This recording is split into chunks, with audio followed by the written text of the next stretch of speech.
Vixen who just subscribed. We back up in this shit.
Hello gamers, I'm alive.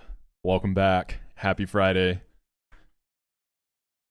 This is the big one. We got Pyre tag today. If we get past Pyre tag, I really do think I can win this challenge.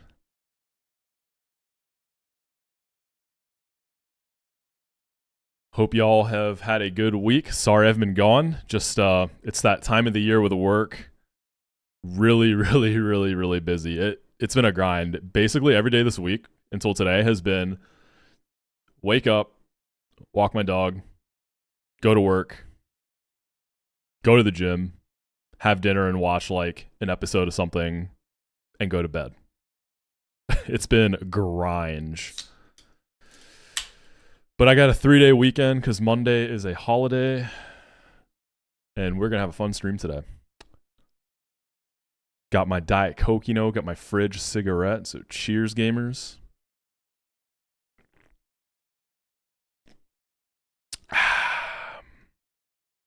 Delicious. Sounds like Platinum Kaiser's not out yet, huh? We got some crazy encounters last stream. We're going to go over them, and it's going to sting really bad if we wipe the Pyre tag. Because we got the guys. I also have Hellroom and Tabitha and Moxi planned. I have not planned the rest of Magma Hideout up until that, but kind of have to plan Hellroom before Pyre tag because I need to understand how many resources I can pull into Pyre tag. See what I have actually available to juice my guys up.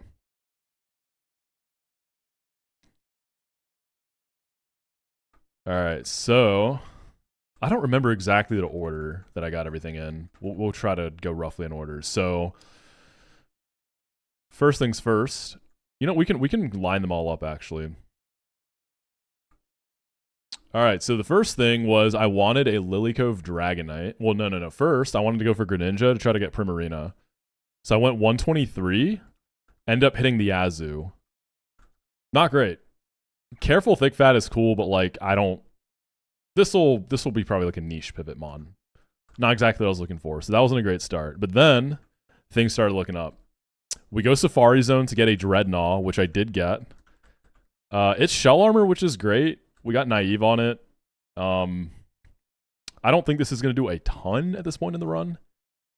Hey, Spinosaurus, I see you with that TCG Redeem. After we go over these encounters, I got you on the pack. We'll start off with some fire. So that meant I got a guaranteed Dragonite in Lily Cove. Beautiful stuff. Dragonite serves two purposes. One, just being an absolute beast of a mon, and two, it's a dupe to try to get Hydreigon.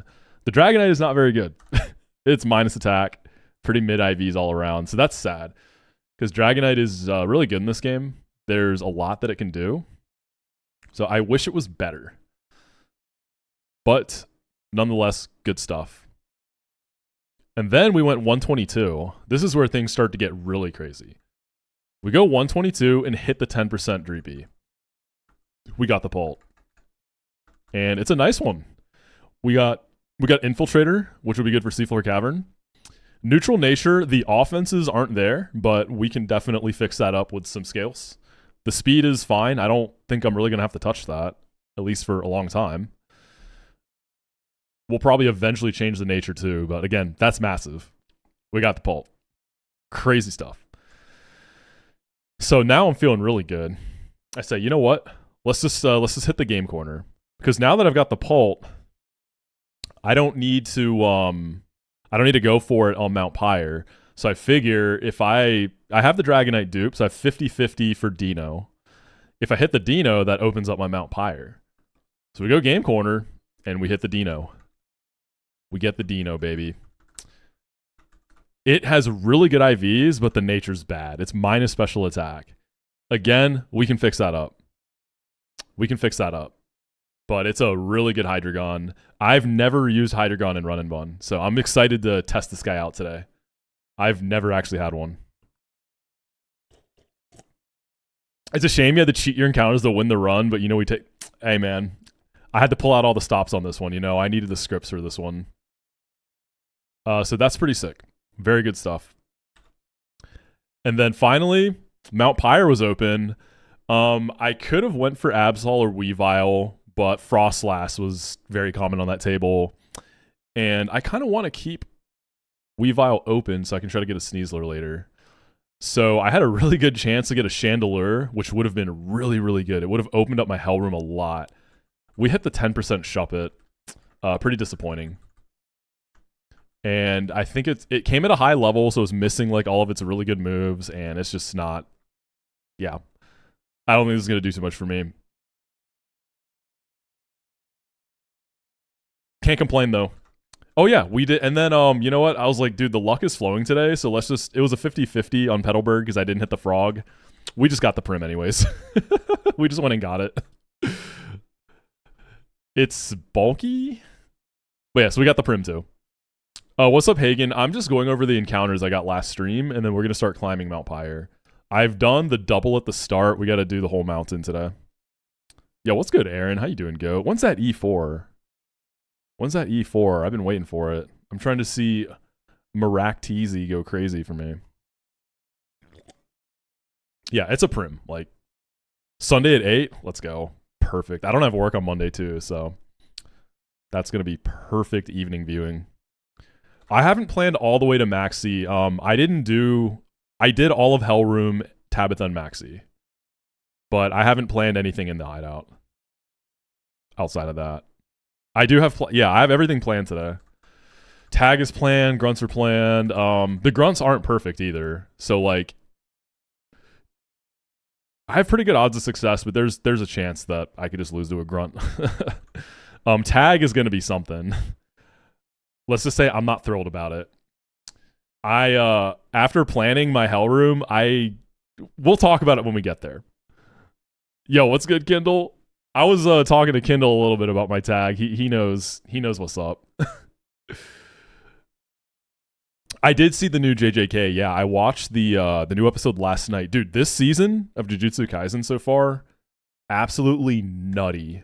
I love what they're doing, man. It is, the visuals are just insane. Like, honestly, not just the raw visuals, like the raw animation being so good, but stylistically too.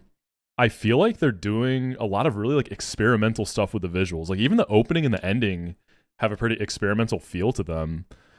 Honestly, dude, like that, yeah, the art direction is sick. I feel like they're really kind of the trendsetters right now in that space. Like they're going crazy. I'm really excited. And like the third episode was, you know, explaining the culling games, which is really complicated and was kind of hard to follow for me in the manga, like the rules and everything. But they broke it down really well, and the visuals are super cool. Like banger season. I'm excited. I'm really, really, really excited.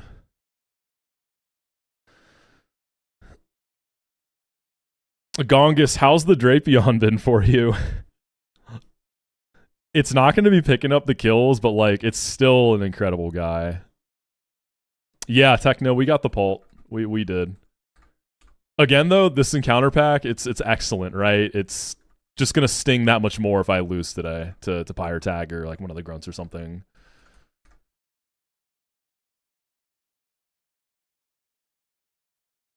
Chozo with the infinite spin technique. It's funny like how Naoya, like he was wailing on Chozo, right? But it was like he was like a mosquito. Like he didn't really do any damage to him. And then Chozo just goes crazy on him. 12 a reader with the VIP redeem. My goodness. Let's go. You're popping off, gamer. Congrats on the VIP, homie. A loyal Moxi enjoyer, I see. Bro was Lettian with Comet Punch. Yeah, no Iron Fist either, right? Brother had like rattled or something. Cries quiz. All right, we're going to do the pack first, and then we'll do the quiz Gen 5. I got you. Game Corner was Hydreigon. We pulled it. Can I beat this before Terra Emerald release? Well, Terra Emerald's tomorrow, so probably not. I can certainly try. All right, we got the Phantasmal Flames. You can see Doom, like, sort of in the corner, barely. Bedge. Alright. We pulled a Charizard last time. It wasn't, like, the crazy special illustration rare, but it was still a Charizard. So. Alright, here's the QR code. Whoever wants it.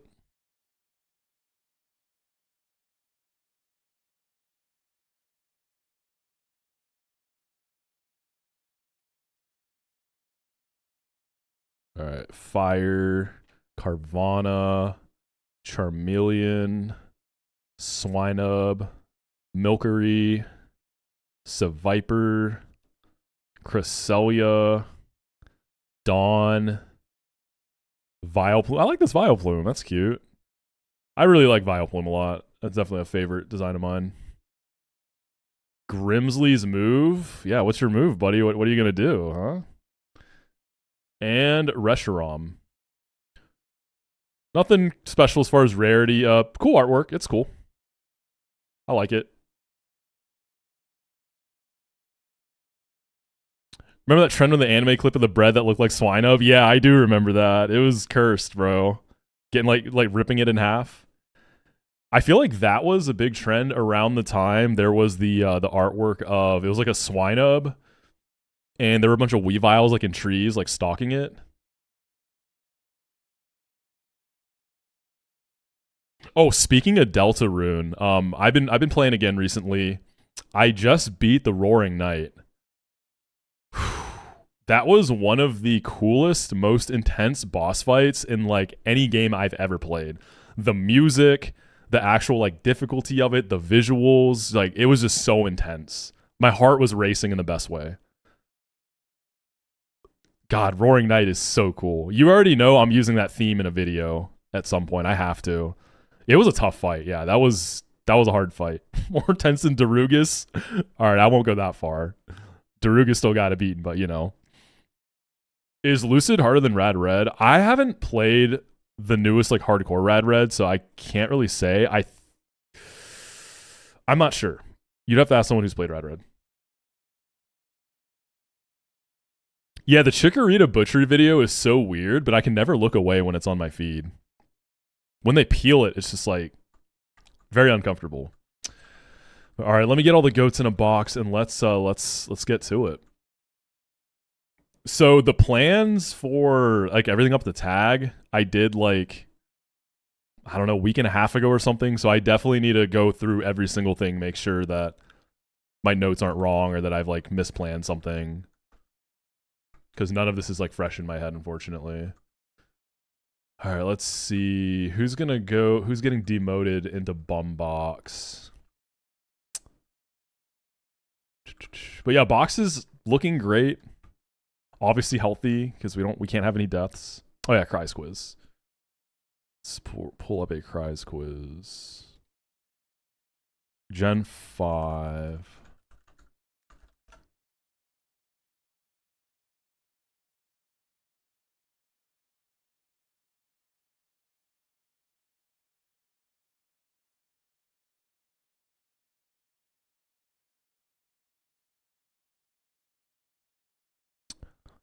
All right.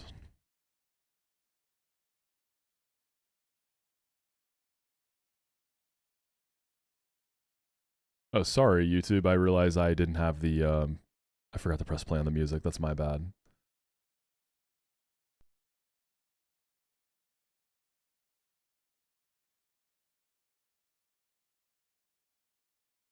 All right, Gen 5, here we go. Hold up, I can't hear it. Wait, what is this one? It's Petalil, right? Victini. Orlipede. Big Conk. Venipede. Mandibuzz. Usharna. Blitzel. Snivy. Reshiram. Petalil almost got me, but I was like, it's not Crook, obviously. It's not Temple. I was like, is it Deerling? Oh, could y'all not hear it? My bad. The audio's like... Here, let me see. How do I route this properly? I have this playing out of channel 6.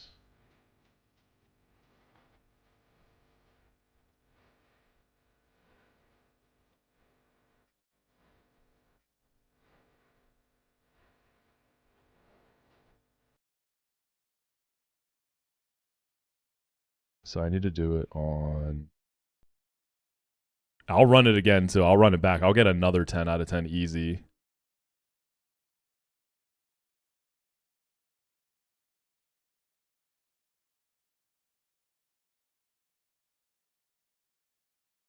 Actually...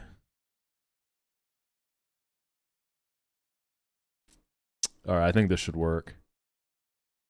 Also, I think it's a little cut off, isn't it?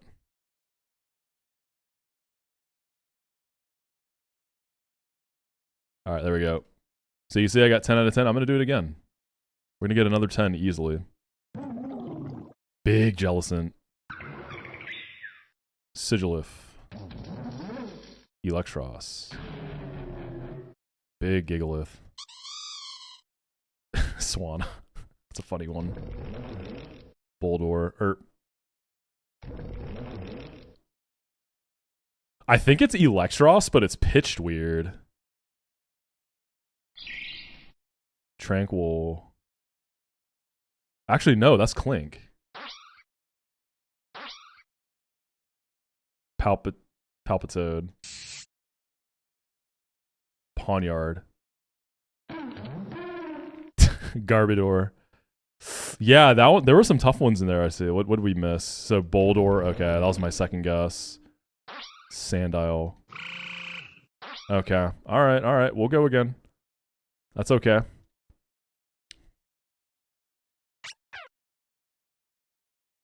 Gothita. Victini. Pharisee. Pawniard. Excadrill. Alamamola. Conk. Darmanitan. Patrat. Watchog? What?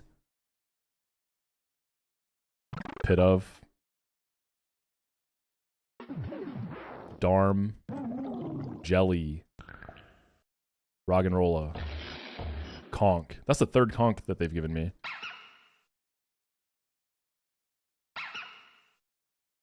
Lillipup.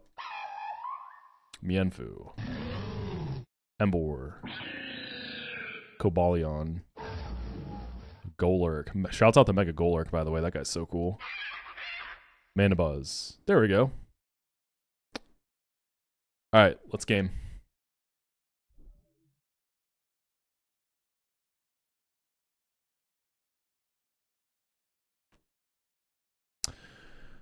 Alright.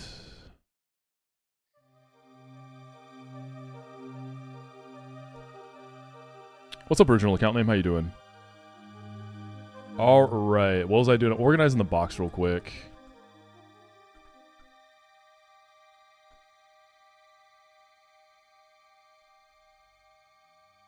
Sadly, this is the bum box.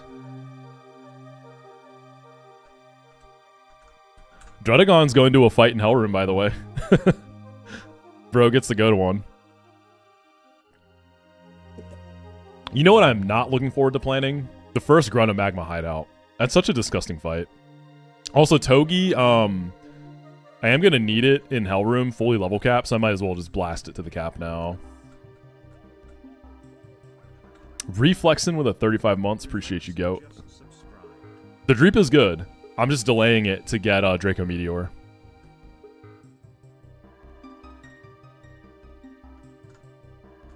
I've just calced Hellroom and then all amount Pyre. But I got all a Magma Hideout to do still.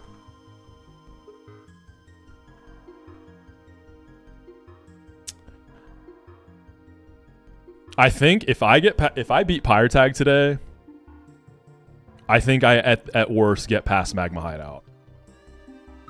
As things currently stand. I really think like I think I can beat the challenge. I think I can beat the whole thing if I beat Pyre Tag. That's where we're at right now. Alright, so we already got the double out of the way, thankfully. I don't have to deal with that. So we got this fight with a Hariyama. He has a whole game planned out, including the 186 Adamant Sneasler he RNG seeded to get. I was actually looking at Shoal Cave encounters last night, deciding which room I would go for. I think it's like room 2 or whatever, not the main room. I'm gonna go that one because the most common whiff I think is Goodra. So if I don't hit the Sneasler, at least I can get the Goodra. Did I see the other guy doing 1DR? He turned Infernape into Goku. Oh, I know that guy. The Goku ape guy? No, that was, yeah, Kindle's Infernape was hilarious. That thing was crazy. Is the Gauntlet riskless? Mostly the Lucario of all things is not. Other than that, I would say yes. If the Lucario gets like a Spadef drop and like a crit, it gets kind of weird.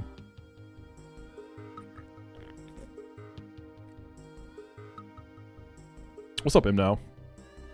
Okay. Let's get to it. So we got a Hariyama. We just eat the fake out. There are quite a few like fighting type guys with fake out that sometimes make me wish I had inner focus, but it's fine.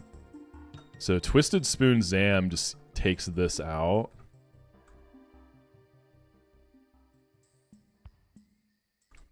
But yeah, hope everybody's been having a good week. I'm very relieved that the weekend is here. No, this isn't the Gauntlet. We're at the very start. We're in the second fight of Mount Pyre. We gotta climb the mountain today. Alright, and then we're gonna bait Umbreon, who Beware just handles. Throw a black belt on it. Yeah, it's like a curse pass Umbreon, but that's not gonna be happening. And then we get the Delphox out. And then I'm going to go Empoleon on that. I'm going to be pre-statusing Empoleon as well, just to guarantee a Calm Mind out of Delphox. So that way I can switch into Scuda and take it out. Yeah, and then Life Orb Scuda. Flip turn should just kill the Delphox. Yeah, let me double check that. Yeah, this should be good. Yep. And then we flip turn in the Golly and just first impression the Behem. Yo, y'all remember the Behem going crazy in the Drizzy Glizzy? That guy was so cool for Marlin. Fun little Mon. Trick Room in the rain battle with all the Swift Swimmers. Alright, Golly, Golly, Golly, Golly. First impression, beautiful. And then I have an extra slot to do whatever with.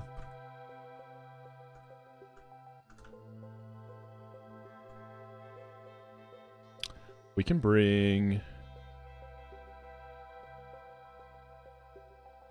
Honestly, we can bring Hydreigon. Good luck, Charm. Alright, Twisted Spoon on Alakazizi. Do I miss the Iron Ball? How many times have I had to add a... So far, no Iron Ball's been fine. I think Tate and Lyzagym is... It's gonna definitely feel bad. But so far, it's been totally fine. I thought it was gonna be a lot worse, but we still got a lot of game left, so... I keep forgetting about that. Like, I got this string of goat encounters. I'm feeling good. So thanks for reminding me I don't have an Iron Ball. Really appreciate that. As a monkey runner, what does Penguin do besides having a good typing? It has tons of good tech. It beats a lot of weird, annoying things that you don't always have obvious answers to. It gets quite a few... It gets a lot of frags, too. Like, pretty unique ones. It's just not as straightforward as Ape, is how I would put it.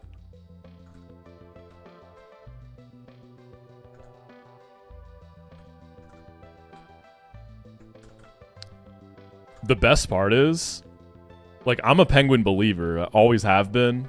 But if I beat this 1DR, you already know I'm going to market that shit as, and I beat it with the worst starter. Playing to the narrative, you know? You feel me?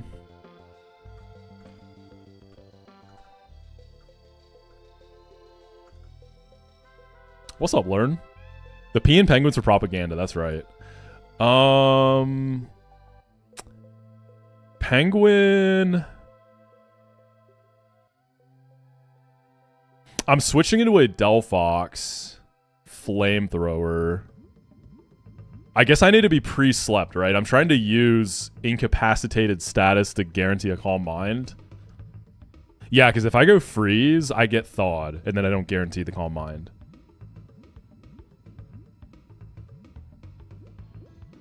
I'm a little freaked out by that.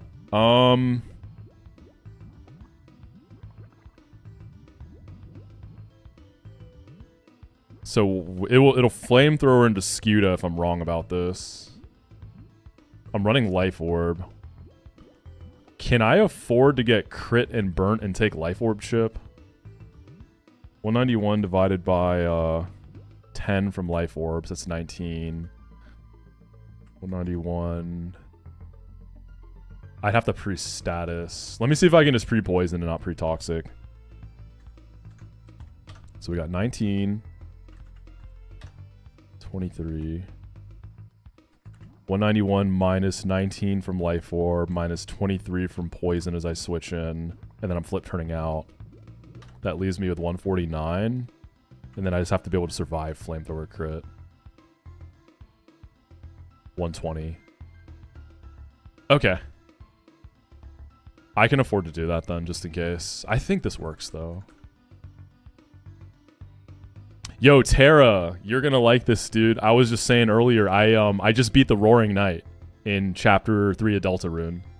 One of my favorite boss fights in any game I've ever played. Incredible. My only regret is not saving before Roaring Night so I could go do it again. Because it was such a good fight. It was so cool. Dude, it's so cool. And now I'm like, I want to know who the Roaring Knight is. I'm sure there's tons of like video essays and stuff on who it could be. I'm getting super into the lore. Yeah, if y'all haven't played Deltarune, definitely do yourself a favor. I had the cloak. I forget what the Shadow Mantle Terra, so I haven't done him without it, but I'd like to go back and try at some point.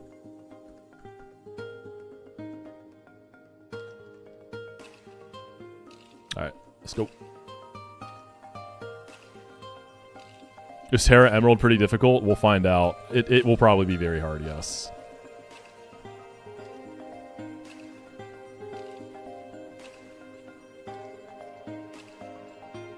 I gotta say though, had I hit the Chandelier in Pyre, dude, my Hell Room would have gotten so much better. Bayonet, I guess, which I recently learned is how you pronounce it. I've called it Bayonet my whole life. It's Bayonet. It's a bum. Absolute bum.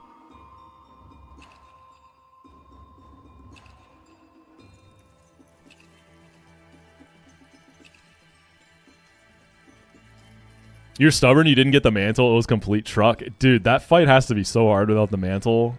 I feel like you basically can't get hit, right? Coming to terms that pronunciation was tough. Yeah, I thought it was a psyop. I thought I was being gaslit, and then I went and looked it up, and it is in fact Bayonet.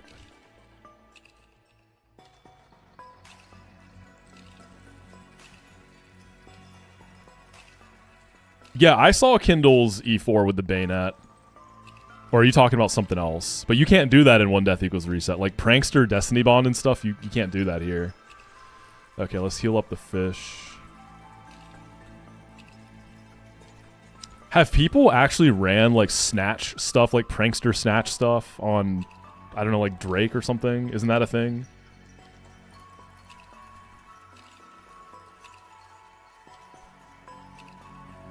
Pre-sleep. Fimp. I don't like saying Fimp for first impression, man. It sounds bad. You know what I mean? Sounds kind of slurry. I'm gonna chill out on that. There's a lot more to Bayonet E4 than what I did. I just didn't save the scale, have the scales of support. I've always seen people talk about like snatch stuff. And I didn't know if it was cap or if people have actually calced lines out with it. Oh, it gets in prison too? That sounds really cool. Snatch Drake dubs is real. I mean, that sounds heat. So I eat the fake out here. And then we kill this guy with a Twisted Spoon. And it should be Umbreon now. The squad is awful for the other members. Yeah, that sounds like a Billy showcase type beat, you know? Like you ain't doing it in a real run. Alright, we can just go over into the Bale and own this thing.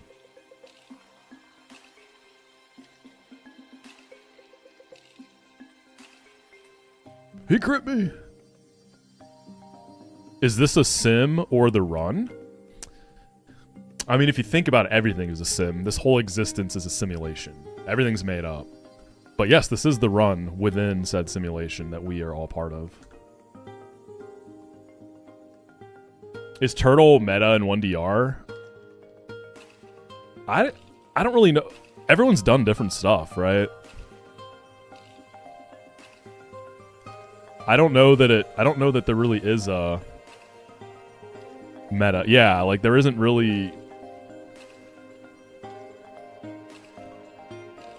It's kind of, I hadn't really thought about that until now, but okay, so we go Empoleon here. We're pre-slept, which should guarantee Calm Mind. In case I'm wrong, I went pre-poison Scudo. We determined that's safe. It should just Calm Mind, though. Beautiful. I didn't go pre-freeze because we could see Flamethrower and get thawed there. And then flip turn with life orb kills it. We go Golly. This little guy just gets first impression. Beautiful.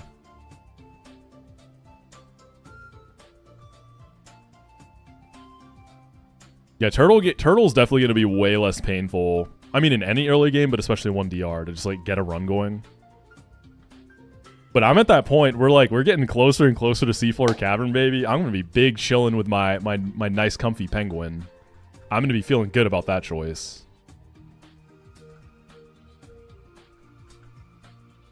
I looked at penguin a decent bit for Pyre tag actually as a pivot.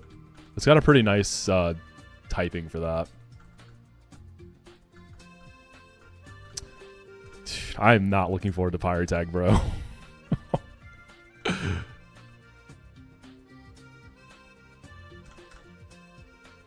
Say Ape is probably the correct pick since you can... Yeah, I think so. I think you're probably right. Like, once you get a run going out of early game, it probably is Ape.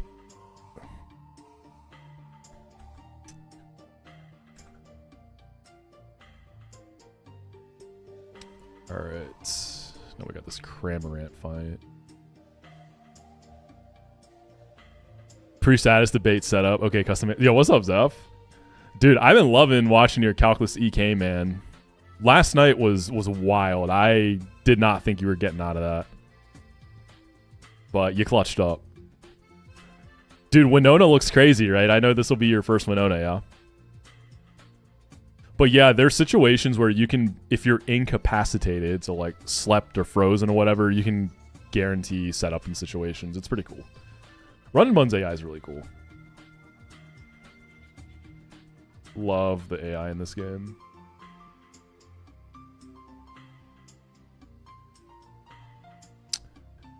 Alright, Cramorant.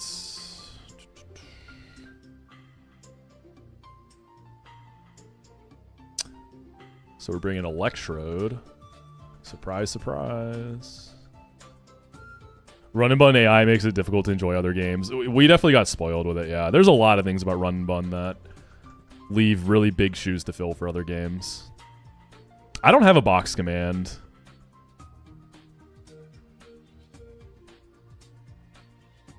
So we're going to Volt Switch into Excadrill. It's a Wakanberry.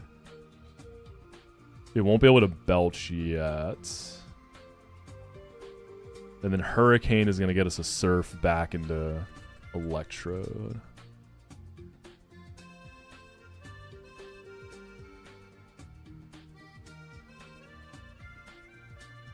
So we're going to Volt Switch into Drapion.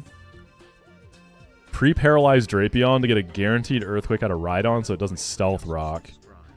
And then we can just go Sceptile there. We never die to Earthquake. And we can Energy Ball. And then when Lee comes in, we get to bring out the big bird. So we just pivot through Bascal Legion. That should deny... That should deny Normal Gem on Burden, right? We can bait knockoff. Let me make sure that's okay. Also, Abuelo, thank you for the tier 1 for 2 months, homie. Appreciate you. Thank you, thank you. Where's my Bascal Legion? There it is. Yeah, I won't die to crits. I go itemless. We always bait a knockoff. And then Pidgeot should be able to take it. Where's my regular Pidgeot?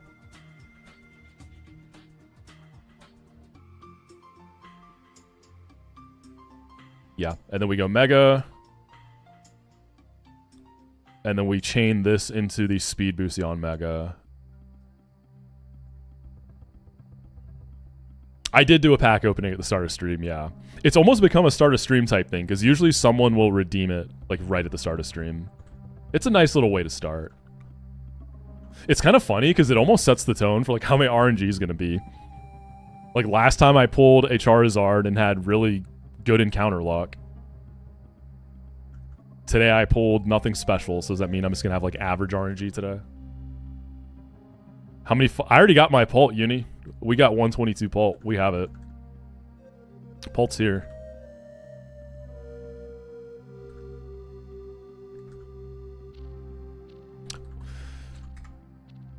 Yeah, I like low-key kind of wanted to plan all of Magma Hideout and do like a super stream, like Mount Pyre through the end.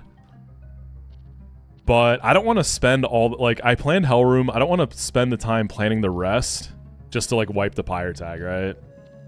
So today is just like, get this Pyre tag off my back so I can know what I'm dealing with mentally going into the weekend, right?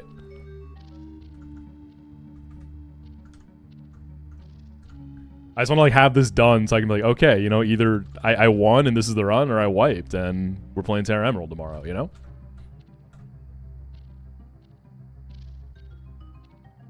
Hellroom, the grunts are looking good.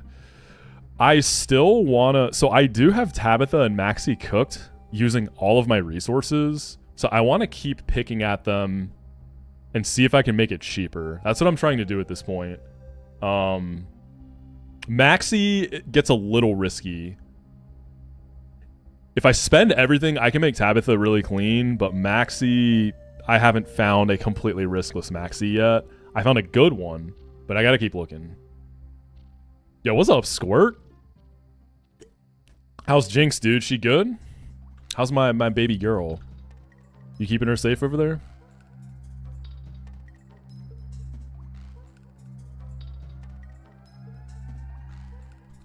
Alright, we're gonna go Prepara to give fast kill to Rhyperior. I don't need any other items, really. Dude, Kazooie was such a good name for the Pidgeot. I need a fight where I bring Beware and Pidgeot in a double.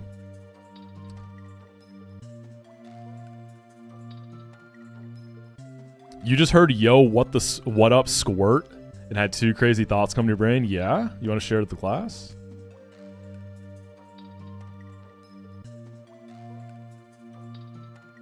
Yeah, Excadrill for this pivot's good. We never bait Belch. Belch just always makes me think of the pre-poison Hydreigon in Terra Island and Lucid. It's such a like bat chest moment. Just passing by, but good luck on the run. Thank you, thank you. Trying to beat Pyre tag today.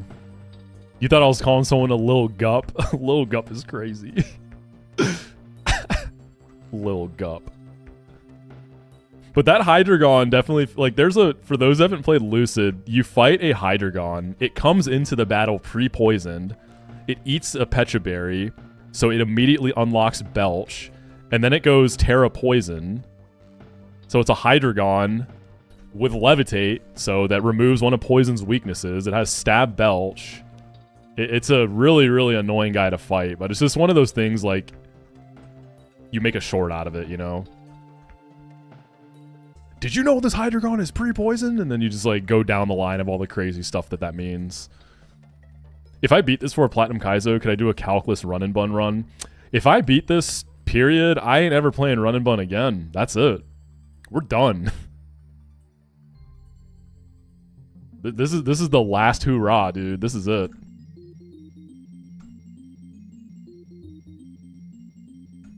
I might fuck around with... Look, I'm not 100% sure what I want to do as far as Platinum Kaizo goes yet, but Calculus Dockless is not out of the question. Let's put it that way. That is not out of the question.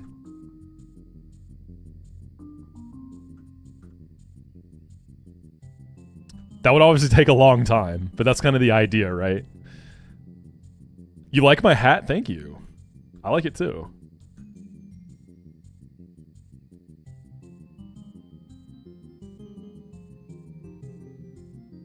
Yeah, Baron popped off on the no-calc Run and Bun. He got past Norman, right? That's my goat right there. It has to be on a new game though for no doc. Well, that's what I'm saying, because I won't know any of the fights. You know what I mean? If I were to do no docs though, I think I would do like, would I like go all the way and do no looking at like obviously no trainer docs, but would I also do no Pokemon change docs? I don't know if I'd want to do that. I might want to at least know what the change is, because the Kaizo games often do stat changes on some stuff. Yeah, not on this game, Ronnie, for Platinum Kaizo. I think I would probably do no trainer docs, but do like look at the type or stat changes at least. Just run it raw. Mars 1 was in part 5, right? I think that was the one that was shown off in part 5 for the Muck Gardevoir. Yeah, I saw it then. Yeah, there were a lot of details in that one. There was a lot. If y'all have not seen the newest Muck X Gardevoir, it's a banger. Weedle my goat. Alright, we Volt Switch this into Excadrill, and then we're just going to rebait a Surf. White Boy Weedle the goat. That's my guy.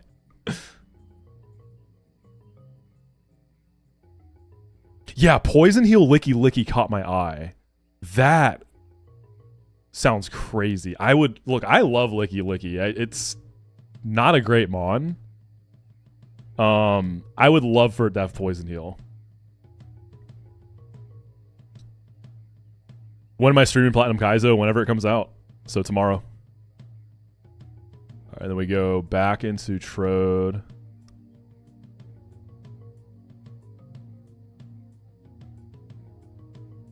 And then we're gonna Volt Switch again. Pac-Man for an Electrode was a great name. Whoever, it wasn't my idea, but someone cooked. Alright, pre-paralyzed... Wait, did I need pre-damage on Drapion? Did I goof? No. So this bait's fast kill from Rhyperior, because I'm pre-parried. So that means I can never click Stealth Rocks. And then Sceptile never dies any crits here.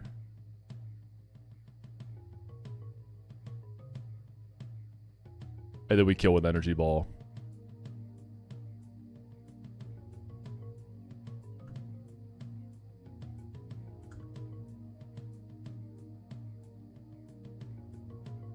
Your homegirl's going crazy in this song right now. It should be Lee. Cool. So this guy has Unburden. We just need to deny that. So we pivot through Legion.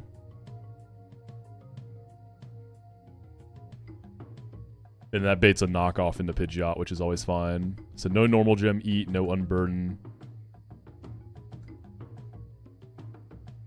How many fights till tag? It's kind of a lot of fights.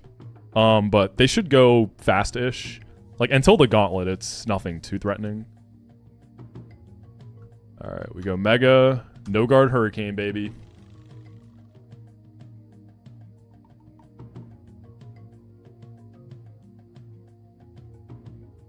Platinum Kai's on Valentine's Day when Muck and Guardy get to... Wait, you're kind of cooking.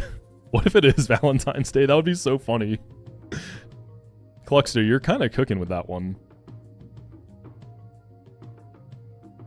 That would be... What? Let's see, what day of the week is Valentine's Day this year? It's a Saturday. Valentine's Day falls on a Saturday, y'all. That'd be a great release day for a ROM hack. Alright, we Hurricane again.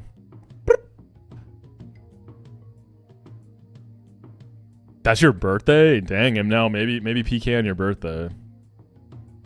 Yeah, this game has dynamic speed. Balagante? Is that how you say it? That's a cool name. Balagante.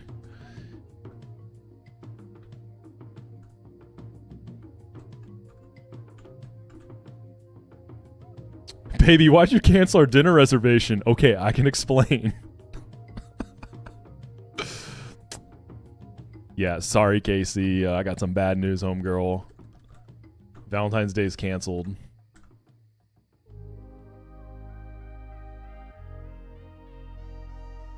Rhymes with elegant. I see. Balagant. Got you.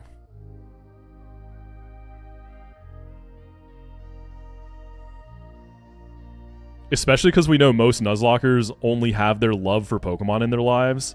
I would argue we don't even have love for our Mons. I mean, these are just tools to be used, a means to an end for victory. Well, actually, if you think about it, the only Nuzlockers who are genuinely true of heart are the one I think was reset runners, because we refuse to let anything die. They transcend just being simple tools to sack to win a fight. Like, we refuse to let anything die. So like, if you beat 1DR, you're pure of heart.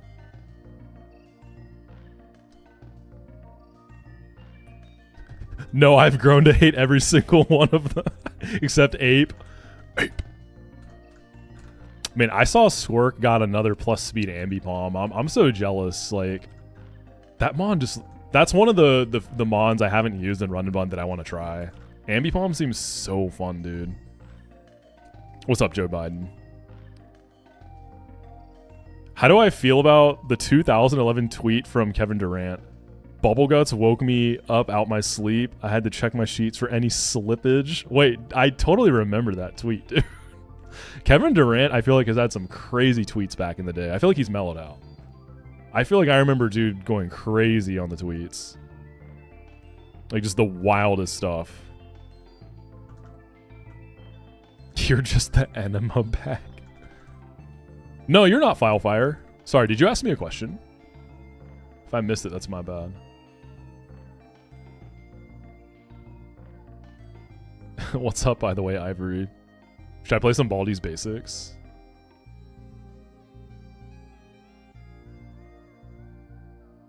If you play by Nuzlocke rules, you basically go around the world and kill every trainer's Pokemon, so you're no saint, you're a monster.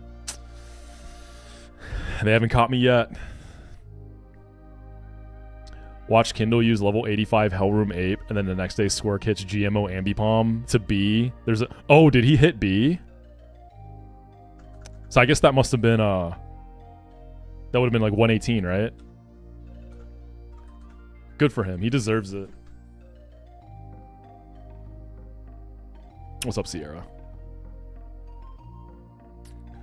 What about Shells, Delcatty, and Rhyperior?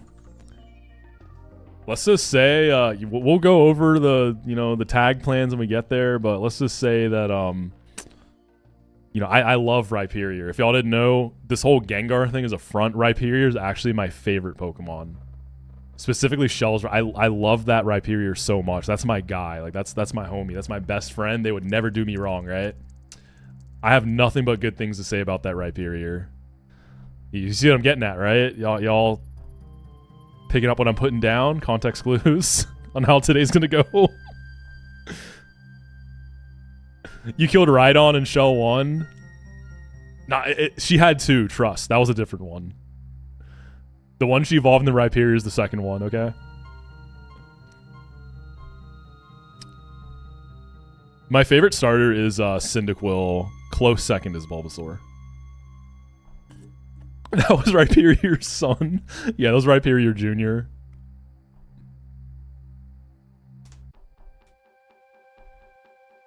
We've been in the W timeline so far. Why would it change? That's what I'm saying. We got Pult. That's how you know this is a winning seed. Alright, what am I doing for this Runerigus? I have written down I'm using 3 Mons for this fight. Did I just, like, stop mid-planning? Or is that actually how this goes? So Roserade, a Leaf Storms, a Custap, Runerigus.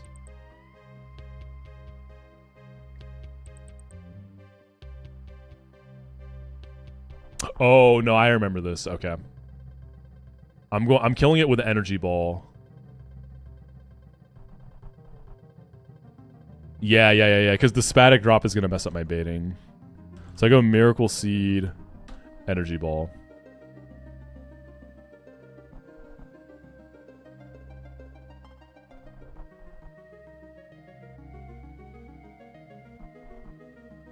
Yeah, because otherwise I bait Glaceon too early. I need Leaf Storm fully juiced so that I can get Tentacruel out. And then I can just kill that with Zam.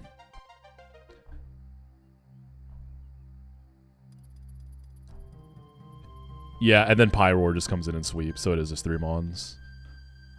Pyroar with Charcoal, so if I get frozen, I can thaw out and still kill Glaceon. And I'll just bring some other guys for moral support. I'm thinking about what I want to go for in Hellroom too. Or not Hellroom, just Magma Hideout in general. If I were to pull an Executor, that could save me 2 candies on Moxi. So that could be valuable, but I could also just lose an encounter. But that could be big. I've never done a trash lock. I really want to try one. I've always been interested in garbage green. Which egg is better? I think Alola egg is generally better, but you can only get Kanto egg from Hideout. Yeah, garbage green seems really unique. Like, the resource management in that game seems really cool. That seems like a great game. We know that there's a Peachow project in the works for early 2026. And his thing is always kind of been making trash locks. So I wonder if it's going to be another trash lock type beat. Yeah, I got a Game Corner, Henry. I got a Hydreigon.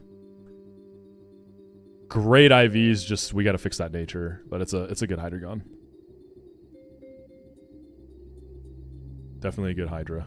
Dog shit diamond. That's so good. Dog shit diamond. That's so funny. Can't wait for Yon to release his project and Platinum Kaizo to launch the same day. Dog shit diamond is really, that's a cook. That's really good. What if SHF is delaying PK because he's enjoying Moxi Deathless streams too much? Guarantee once Moxi wins or wipes, PK drops the next day. Well, got some good news. We wiped the Pyre tag today, so Platinum Kaizo tomorrow is actually a thing now. That's my gift to you all. It's the least I can do. Wasteful white and bogus black. Poo platinum.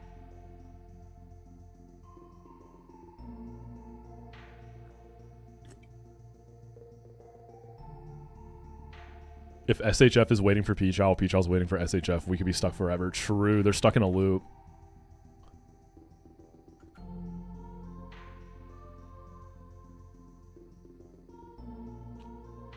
We click Demon on Wallace Manaphy. Yeah, I'm gonna get through this run, and then I'm gonna click Prankster Demon with Bayonet on the very last Mon on Wallace.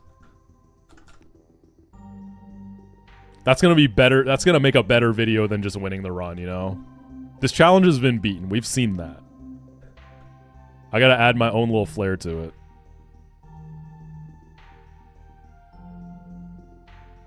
We're gonna go Lum on Zam.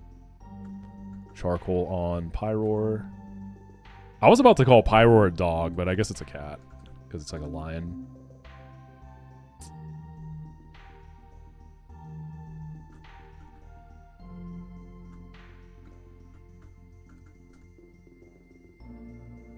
This run ends when I say so. That's the title right there. All we need is a thumbnail and we're good to go.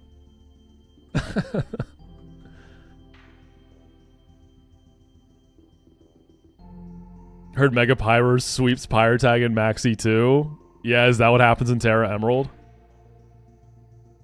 Place has been cooking today. Thank you. I got a little bit of something for everybody in here. The new ASAP Rocky album dropped today, which I'm very, very, very, very excited for. He's like one of my favorite artists. He's been pump faking releasing this album for like 3 years now. So the rollout was kind of cooked, I'm not gonna lie, but I'm excited. I'm saving it for the gym later this evening. Really, really excited about that.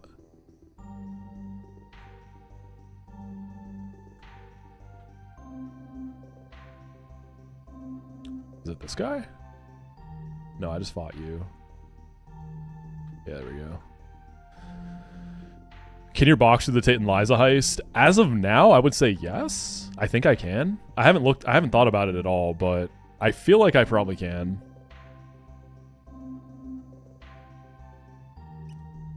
I've got Mons that can get Magician, obviously, because you always have Kecleon. It's just a matter of baiting. But yeah, I have Skill Swap on Zam.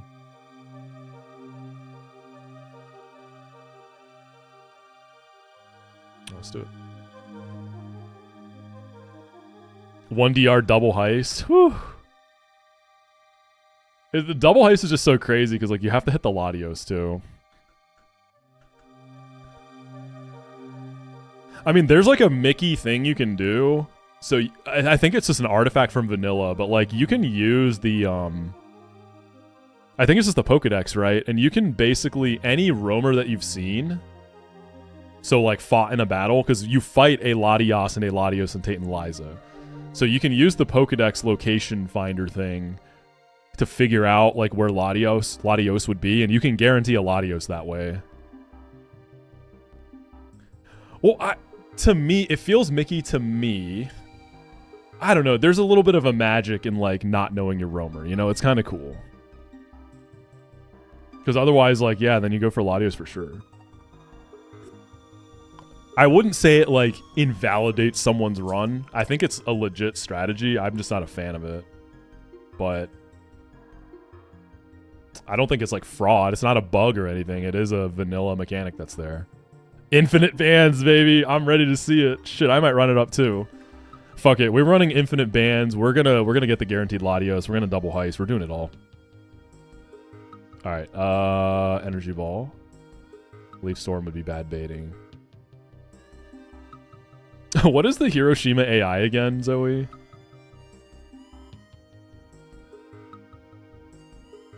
Alright, Tentacruel. Just go hard Zam. Then we have to Psy Shock this guy, right? Because of its defensive profile. Yeah.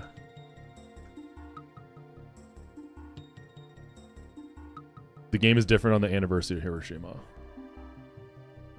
And this is a real thing, by the way, y'all. This is like an actual thing in the vanilla games. 118.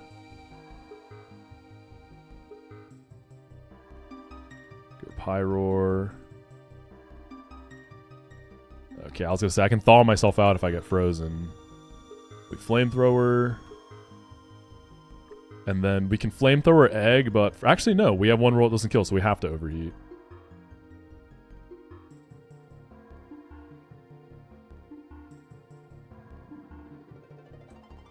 Boop.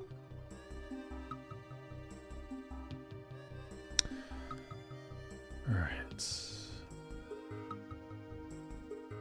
These Pyre fights are interesting in that it's like some of them are just completely free, do it with your eyes closed, and then you'll just get a random one that you actually have to think about a little bit. There's like a few real ones sprinkled in. They're not all completely free. Do I have a flyer? I have nothing that can fly.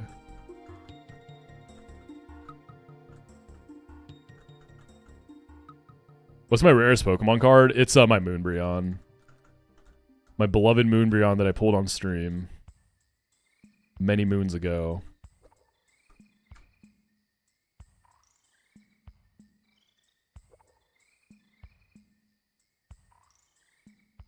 I'm trying to remember what I was playing when I pulled Moonbryon. I feel like it was Rad Red? I don't know if that time's out right. I don't know if it was out at that point. I can't remember.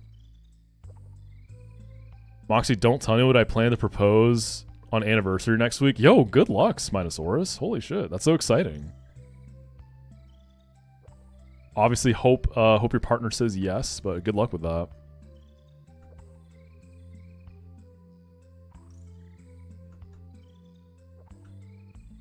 Well, I haven't gotten it graded yet, Hagen. I need to, the centering is definitely a little off in the back, so I think it can genuinely be a 9 though. I don't think 10 is going to be possible with the centering, but I think it can be a 9. My wife's boyfriend said good luck.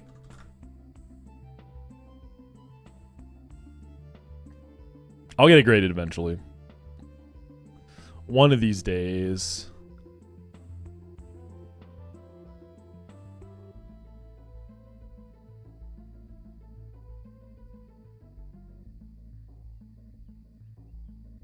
We got another Roserade lead.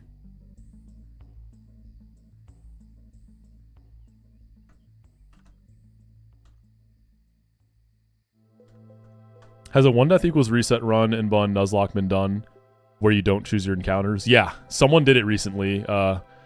Agent Frank Josh did it with Empoleon start as well.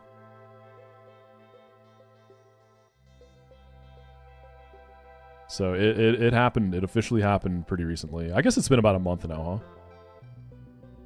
Unless the centering on the back is awful. Is it? I don't have it near me. I think it's kind of... I think the centering's pretty cooked. I'm not going to lie. I don't think Frank Josh is on... I don't think he streams on YouTube at all. Just Twitch, I'm pretty sure. Yeah, just Twitch. He's a homie, though. He's super cool.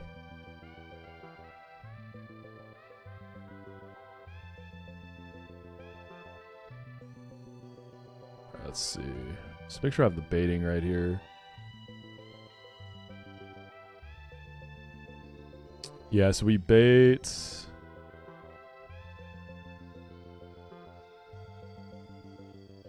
Actually, what do I...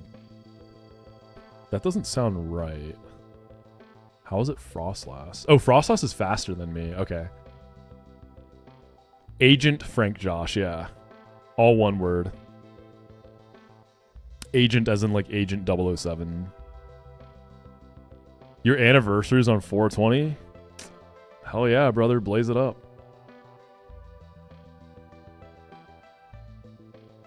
Raichu Alola wipe. Has that happened to someone? Surge Surfer without electric terrain. This guy's a bum, alright? Alright, Empoleon takes out the Frostlass. We one-tap it.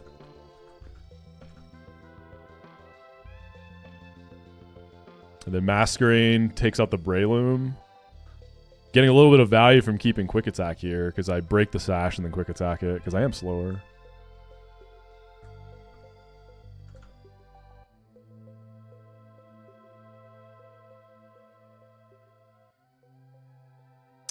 Yeah, that Excadrill can take out the Raichu.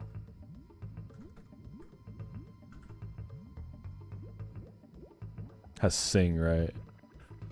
We'll switch into a Thunder, though.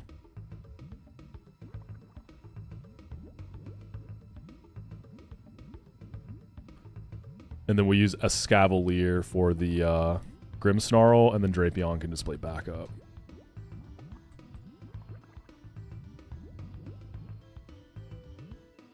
You like to pick the biggest bums for that sentence? What's the lowest number of Pokemon you think are needed to beat at Hardcore Nuzlocke? Whenever there's a game you can route with less than a full party? That's a good question. It's going to be super, super game dependent.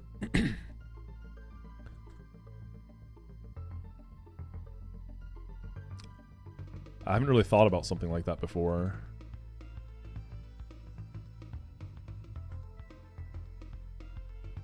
Alright, Zoom Lens, right? We're going to be Mega Horning this.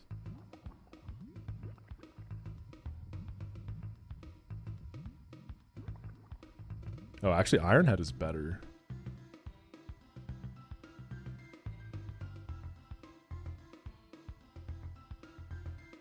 So I just go Citrus, I guess. It doesn't have knockoff.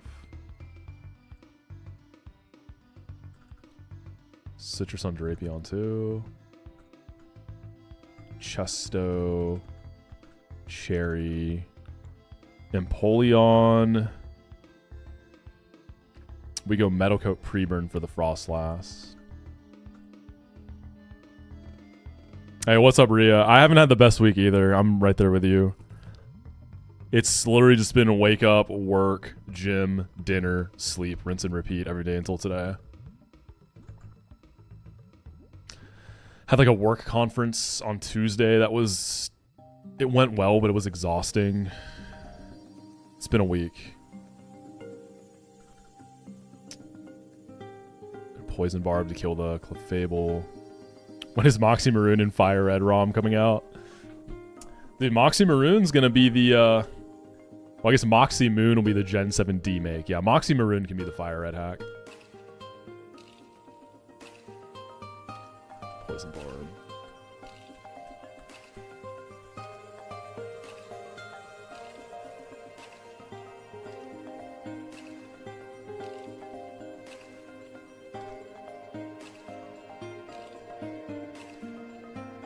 Actually, what does Drapion click on this thing?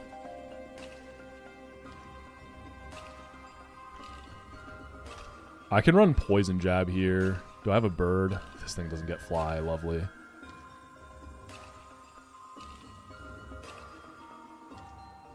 You think no items and level caps you'd get checked with less than 6 mons?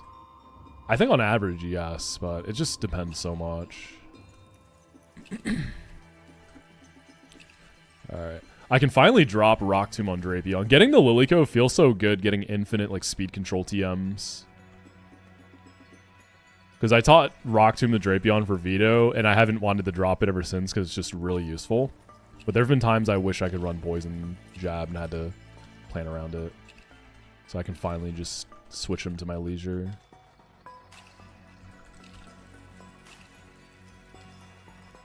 The abandoned supermarket from Gen 7 with Gen 5 graphics sounds cool. Oh yeah, there's that's where there's like Mimikyu, right? If I remember right. It's been so long since I played Gen 7. Oh yeah, like was it the spooky house or whatever? Outside of like Lentamos Town? I think that's what you're talking about. I love the spooky house there. I mean, Lentamos in general is a really dope area. It's a shame it's so small and so quick. One of the best tracks in Gen 5 too, in my opinion. I don't think they use that track anywhere else. Pre-burn on Empoleon.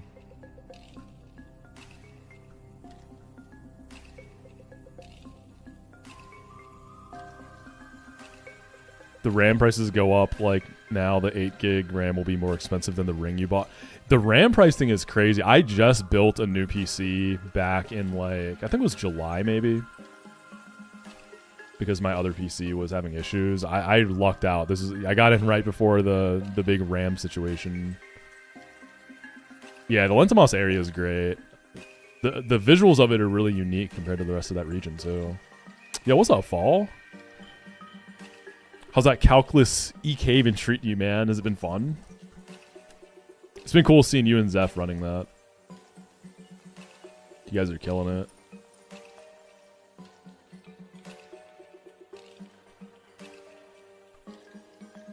There's a breeder trainer class. Spell tag, let's go.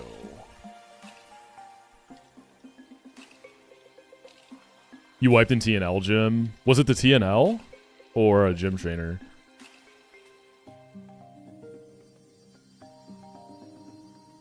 TNL gym is brutal in that game. The bulk up Calm Mind fight. Disgusting. Zoomlet. Citrus. Let's get it.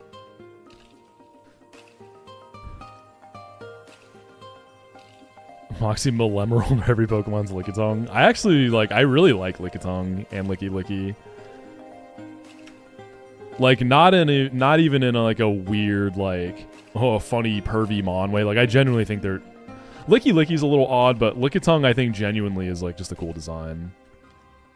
I've always liked that little guy.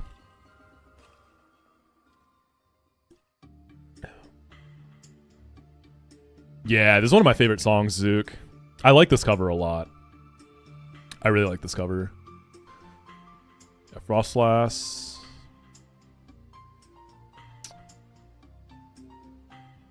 Let's go Empoleon. And then Metal Coat, Flash Cannon. And then it should be Breloom now.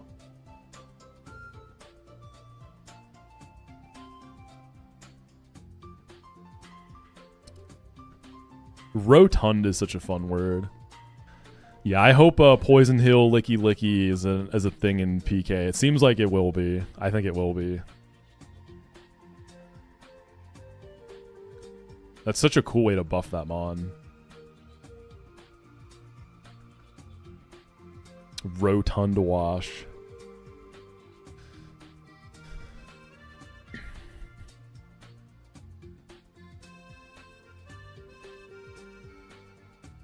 We got the Cherry for the Force Palm. Air Slash as he swords dances. And then we got that quick attack to kill him after Sash. W quick attack value on Mask.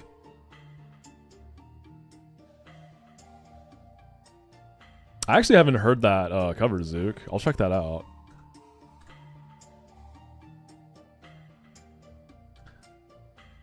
Fell in love with a BBW, call that Rotund to eat. Bars. Alright, Raichu. This is a easy Excadrill switch. We got a Chesto for the Sing, and then we just EQ it.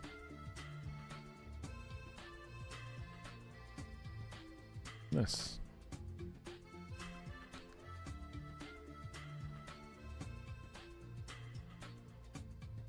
I went Chesto right. I got scared for a second. Alright, big Grimathan Snarlington. Can I ever just stay in?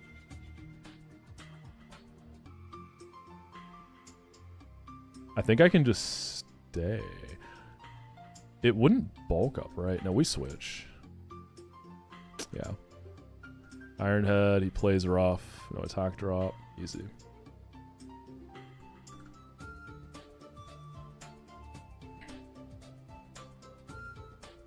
Any mons I'm hoping to get on this run. I think the next mon I like really want would be a Sneasler. I think that's the next like really game-changing mon I could get. I think Sneasler would take this just absolutely over the top. I mean, adding Pult and Hydreigon was massive already. But Sneasler would be crazy.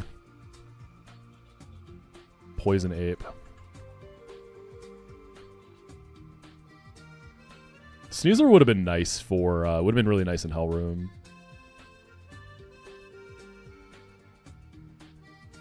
I was trying to do some Sneasler type stuff with Lilligant in there. It's just not working though. It doesn't quite have the juice. Calyrex Shadow would help. True. What's my favorite trainer class? Hex Maniac is my favorite. I always like warlocks and witches, those types of vibes I'm always into.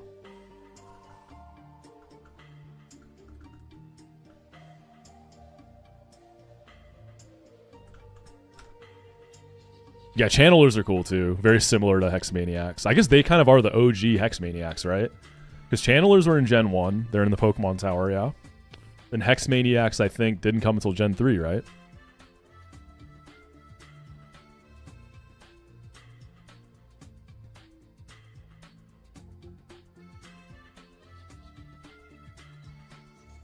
Speaking of Hex Maniacs, we are about to fight one. Okay, we got a Weak Armor, Focus Sash, Hazards, Amistar. But we got Empoleon, so we're going to use Electrode to break Sash, get an Empoleon to clear Hazards and clean up.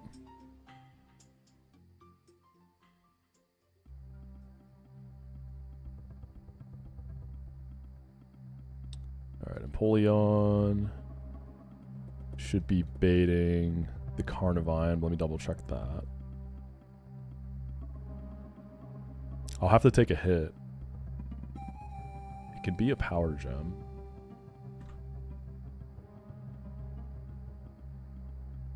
Oh, can I end up getting low rolled and not bait the Carnivine, actually?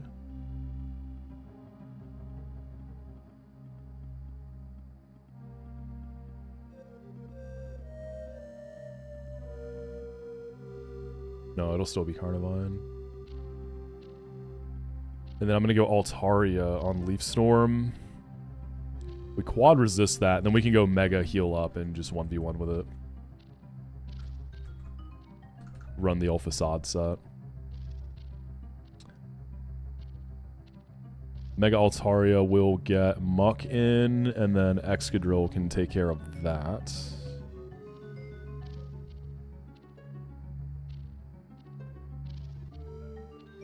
Need a soft stand that I have to hit a range.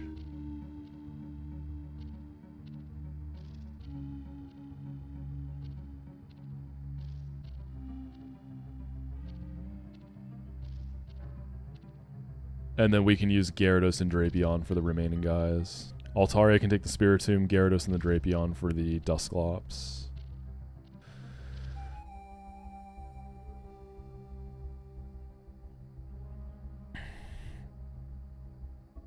That's an insane question, Axon. That is crazy. You too, Shrimp. Why are y'all popping off with these insane questions right now?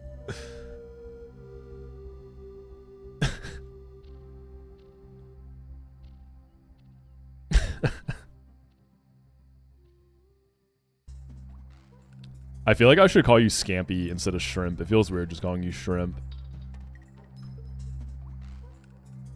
Up to you, though.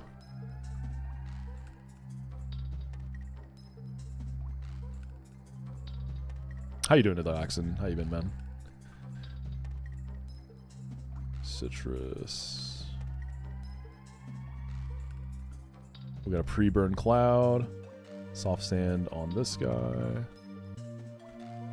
You're okay with either? Okay, okay. Maybe I will just stick with shrimp. We'll see how I'm feeling. If you could legalize any war crime, which one would you choose? There was this one run that, I think it was one run that Kindle had, and I think the name theme was like war crimes or something of that nature, and it was like the most goated name theme I've ever seen, honestly. I'm gonna have to run that up at some point.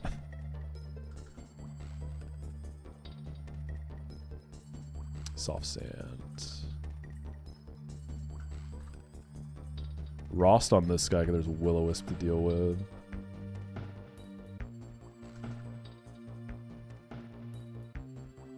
You can be citrus.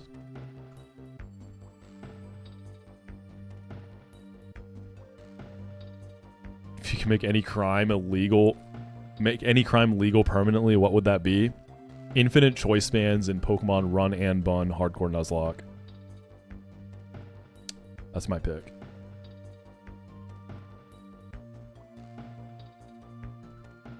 Noted. Gulp. My D&D class. So I'm playing. I've got the campaign I've been doing with Peach Allen KTZ. I'm playing a monk. I'm playing a monk.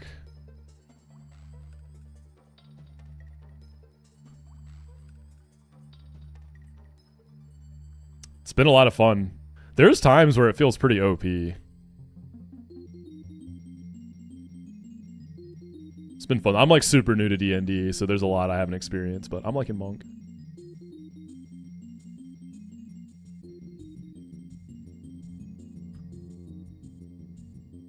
We're playing 5th edition.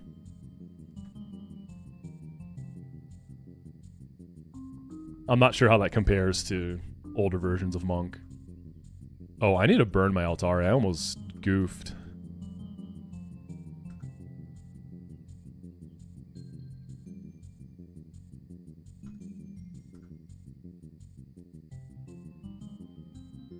Yeah, it felt a little underwhelming at first, but once I started to level up a little bit, it started to feel kind of crazy.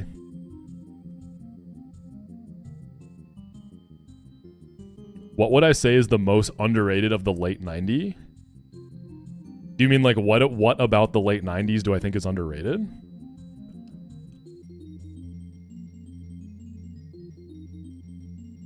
You call me old?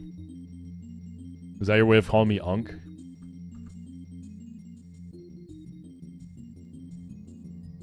A solid economy is actually a great answer, Nifty. W answer, dude.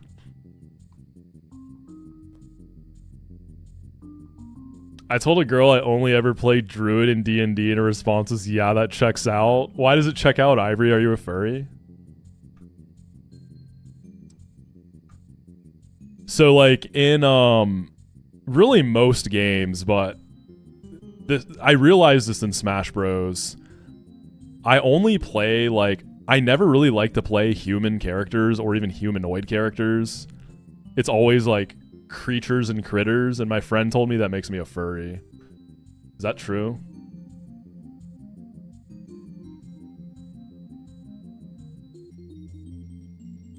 But what did gay and druid have to do with each other? That's where I'm lost, Ivory. Explain. It's time to main in Sin. It's time, baby. I do think Insin's really fun. I definitely play Insin. I like him a lot. Moxi giving the furry community unk representation is heartwarming. Hey, it's the least I can do, you know? I'm here for my people. The most risky Pyre tag. We'll get the Pyre tag when we get there. We're gonna do it today unless I wipe to a grunt on the summit, but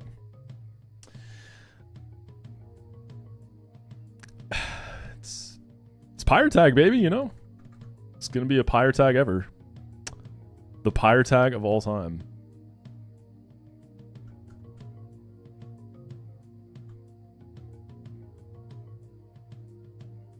Alright, let's get it. Oh, it's not her. Wait, what is... Oh, this is a Hex Maniac. I thought I was running into the fight and I just went into another room. That was the one I just did.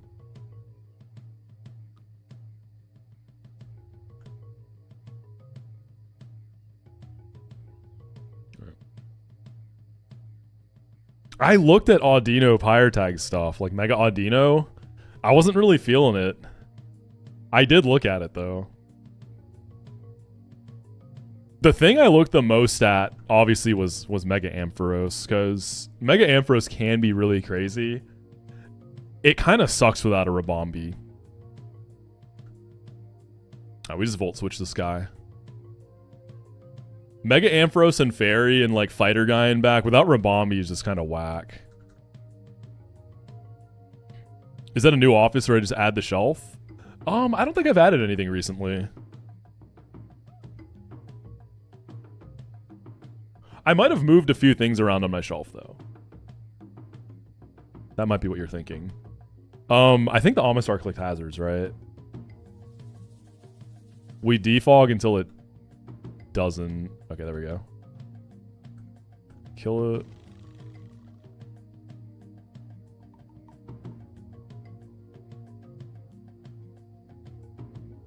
Honestly, I don't really like Mega Altaria tag. I looked at that a lot too. There's a lot of inconsistency that can happen. There's a lot that can go wrong. I'm honestly not a fan. I think like the GOAT Mega Altaria line involves dumping a million candies and resources into it. And I just like, I can't really be spending like that.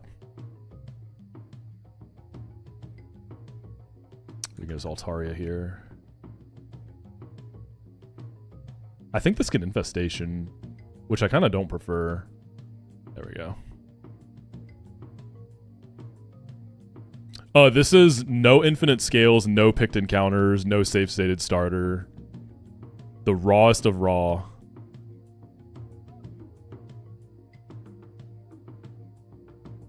Yeah, we're running tag today. Do I want to roost first? His Grass Gem is gone.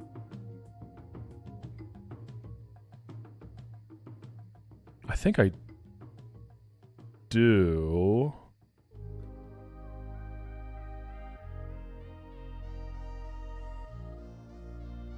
Let's attack it first. This is a range. Okay, that's fine. Now we go X-Ska and kill this guy. Oh, was it your birthday yesterday, Nifty? Happy belated, dude. Hope you had a good one.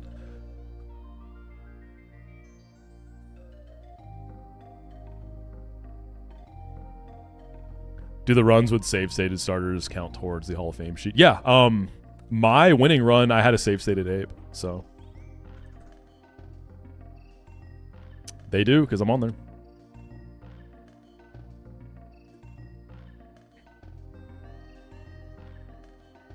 I will say, though, you know, give myself some props. It was completely clauseless, though, otherwise. Not a single oopsie. Nothing.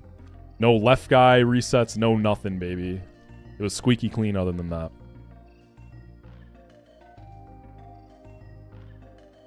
It's going to be Dark Gem, Dark Pulse. Is Altaria in trouble if I get crit? No, we should be okay. Has anyone else beaten Run and Bun Deathless completely raw? Yeah, Frank Josh did. He was the first person to do it completely raw.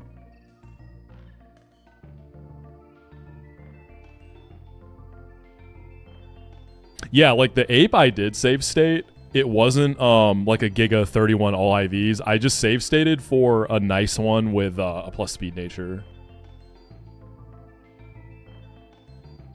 Like, it had pretty low special attack. I think it had max attack and max speed. Those are the only ones I cared about.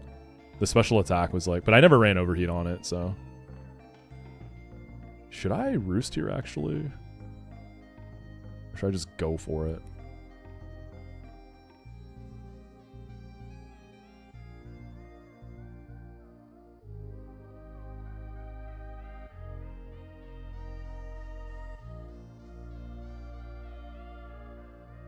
Hold up.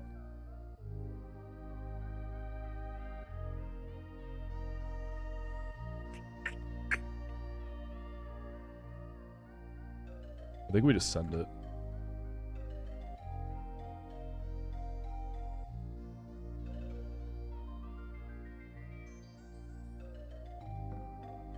I don't know if they're like updating the sheet for 1DR people. I'm not sure what the deal with that is. Yeah, I'll die to crit into burn ship. Let's go Gera first. And then Drapion can take care of this guy. Double burn is kind of awkward, actually. That's actually really annoying. Might want to toxic this, to be honest. Eviolite's gone, though. So that's a thing. He has Pain Split, too. What's toxic? Let's go... Let's see.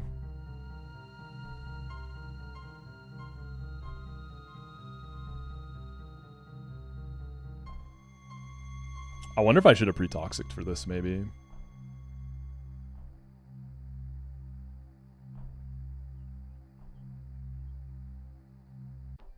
I kind of like Gera bounce, but this guy could also start setting up power-up punches if I do that.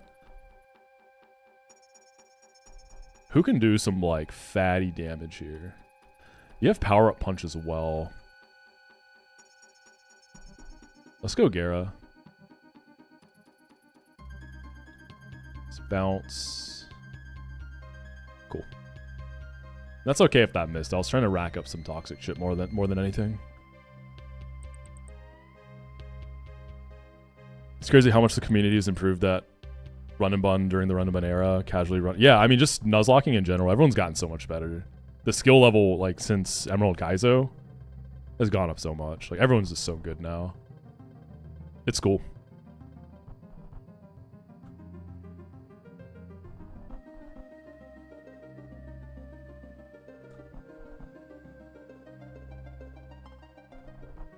What's up, PBKL? How you doing?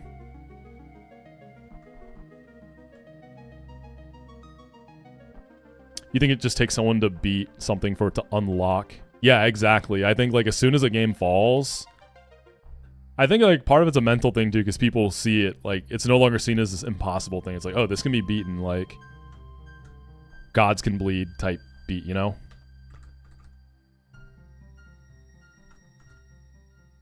PK 1DR when? As soon as I beat it with no docs, no calcs, then we'll do it. So tomorrow.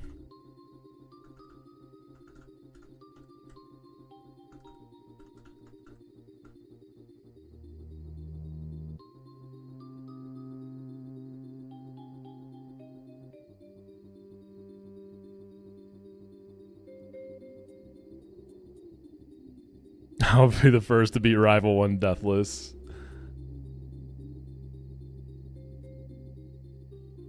Looking forward to the Nobody Knows Anything era. We're going to get... Yeah, that was like... Oh, I think so fondly of early Run and Bun. Like, no AI docs. No one knew shit about anything. Just... We were just sending shit, you know? Learning together. Like, that's the best part about a new game. It's so fun. We're getting close to the Gauntlet. And then it'll be time to go in-game music, super lock in. This has been a bunch of baby fights so far. Alright, we got a Crooked D's.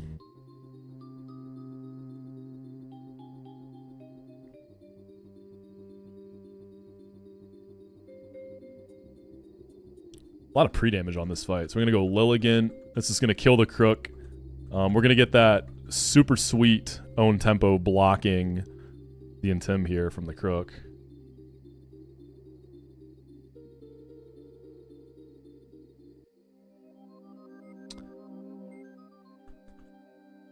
Gonna exit through Golisopod into a CC, and then that'll set us up to kill the Lycan Rock. And then a Conky D with a little bit of pre-damage will be Ape Flamethrower. Prim is going to slow flip turn to break the sash. And then Zam sweeps the back line. Altaria is kind of nice in the back, too.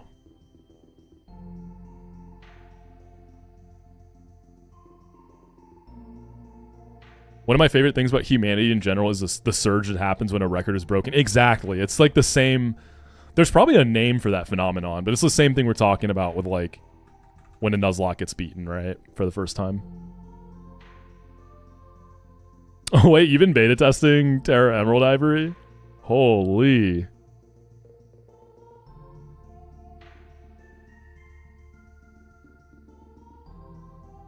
I think if Run and Bun wasn't made as phenomenally as it was, people still wouldn't stream the game as consistently. Yeah, it's an excellent game. Like, is it perfect? No. Like, there's things I would change, but I think Deck did a really, really good job.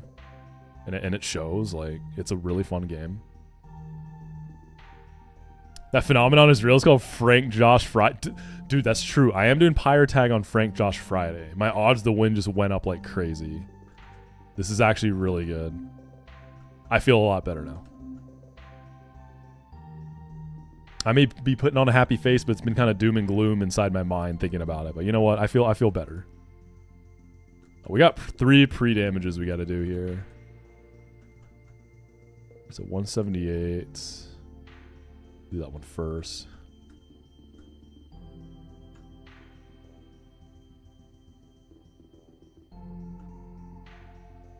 I think we listened to this song already. What are you doing, Shuffle? Good song, but... There we go.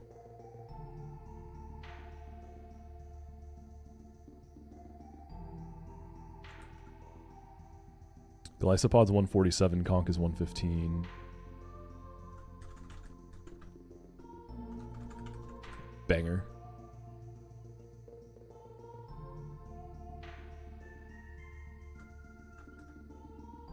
115 on Conky. What's up, BT? Almost every Pokemon in Run and Bun has its own niche, can be used in some way. Yeah, like even the most bum of bum encounters, they'll do something. And I don't mean like, yeah, they'll get sacked, haha. Like, they'll all do something at some point. Some do more than others, but everything has a role to play. Need a black belt.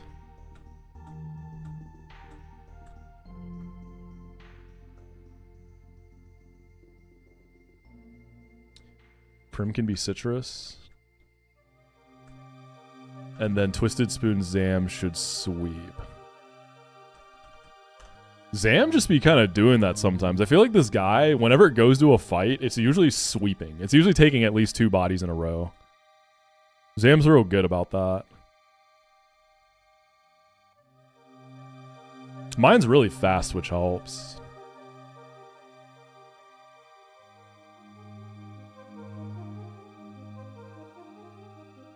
I've been wanting to play Majora's Mask again recently. It's funny you mentioned that. I played it when I was like a kid. I haven't played it since. I want to play it again as an adult. That's like top 3 favorite Zelda games for me. I really like that game.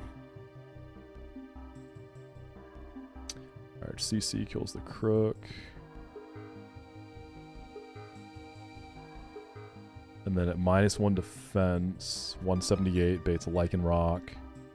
For clean close combat, no stealth rock, it's fast kill. We go through Glycopod.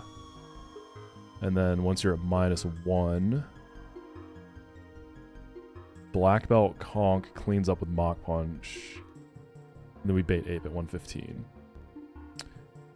And Prim is okay if it gets like double crit or anything like that. It's not a big deal. And then Alakazam needs Spoon.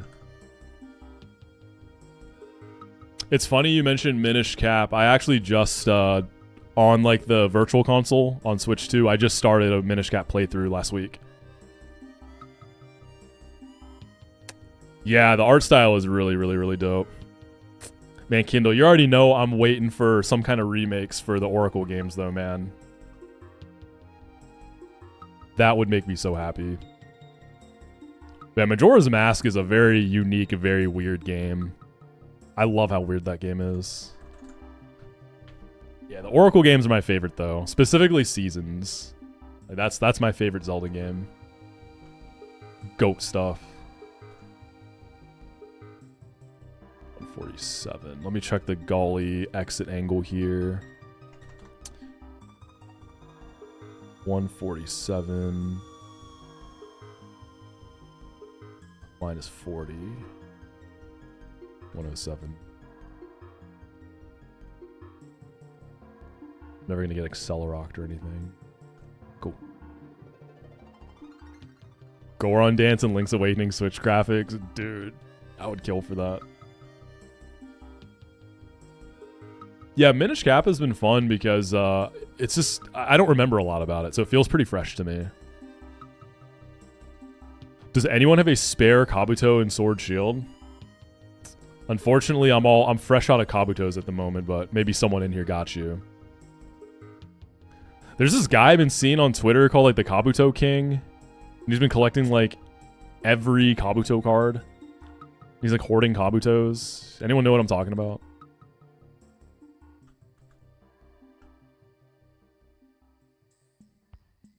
You've seen that guy, right? He's cornered the Kabuto market. I haven't played Spirit Tracks, dude. I need to. Cause that was on... Was it 3DS or DS?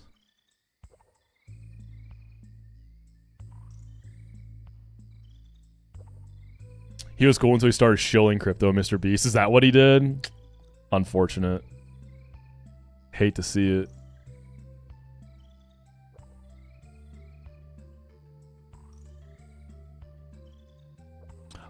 I'll check it out, Ronnie. I feel like I've probably heard it. It's one of those situations like... I mean, Deltarune and Undertale were like that, right? Like, for so many years, I was obsessed with the music from them. But I hadn't played them yet.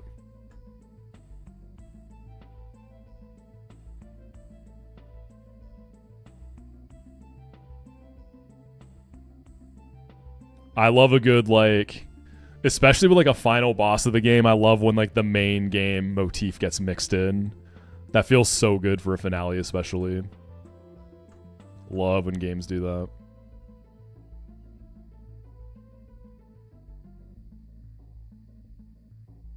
I don't need Guts on Conk.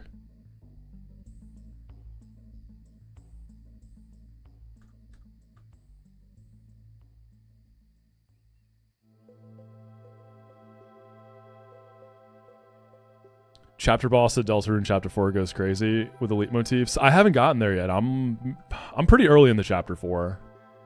I'd say I'm pretty early in.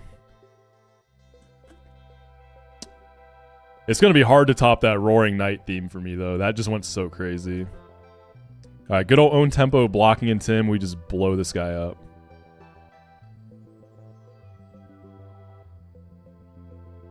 I've heard people say bad things about like the Undertale and Deltarune fandoms. I haven't really like interacted with the fandoms. Well, what is it that's bad about them? Are they toxic? I've seen a lot of people say that.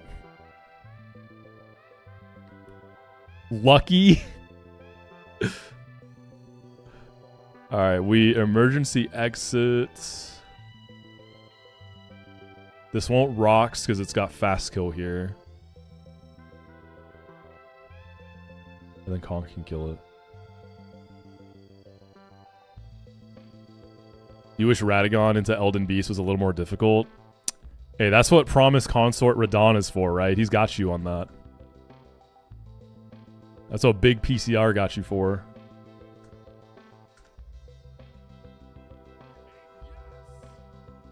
I never fought pre-nerf Promise Consort Radon. I didn't like, I was super taking my time. I didn't get there fast enough. I heard it was disgusting. Yo, John with a big 53, man. Thank you, brother. Dude, how you been liking Season 2 of Fallout? It's been really fun so far. I'm a big New Vegas guy, so I've been feasting, man. It's been excellent. All right, this is Flamethrower from Ape. We go Prim, and then slow flip turn to break the sash.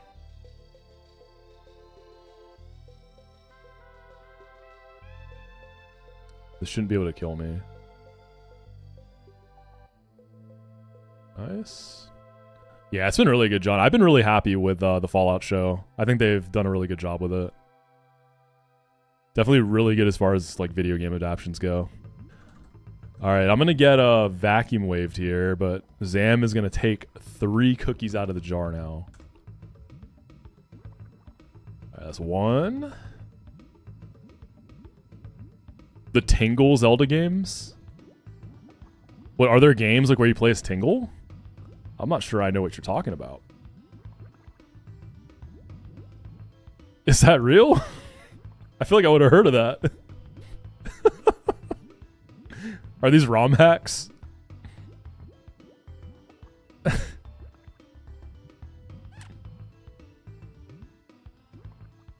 There was one internationally, the others are Japan only. Are they good? Tingle's Rosy Rupee Land. Do you think you have enough in the box to do the heist? Yeah, I do. It's I feel like that's the 3rd heist question I gotten today. People love the heist, man. I don't know what people love the heist.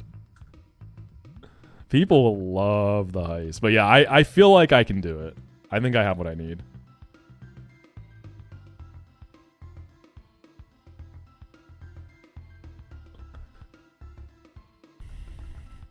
I wonder what I'm gonna beat Mega Metagross with. I didn't get a Greninja. I was hoping to get like a nice Greninja for that. I think Ghost Gem Pult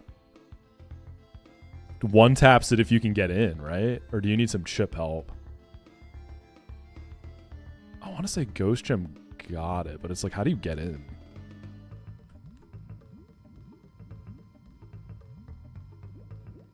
Hydreigon can probably go nuts on it too. Double heist? We'll see. I ain't sweating over it. I mean, at this point too, like, I don't know, Latios would be good obviously, but I have Pult and Hydreigon, so I'm not like thirsting for a Latios, you know?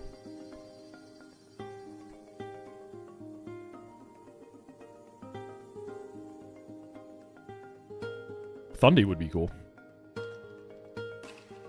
Have I thought about the new Golly bug? You can fast flip turn with Barraskewda into Gliscopod and slow flip. Wait, what? Fast flip turn with Barraskewda into Gliscopod into a... Oh, you talking about the jutsu? The like 3rd move slot thing? I think it's... Is it 3rd move slot or... How does it work again? Isn't it you emergency exit and then the guy you exit into has to eat a berry?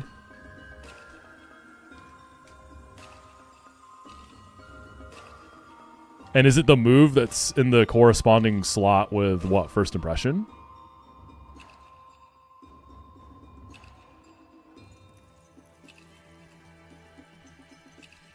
Is that what it is? Oh, with the move you click, whatever you click. Okay, so you have to click a move and then get exited. And then the corresponding slot. I see.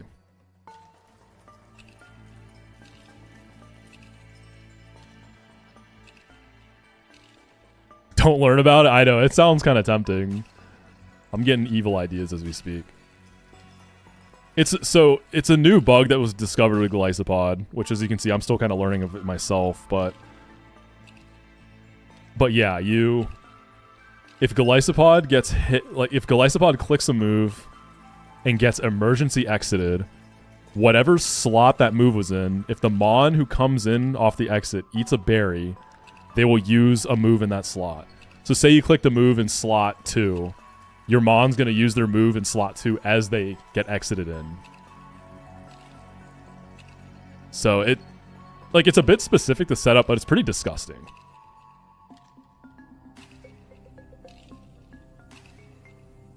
That's pretty disgusting. Pretty funny though. What's up, Full Flex? Alright, 2 fights until the fun stuff. We're almost there now. Yeah, you get a free attack essentially. I haven't seen a clip of I haven't actually seen it in action. I've just heard people talking about it. I think it just got discovered like a few weeks ago. Yeah, yeah. A reverse U-turn is a good way to put it. Yeah. Kind of like a reverse U-turn. Yeah.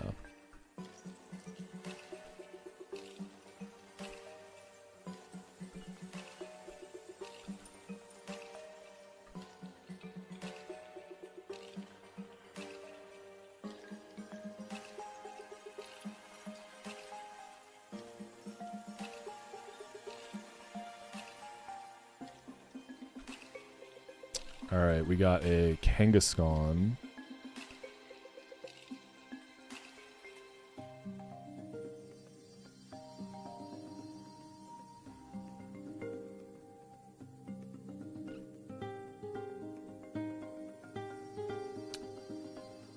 Alright, Beware's gonna take this guy. And then we're pre-damaging to get the Miss Magius out, and then it's a low money time. I am, as of now, in like every single Hellroom fight using U-turn low punny. So I don't need it now.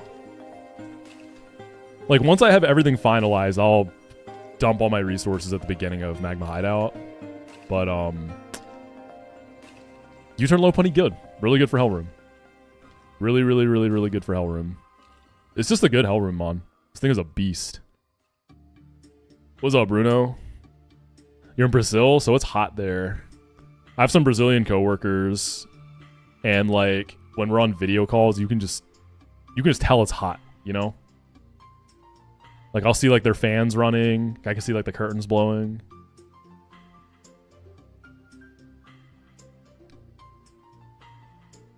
I've cooked through Pyre tag. And then I have Hellroom cooked.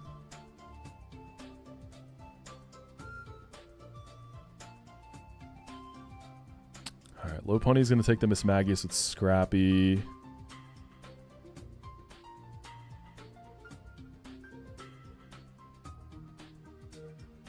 Golisopod's gonna first impression Malamar, never get exited, and then I'm gonna shed shell out of Wob.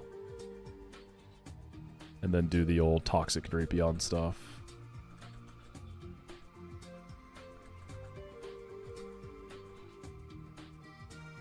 Bring Escav. And then we could bring, like, Hydreigon. How far did I playtest? Everything, dude. The whole run's mapped out. I've playtested everything.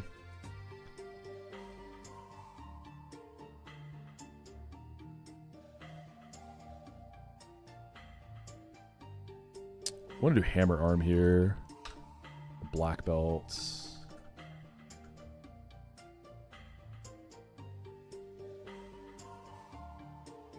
We do the Lopunite. Shed Shell. Yeah, I did finish Crystal Kaizo Plus. I've started working on the script for that. It's been a little while. It was earlier this... It was, I beat it right before I started the Drayano Gauntlet.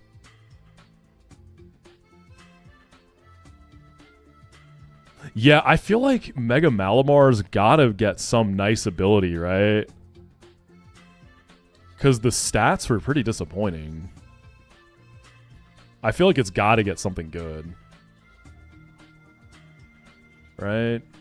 Surely they don't just kill it like that. Like, there's some megas with poor stat spreads that, like, it's pretty telling. I mean, it's not guaranteed they're going to get a good ability. Like, end of the day, there's good Pokemon and bad Pokemon. Not everything gets to be a GOAT. Beware Sprite flapping his arms is so cute. Oh yeah, it is really cute. Cute little guy. Duster Smash, thank you for the Prime. Hope you're having a good Friday. Back on the grind. Long week of work. Gonna unwind by wiping the Pyre tag. No better way to do it, right? 179.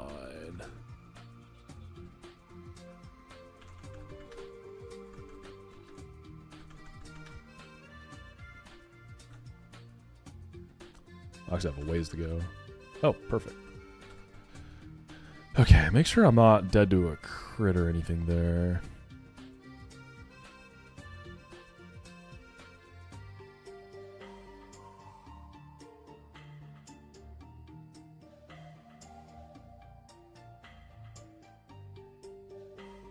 I was a little disappointed that my Bewear wasn't like a Sneasler or Hawlucha, but it's an excellent Pokemon. This thing is so good. It really is just so good.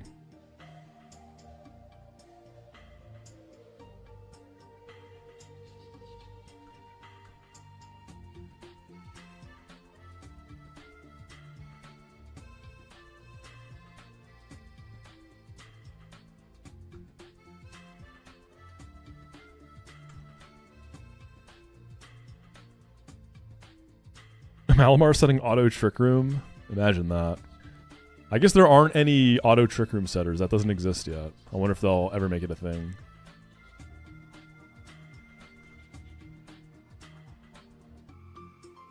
I'm still wondering if they'll ever make a special type Intimidate. I think they haven't for balancing reasons, right? Yeah, for sure, Ronnie. I think so too. It'd be a little much, as funny as it would be. But I think they haven't done a special Intimidate, right? Because they kind of need everything they can get when you compare, like, the average special attacker to physical attacker. So this is a Hex Maniac. I keep forgetting, like, who I've already fought.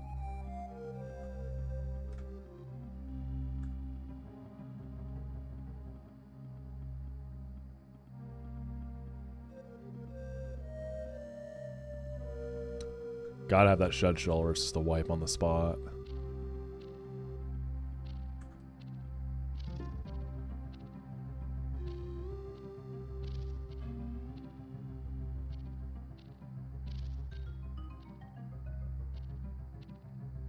Always wanted to use the vanilla Gen 5 plus Sheer Force and Life Orb interaction in Run and Bun Nuzlocke, but have yet to make it there in a run. Oh, I guess that... Does that work in Run and Bun? It does, right? Sheer Force, Life Orb, not taking Self Chip. I guess I've never tried to run that. I mean, it works for the AI, right? So I don't see why it wouldn't work for us. We just Hammer Arm this.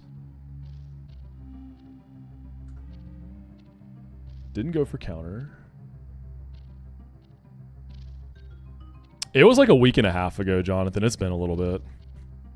I really don't like cooking fights and then coming on and doing them. And I, like, didn't really do that in my winning run. It's just not as fun to me. But with 1DR, I feel like it's kind of a necessary evil. Because I really don't want to get into, like, where we sit here and do 2 fights a stream. Like, that doesn't sound very fun right now. Because, like, this is, like, a bonus challenge. Like, I've beaten this game, right? So I don't think that's worth it at this point.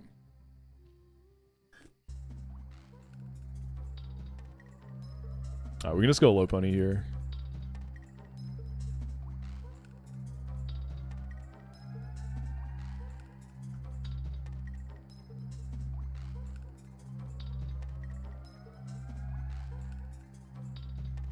A lot of damage.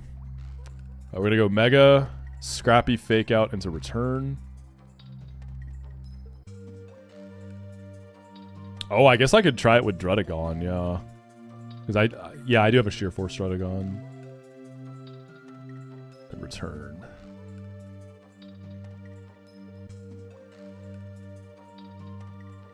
Alright.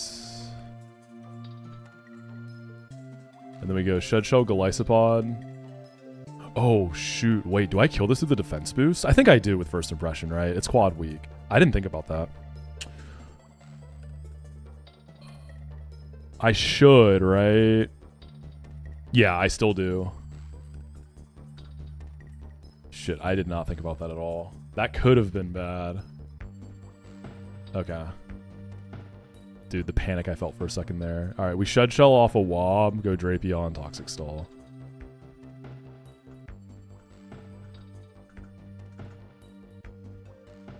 Right, we got one more until Gauntlet time, and then the fun begins. What was the thought process behind the return animation? I've wondered the same thing. That and Facade have really weird animations in this. They're both super strange. Go return? It's like, looks like you're just like humping them to death. I mean, I guess Facade is kind of like that too.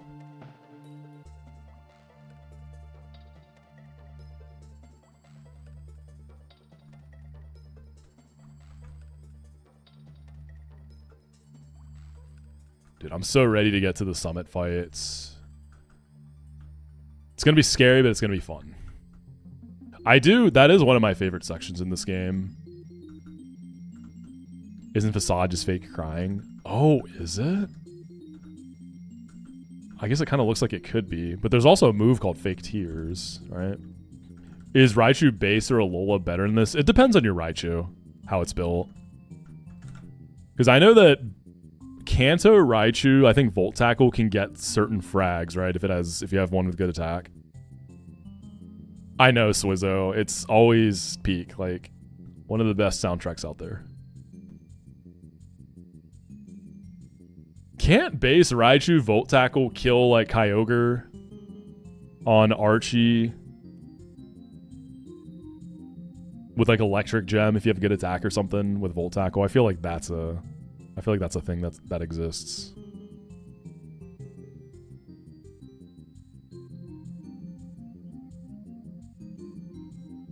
Okay, Electivire, Aspir Exca.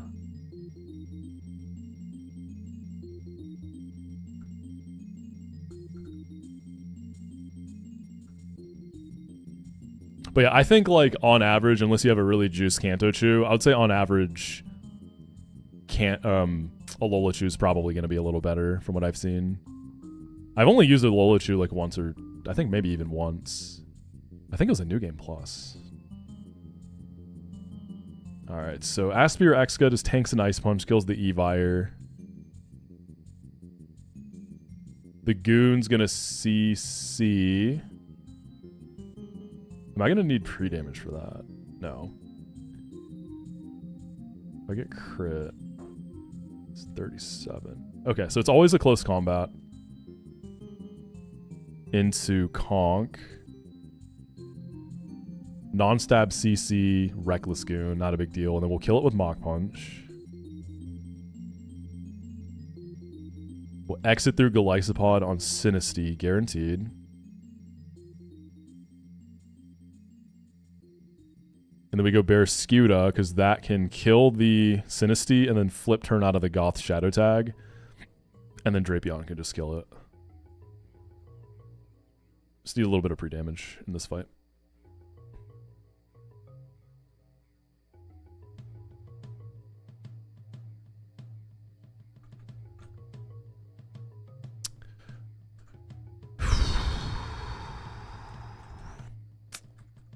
Starting to think about the summit fights.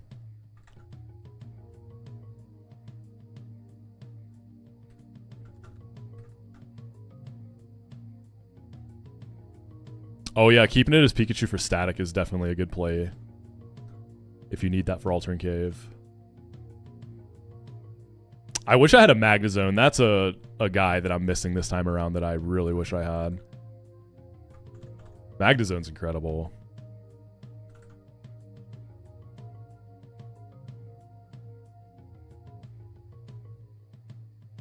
Like, even in a non-1DR run, you don't even take Explosion on that guy. You don't blow that guy up. It's way too good to even think about it.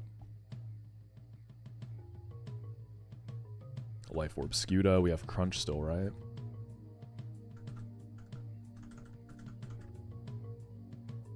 Yeah. Cherry Drapion. Yo, what's up, Hello? How you doing, dude? Good morning, yeah? How goes it, man?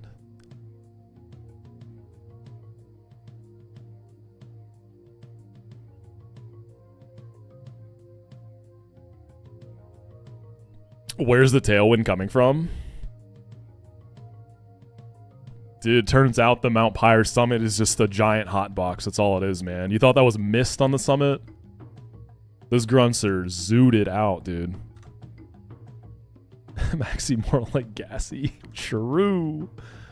Groudon gummies. That has a great ring to it. That would actually be so cute. Groudon gummies. Like, think about the way those would look. That'd be mad cute. All right, 2 pre-damages. This has been kind of a nice way to ease into the really scary stuff. Like, just some chill, just chatting. You know, no really hard fights. Just really relaxing stuff. This has been good. It's been good. All right, 196 and 194. So Golly will go first.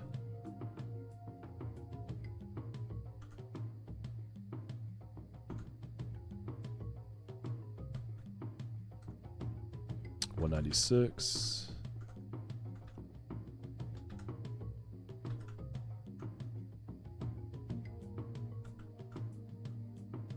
Oh, I have another slot. I'll just bring a bird so I can leave. I like having the Altaria with me. I like to keep that thing on me.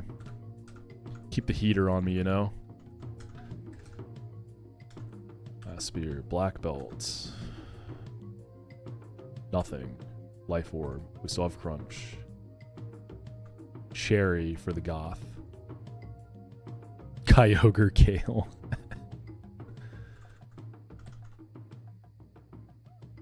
You'll never defeat Black Ember, Sniper, Quick Claw, Water Spout, Octillery. No Citrus on Golly, not here, no. I actually haven't done any double exits yet. But I am not above that. I will do it when the time comes. I just haven't needed it. I will double exit. If that is what it takes for victory.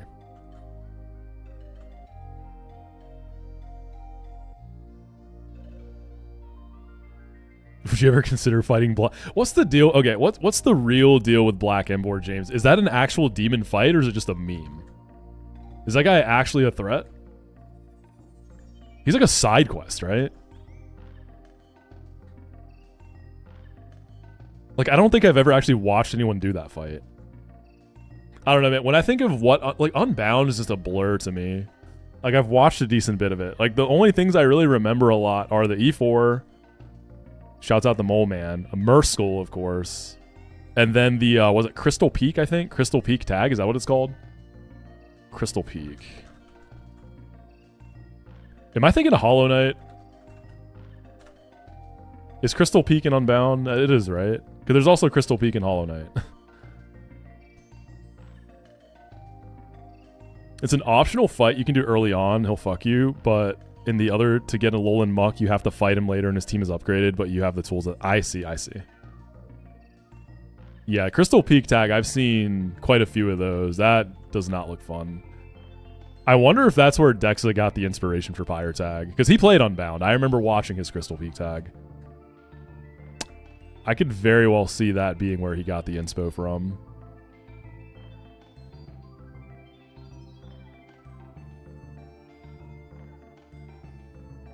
Huh, I never thought about that. That's gotta... He had to have at least been thinking about it a little bit.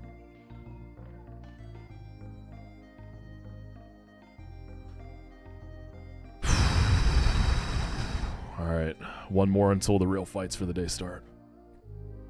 Yeah, Rad Red Sulfco, I've wiped there myself. Been there myself. Yeah, I'm doing tag today. If I don't wipe before it. Pyre tag is designed by someone who just got divorced, lost the house and the car, and the kids, and the dog. Alright, got Aspir for this.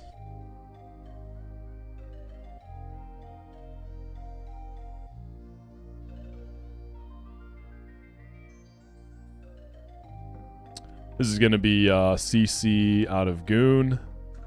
We go Conk. And then we can kill it now with Mach Punch. Should be the teacup. Exit through Golly. If you can't tell, I'm ready to get through this fight so I can get moving on the real stuff. Nice. Life Orb Crunch will kill this. We flip turn to get out of Shadow Tag. Go Drapion. On the Thunderbolt, we got a Cherry. Then knockoff. Okay, let's get ready for the Gauntlet, baby.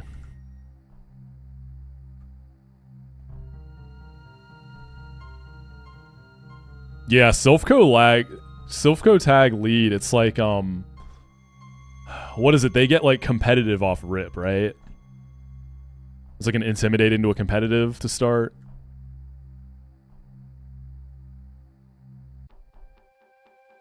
Yeah. In hardcore mode, isn't the Goth a Galarian Articuno?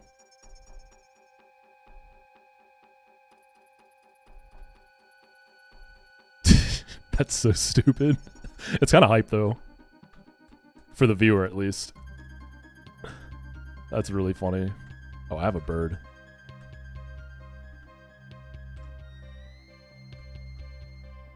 Yeah, wiping there was not fun. But Red is pretty boss rushy, so you get back there pretty fast.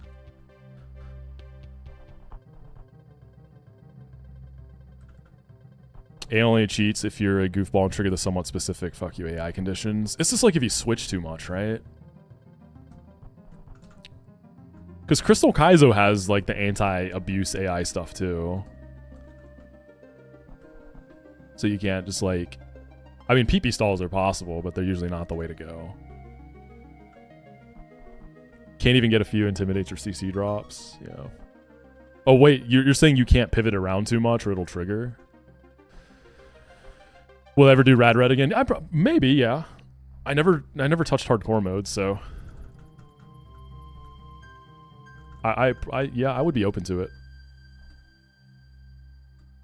I love that game. I have really fond memories of it. Like, I had a really fun time playing it.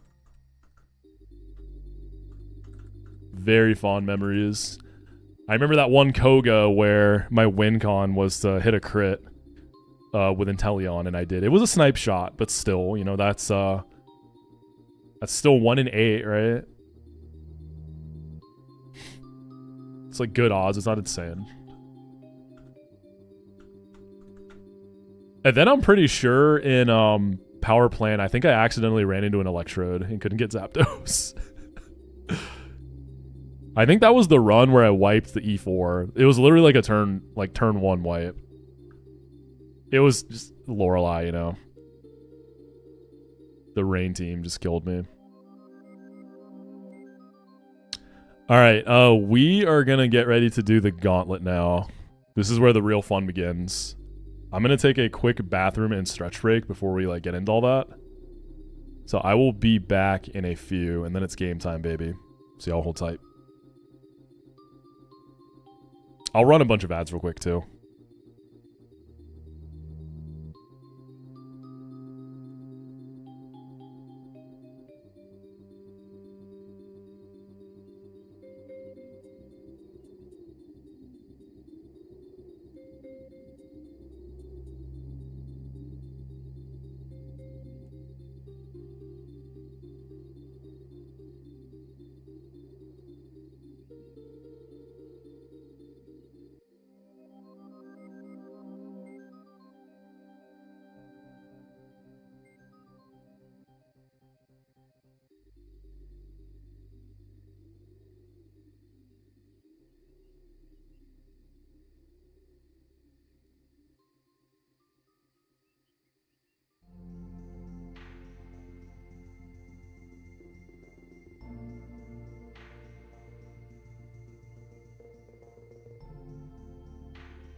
Okay.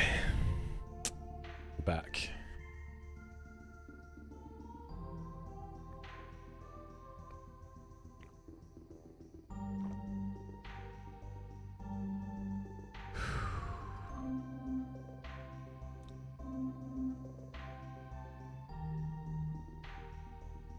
All right, so if you've not seen this gauntlet, it is 4 fights and you cannot change your team.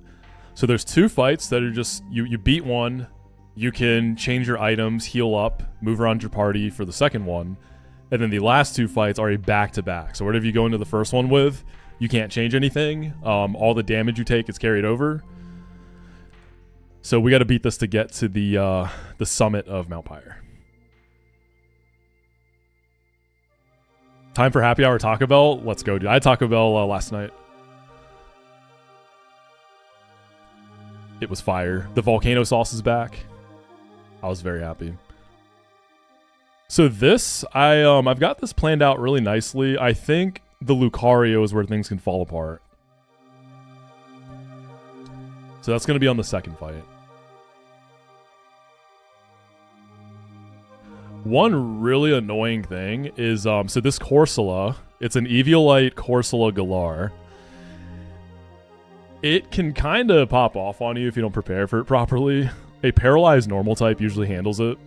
Lopunny is really good in this gauntlet, and it can be paralyzed for the first fight to handle this. But I have a Limber Lopunny, so I can't run the prepared guy. It's really annoying, so we'll use something else for it. Do I like Star Wars? Yeah, I like Star Wars. I'm not like a mega Star Wars fan, but I've like seen most of it.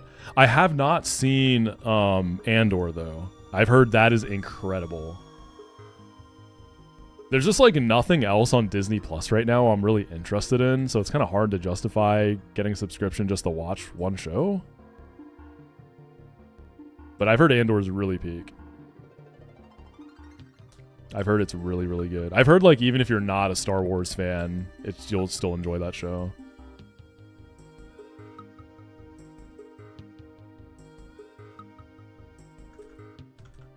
I say to hit up one of my friends for that login, honestly.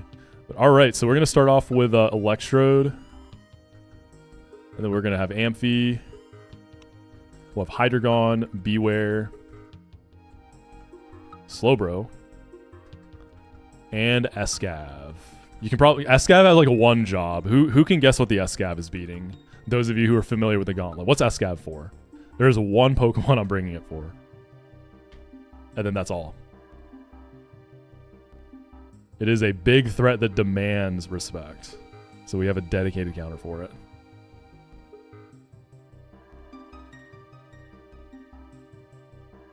Beware could fight said threat, but it's not completely safe.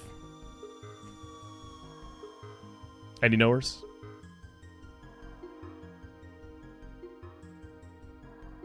Yeah, it's Gumshoes. Crackline got, yeah, it's Gumshoes. Yep. Y'all know what's up. It's Gumshoes, baby. Quick Claw adaptability Gumshoes. That thing is a threat, bro. I hate that thing, but Escavalier just owns it. Yup, Quick Claw shoes.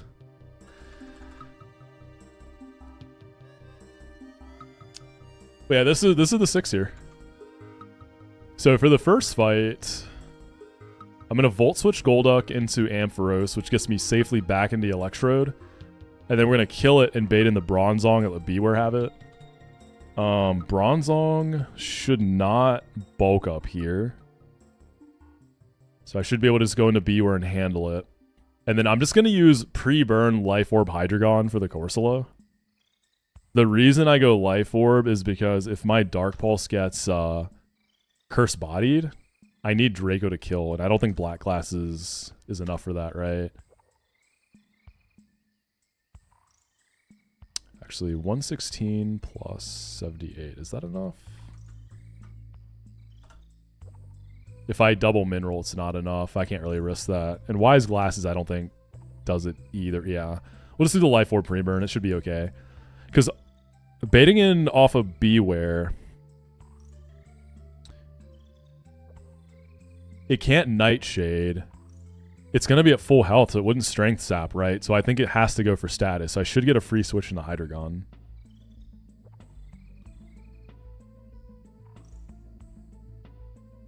Yeah, Conk has been awesome. Definitely one of the most dominating mons of this run. Like, I pulled a plus attack one, too, with the guts. It's just so over the top at that point. It's so strong. Where's Ampharos? I'm just getting everything lined up here. But yeah, we'll just talk about each fight as we go. And then Mandibuzz is just going to be Altaria. Altaria is really good in this Gauntlet. Definitely a classic Gauntlet mon here. It does so much. Altaria. Slowbro.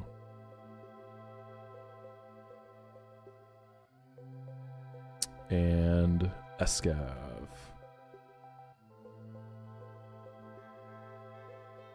I don't need any like pre-damage or anything like that, thankfully. We just need pre-status. I also need to go shopping. I'm going to need Electro Web and Shockwave. I don't know if I have those already. I have one Shockwave. I'm going to go ahead and teach Electro Web so I don't forget. That's going to be for Ampharos.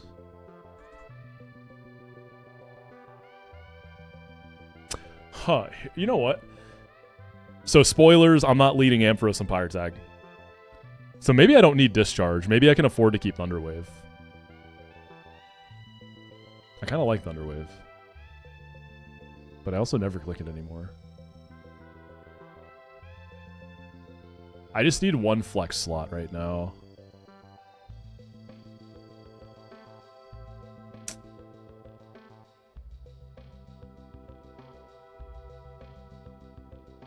Thoughts?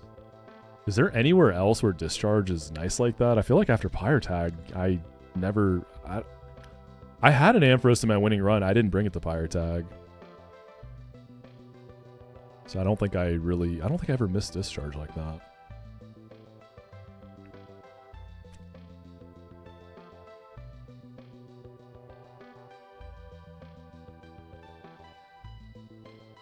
I think I'm going to get rid of it. Yeah, I want to keep Thunderwave.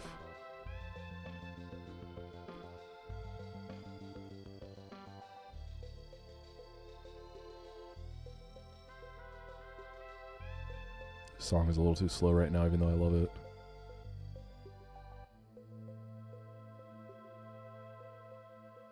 There we go. Yeah, where's that, Ronnie? Alright, we're gonna go Citrus.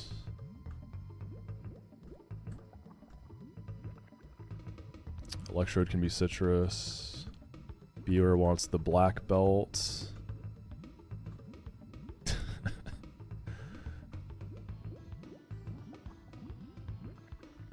Where's my black belt? Is it in the box? Ooh, that'd be a terrible way to throw. Like going into a gauntlet and forgetting an item on a mon in the box. Oh, that would be a disgusting way to throw. Life Orb pre-burn on Hydra. Citrus on Brosif. Citrus on Escav. Pre-burn on Altaria too. Wait.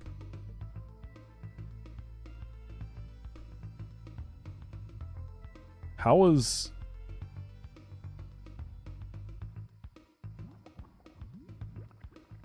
Oh. Okay, that's right. Does that work? Okay, I'm not bringing Escav anymore. Right. Because I had planned this. So, originally, it was... Instead of Hydreigon, it was Pyroar. So, I was bringing Escav for Gumshoes, and I was bringing Pyroar as like my pre-paranormal type, killing Lucario with it, doing some pivots. And then after I got the Hydreigon, I re-looked at it, because Hydreigon cleans up one of the points. So originally I was going to have to risk like crit from Sniper crit or Octazooka drop from Kingdra. And then slotting in Hydreigon gets rid of that. So I have a slightly riskier Lucario now, but it's not bad. Yeah, so Beware does safely beat the this Gumshoes. I guess my Beware... It's not that bulky. But it's got Fluffy, right? Because I one-tap the Gumshoes, and if I switch into a max roll, I live another max roll if I get Quick Clawed. Yeah. I would just have to not switch into a Crunch, which I never am. Yeah. I was so confused for a second. I was like, wait, what?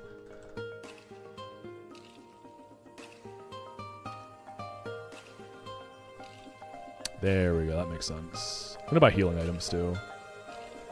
So 2 pre-burns.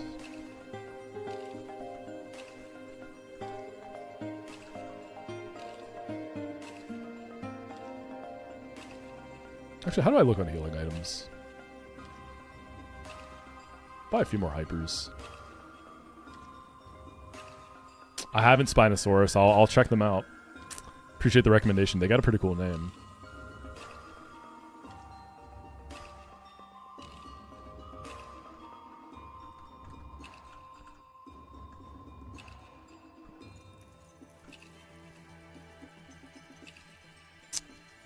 I have Shockwave, right? Nope. I should change my name back to Moxi IRL. Let me see if that's taken. If someone scooped it up. Moxi _ IRL. Nope. It's free. If anyone wants to be Moxi with an E _ IRL. Yo, Evan, what's up, dude? Well, good to see you again, man. Alternatives Altaria Knight. That would be helpful.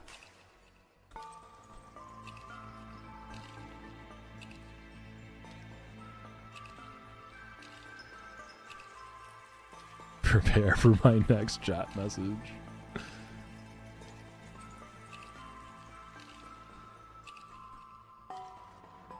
Alright, it's time for in-game music now. I'm excited.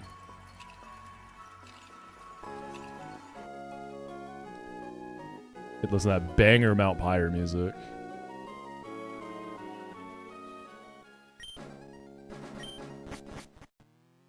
This song is so good.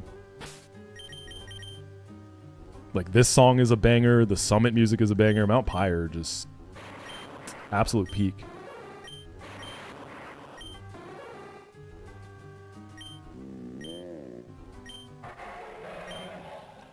First use of Hydreigon since getting it, right?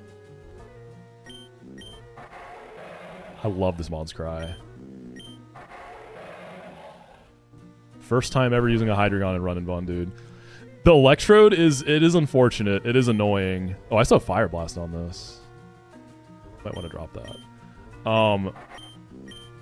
It does have a redeeming quality. It might be minus speed, but it does have 31 speed naturally. So that's actually been alright. It's actually been okay. It doesn't outspeed the Cloyster, the Tailwind Cloyster though, which is annoying. But I think even with a really good Electrode, you need some like resources for that. The Hydreigon came from Game Corner. I didn't give it anything. It came this way. It just needs a new nature and it's good to go. It's really good though. Yeah.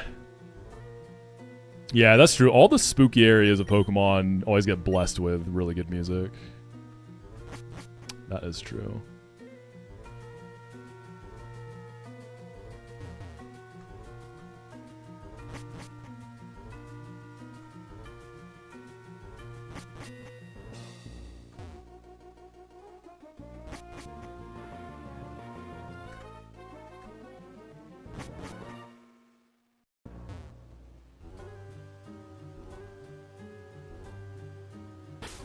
Alright, point of no return once we get down the hole.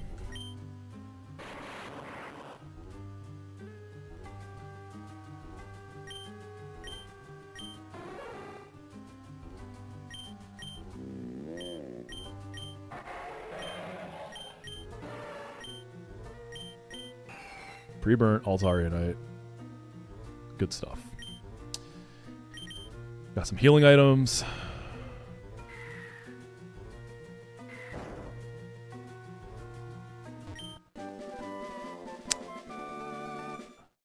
I do not remember which hole it is. I don't think it matters.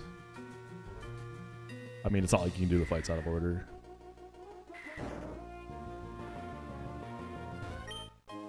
Ghost Gem. I have a feeling I'll need that for Metagross and Tate and Liza is my guess. Yo, what's up, Steph? Okay, that's the right hole. Alright, we are in the Gauntlet. If I forgot anything at home, then it's cooked.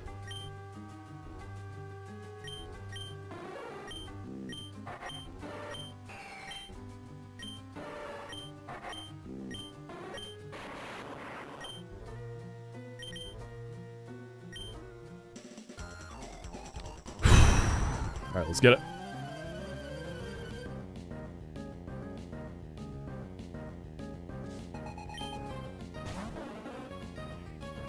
Evan, thank you for the 3 months, dude.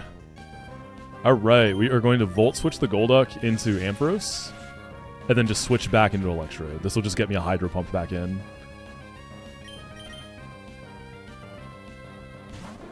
Should just be an Ice Beam. We got a Citrus to cover crits, just to make sure I'm always consistently baiting the right thing.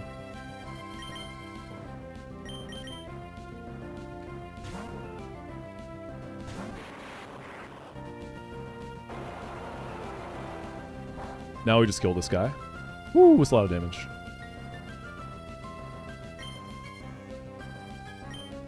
Okay. This should be Bronzong. I need to make sure I'm not baiting Bronzong for Iron Defense. That's the big thing. That's going to be really annoying for Beware. It's a Heat-Proof Colberberry Bronzong. Beautiful. So now we can Volt Switch this guy.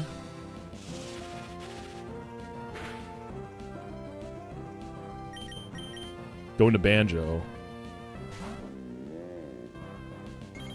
Oh, okay. I thought it couldn't Iron Defense there. Okay. It's not cooked, but it's not ideal. After 2 superpowers, I still outspeed. It's +2 defense now. My damage output is just going to be kind of rough here. I wish I had like a Rock Smash or something. Oh, those body press is going to be... Oh, this is kind of bad, actually. Dang, I already goofed up on that.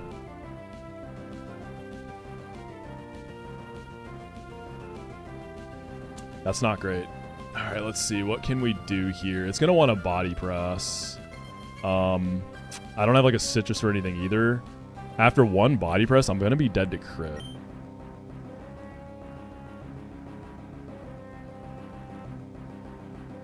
I don't think I can 1v1 with Beware. This is really bad, dude. That was a severe miscalculation there. Let's see. No, it's not Levitate. It's Heat-Proof and Colberberry. I'm wondering if Hydreigon has to come in to help.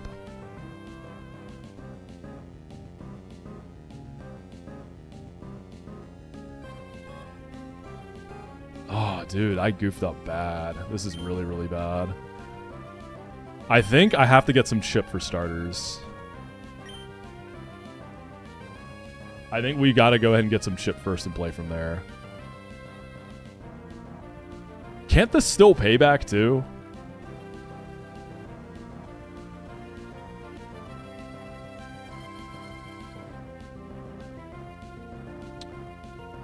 And then Slowbro might have to come in and finish it off.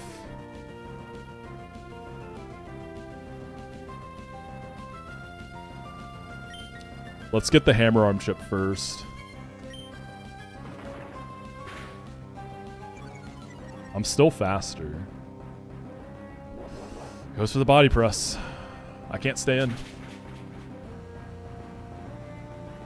I'm just dead to crit now. The issue with Slowbro, I still have, I'm running Fire Blast right now. I should have changed that for Surf. I just didn't think it would matter. This is the original line. I just didn't think it would Iron Defense on that switch there. I didn't think it would Iron Defense into Electrode. So I didn't like mess up my line. I misplanned.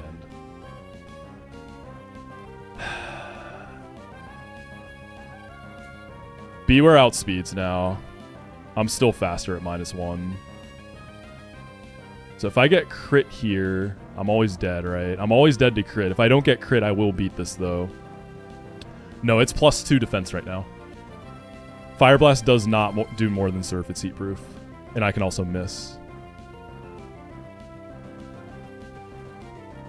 Slowbro's 1 point faster, which is pretty notable.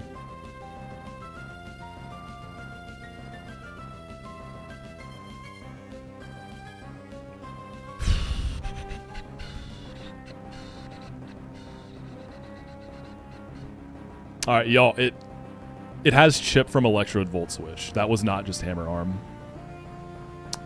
This is +2 defense right now. So the most superpower does 28 to 33%. Yeah. So I'd have to Hammer Arm into superpower. I'm just trying to think if I stay in and risk the crit, or if I go Slowbro and try to get something going there. Let me see what the situation with I can't kill this right now. I have if I want to stay with Beware, I absolutely have to. So here's the situation. I'm faster. If I dodge a crit, we're fine. I'm trying to avoid dodging the crit. That's what I'm looking for right now. And I cannot superpower because I will go first and defense drop and just die. So it'd have to be Hammer Arm into superpower. I'm faster after 2 Hammer Arms. So it's just dodging a crit here. What I'm checking now is, can this even click Payback here? Doesn't Payback have like weird AI? Would it ever Payback? I don't think it would ever Payback here, right? I think it's just a clean body press.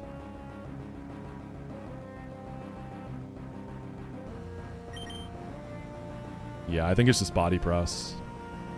Altaria, I don't think has damage output to deal with this right now either. Yeah, it doesn't. Because Altaria goes in the body press pretty comfortably. Yes, -2 Beware outspeeds.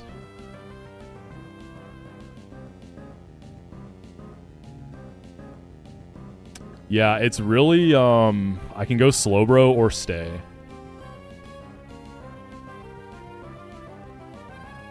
Slowbro, though, like, puts me in a really rough position, I'm not gonna lie. Slowbro could bait Payback into Hydra, but because of Colbur Berry, I don't know, I have a Life Orb. I don't know if Hydra can kill through Colbur. It doesn't. So what we could do, we go Slowbro on this body press. If I think I live double crit there, but then I have to hit a Fire Blast.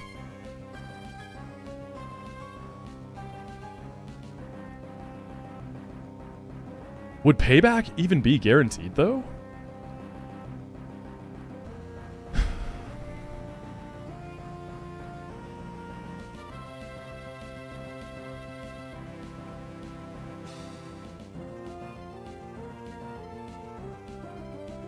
It's okay if Mandibuzz comes in early. Whatever comes out after this, I can deal with it. It's just, how do I beat this guy? I mean, Fire Blast is, what, 85 AC?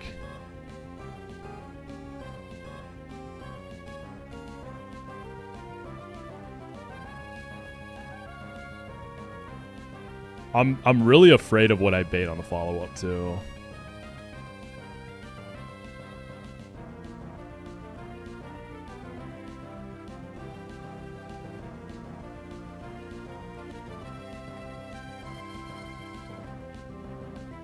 So let's see Hydreigon's min roll here. So first of all, this guy is at... You're a little below half.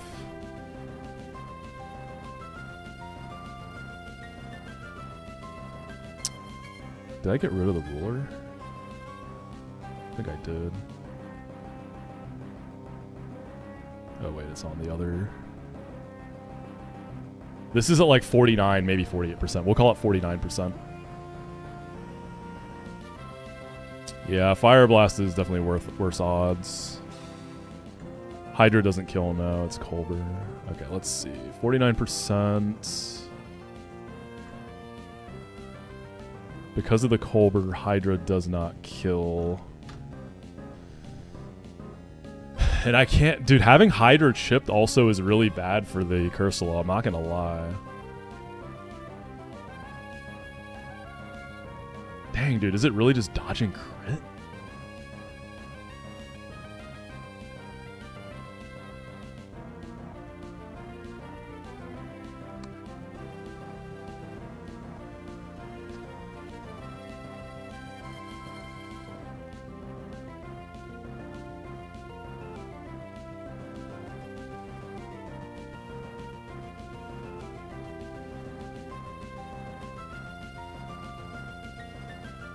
Yeah, the AI is dodging crit too. I could kill them here.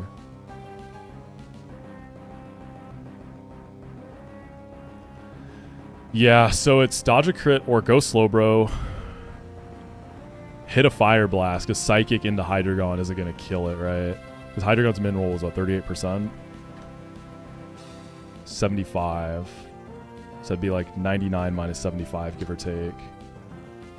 So I would need 24 damage, which Slowbro isn't giving me without. If I had Surf on Slowbro, it would be fine. Yeah. I think I got to stay in and dodge a crit here. Hammer Arm into Superpower will kill it.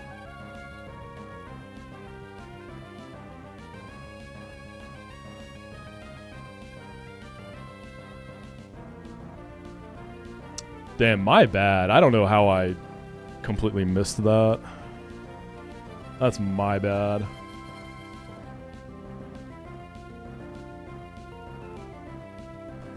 Alright, y'all. I think this is like the best mathematical play we can make here.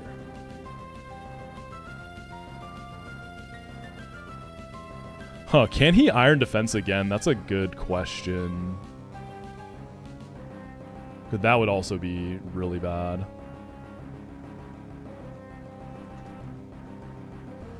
I don't think he can, right?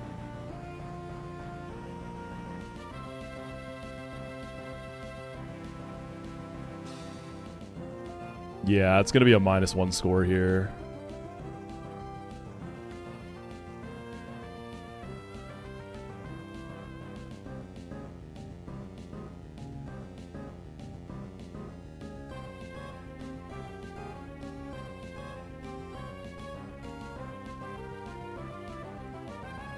Yeah, I think that's it, y'all. That's the best I got.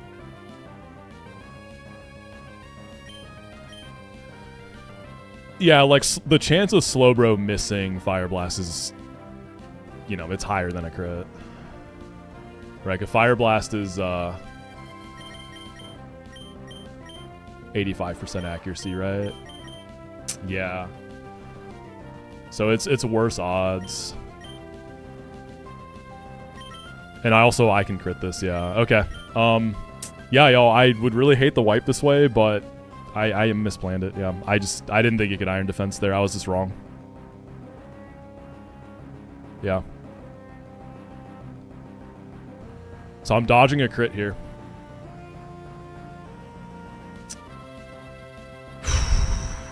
Let's see if we even make it to Pyre Tag at this point, y'all. Good luck. Let me just make extra sure I'm faster after 2 Hammer Arms. I'll be 54 speed versus 57. Alright, beware. Crit this. Crit this.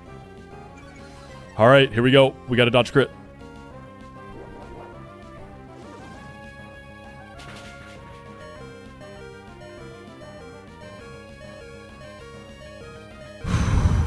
We dodged the crit.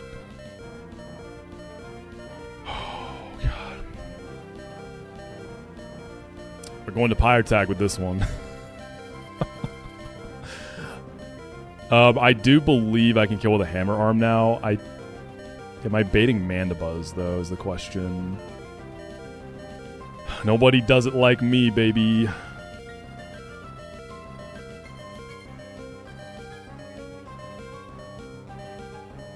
I think I'm baiting Mandibuzz either way. I'm still faster, yeah. That's fine, though. It's okay if Mandibuzz comes out early. The rest of the line doesn't really matter. I actually kind of like baiting a killing move instead of an infestation on a Mandibuzz. Yeah, I'm at -2. -2 speed. I have 54 speed, Bronzong is 47. We're going to send a superpower.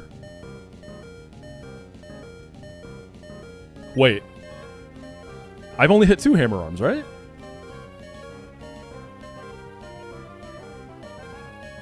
I volt switched into Beware. I hammer armed in the Iron Defense. I hammer armed again and dodge crit just now. Oh yeah, I can just look at my PP. Yeah, we're good. So paranoid right now, dude.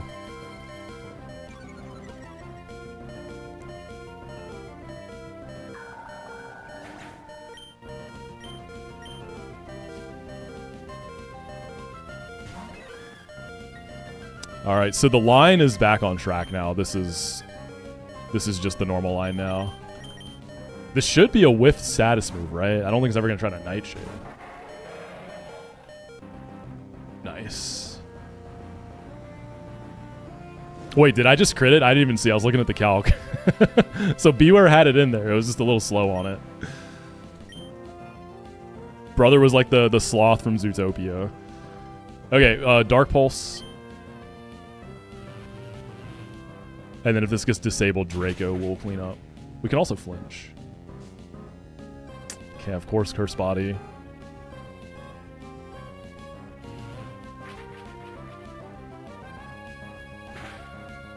We're good on residuals, right? Yeah. First ever Draco drop to the Hydreigon for your boy.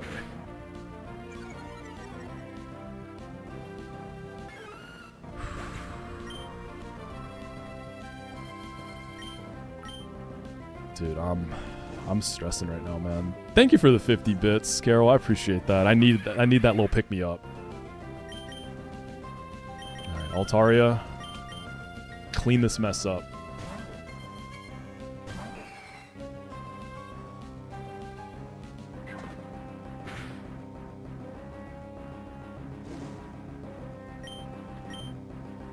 And then Facade should just melt this.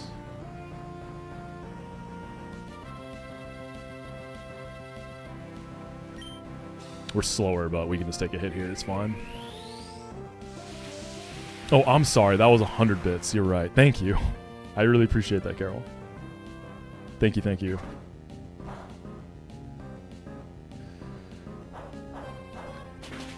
Alright, I gotta, like, extra double check things now.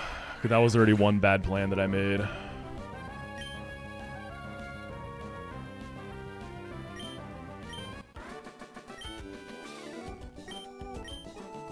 Oh my god, man. Like, it wasn't... That was supposed to be pretty free.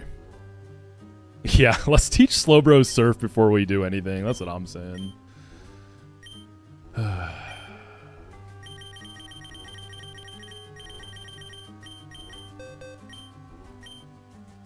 Fire Blast was for Tate and Liza. I guess this guy's just been like a slack off Future Sight merchant ever since.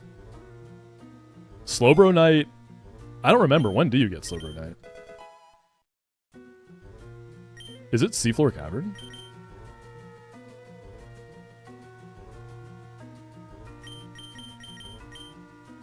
Oh, it's that late? Dang, I didn't remember it being that late.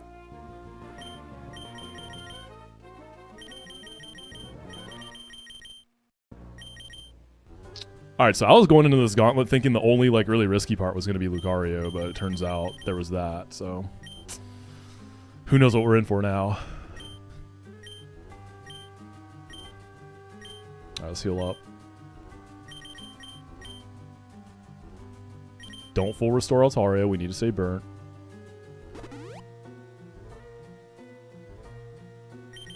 Yeah, Mega Bro is broken in, like, every game it's in. It is...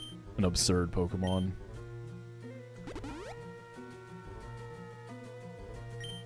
Yeah, we're doing it again, but this time we're doing it Deathless Dixon. Welcome in.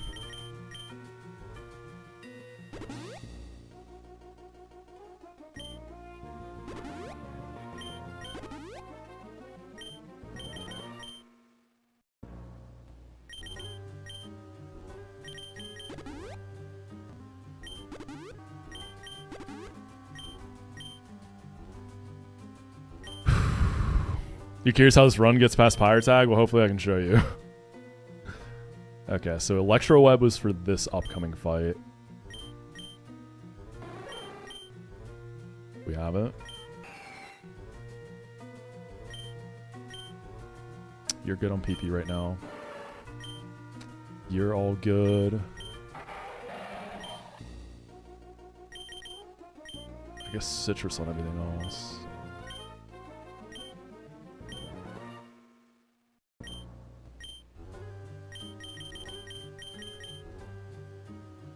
Yeah, I'm also curious how this gets past Pyre tag.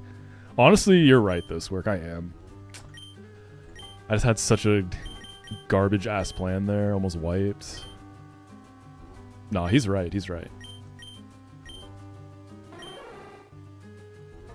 No, dude, I didn't think this Bronzong would iron defense, and it did, so I had to risk a crit. It was bad. We're in the Pyre Gauntlet right now.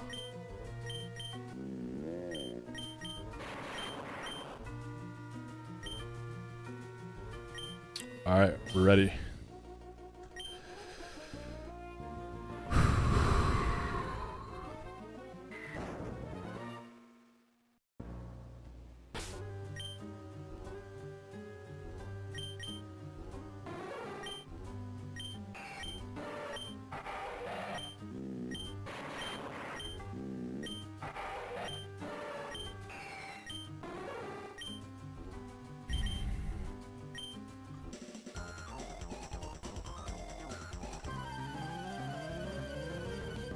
The start of this fight is not bad.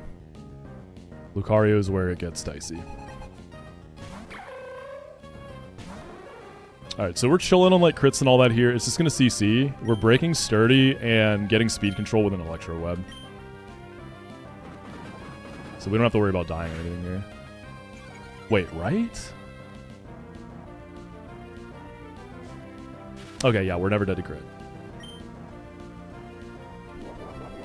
I love that we get the static Brock. It's Lumberry, but that's still funny.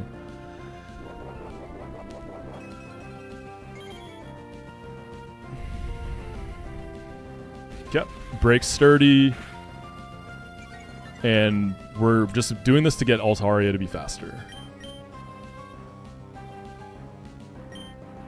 And like, even if we Giga crit that and bait reversal, that's super fine. Like, we're switching into Altaria, so it's okay.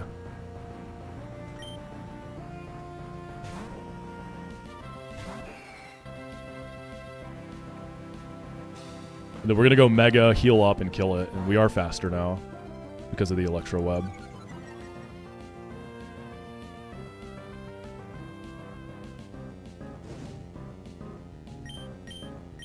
Mega Altarian Roost.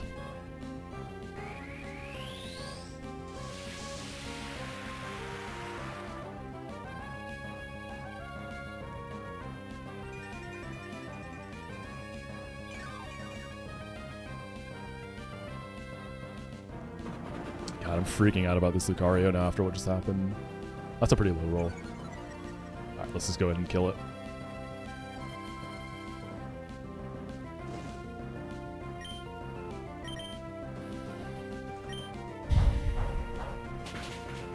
Alright, we just outspeed and absolutely blow up throw, so it's gonna be Lucario for Flash Cannon.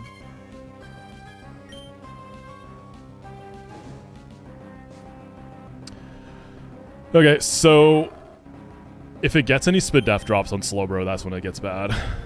I couldn't find anything better with this. Originally, I was bringing Pyroar, and this was completely free. But I subbed in Hydreigon because it makes the Kingdra a lot more manageable on the back-to-back. I think, like, this risk is not as bad as that would have been, so I just kind of had to rock with it. Actually, hold up. Do I ever go Electrode and Volt Switch first? Would that give Slowbro enough to kill with just Psychic? Nah. Okay, we go hard Slowbro. My backups aren't great either. So it's 10% to drop from Flash Cannon and 10% from Focus Blast, yeah? They're both 10% chance, so not terrible.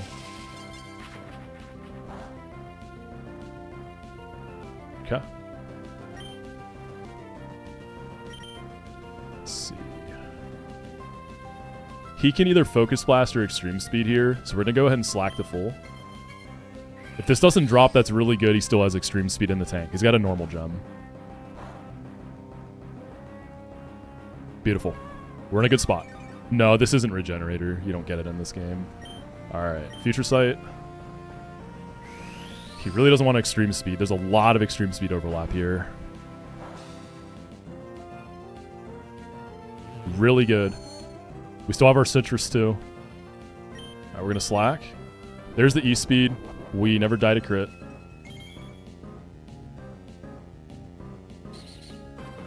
So we're chilling on this matchup now.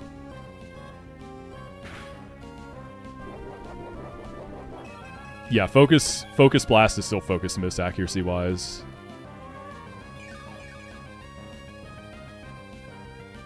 Alright, and then Psychic in the Future Sight will just kill it. Actually, is... Hold on, let me take Fire Blast off in the calc. Okay, yeah, we just Psychic. Just misses.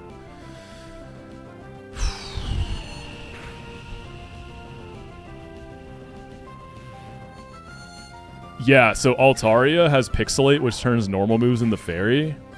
And Mega Altaria is actually a mixed attacker. 110 base, Spatic, and attack. So Pixelate Facade with a burn is a boosted Fairy-type Facade, essentially. Altaria can go either way.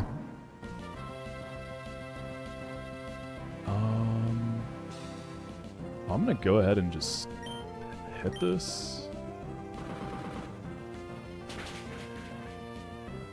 I could go Altaria, but if it bulked up, it gets a little annoying, so we'll just stay in. I think we just win the 1v1 at this point, right?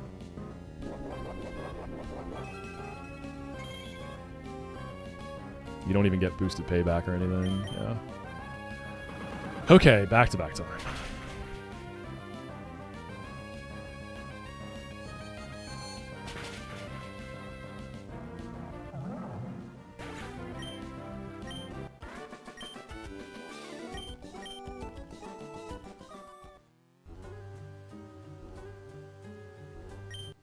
Rare candy, let's go.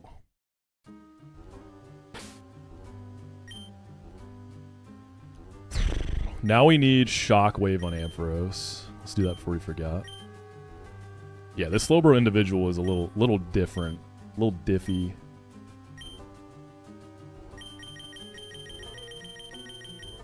This is the first time I ever got a 114 Slowbro. I like how Taco Bell will either give you 1 to 2 sauces per burrito or 500. Yeah, for sure. They usually give me so many, and then I just save them at home, so I've just got a drawer of them.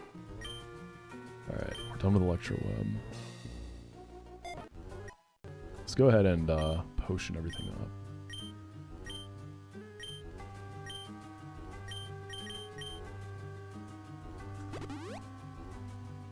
I love this song, but it also makes me a bit anxious.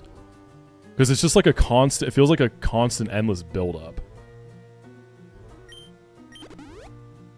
This is like a one brutal edging session before the back-to-back.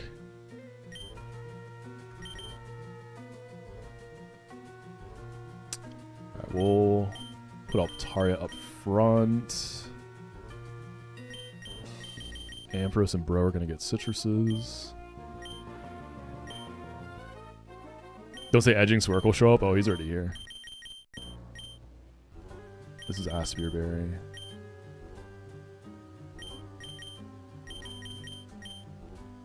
Let's see. Hydreigon. There you go, Dragon Fang. You're damn right. Where I live, people eat outdoors only in situations where they're really busy. I like eating outside. You know, I'll go to Chipotle. Go sit outside when the weather's nice, eat by myself sometimes. Eating by yourself in public can be kind of chill, you know? It's kind of... It's good people watching. I know some people get weirded out by it, but you should try it. It's kind of chill.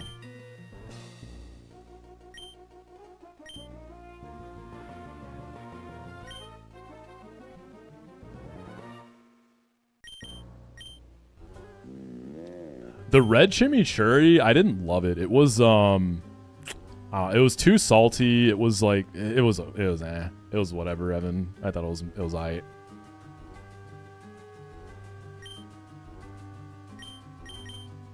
I liked the Chipotle Ranch.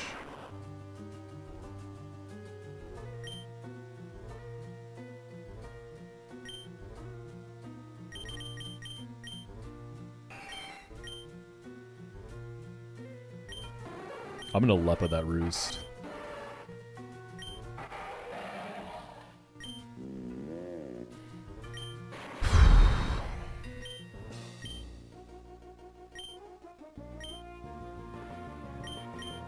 The one-line ability descriptions are fun. Yeah, tougher but flammable.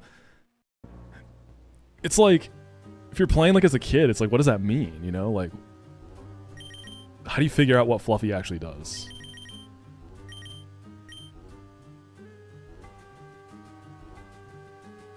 I do love chimichurri in general. Like, I love a good chimichurri sauce.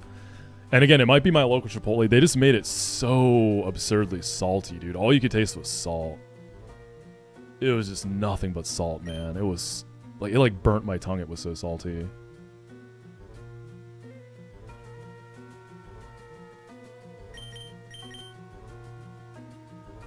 Yeah, I guess Fluffy was introduced pretty late, huh?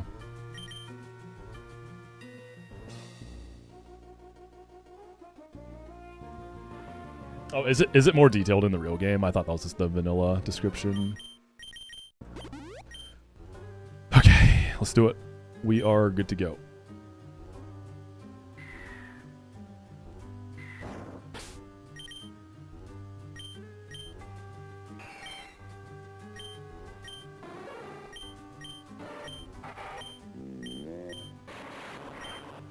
This is funny because you can either like you can trigger the fight by leaving or trying to leave or talking to them. I always like to trigger it by talking to them. I feel like you kind of assert some dominance, you know? It's like, I'm not fighting you because you told me to. I'm fighting you because I want to. So that's the tech there. You don't try to leave. You fight them. Like, you tell them, you're fighting me, buddy. You're trapped with me, you know? They're trying to leave. I'm not letting them leave. Okay, this guy has a sash or whatever. We go mega. Break that sash. So originally when I was bringing Pyre, this is going to be a pretty risky sequence because I was going to try to chain Crawdon into Kingdra. And if Kingdra sniper crit me or Octazooka dropped me, it was pretty trucky. So Hydreigon's going to clean that up real nice.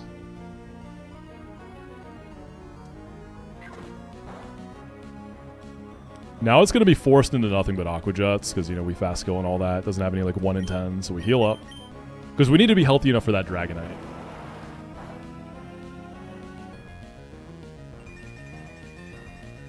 What happens if you try to escape from in the Gauntlet? I've never seen anyone try it. I'm guessing it fails. I'm assuming it just fails. Alright, we're good. So this is an Aqua Jet into Hydra.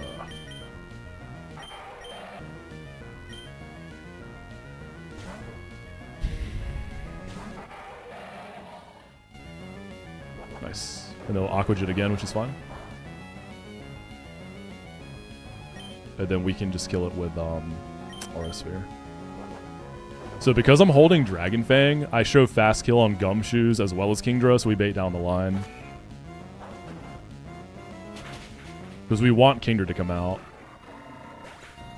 Yeah, this is a really annoying Kingdra if you don't have the tools for it. It's Snipers, Scope Lens, Focus Energy. It's got Draco Meteor, Octazooka. It's disgusting.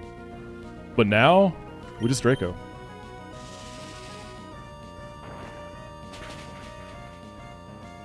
Easy Kingdra.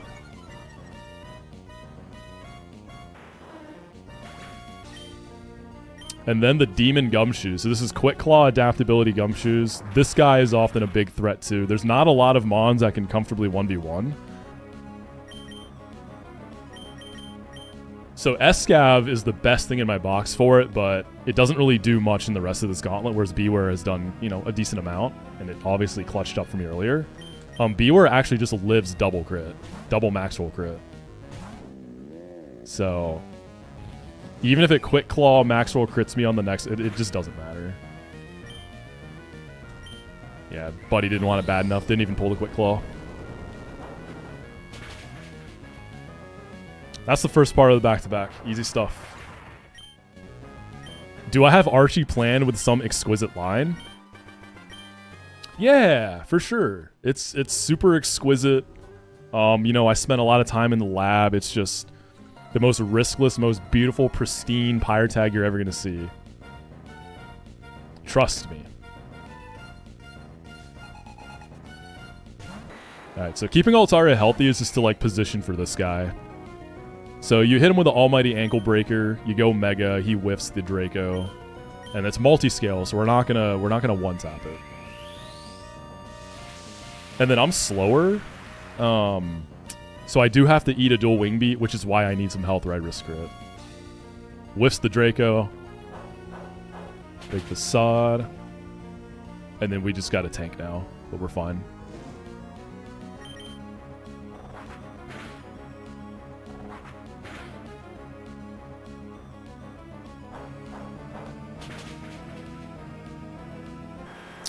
This should be Floatzel for fast kill.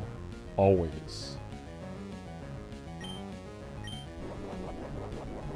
Wait, what? Oh, it's White Herb. I didn't even know the guy had a White Herb. I was like, what is happening, brother? Yeah, that's... White Herb does that. I just didn't know it had one, because it wasn't a factor in my plans, I guess. Okay, cool. We go Aspir, Slowbro. God, dude, that scared me so bad. I was like, what is happening? What is procking?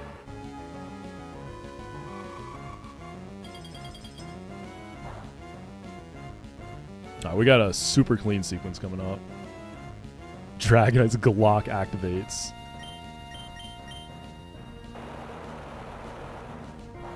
Alright, this guy's Life Orb. We're going to let it chip itself just a little bit.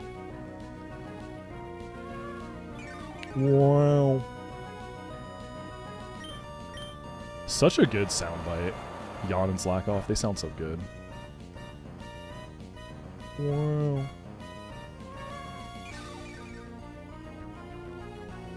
Alright, now little shulk action. We're gonna set up a Future Sight.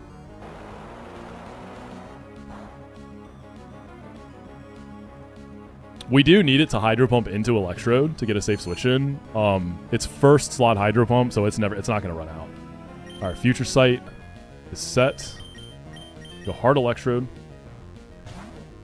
Despite being minus speed, I'm still faster than this. Future Sight is still in the back. That's a lot of damage. No, you don't get Shell Armor on regular bro in this game, just Mega. Alright, we T-Bolt. So this should bait Avalugg because I fast kill Gyarados. So here's why the Future Sight is important. It's a sturdy Avalugg with Mirror Coat, which is a little annoying for the team I have right now. So Future Sight's going to pop and break sturdy for me.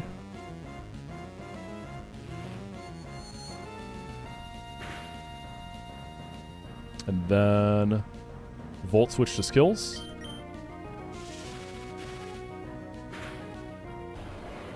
Table goes down, and we finally bring in Amphi versus Gyarados.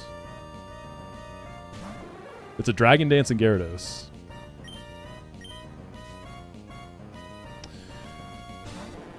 It has Bright Powder, so this is why we have Shockwave. Ampharos never dies to any crits here. And then Shockwave just melts this guy.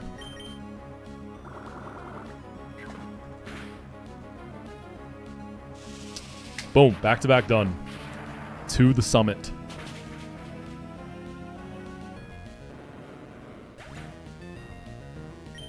If you're ready to stream on both YouTube and Twitch, when do you plan to stream on Kick? Never. Maybe if I get banned on Twitch, then I'll do what everyone else does, right? All right. We're getting really close to the summit now, to the tag rather. My encounter was Shuppet. I went for Shandy. It was Shuppet, sadly.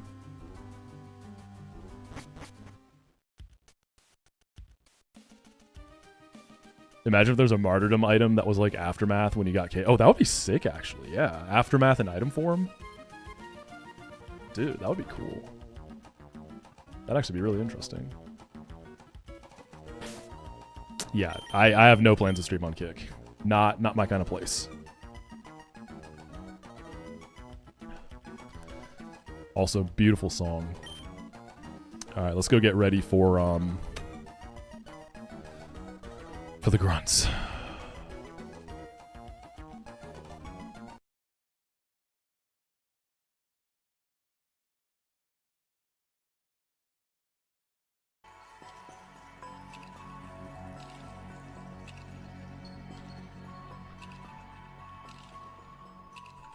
So Grunt 1 is going to start with an immediate risk the wipe on turn 1. I just couldn't find anything better. It's pretty classic. I think a lot of people end up running this lead.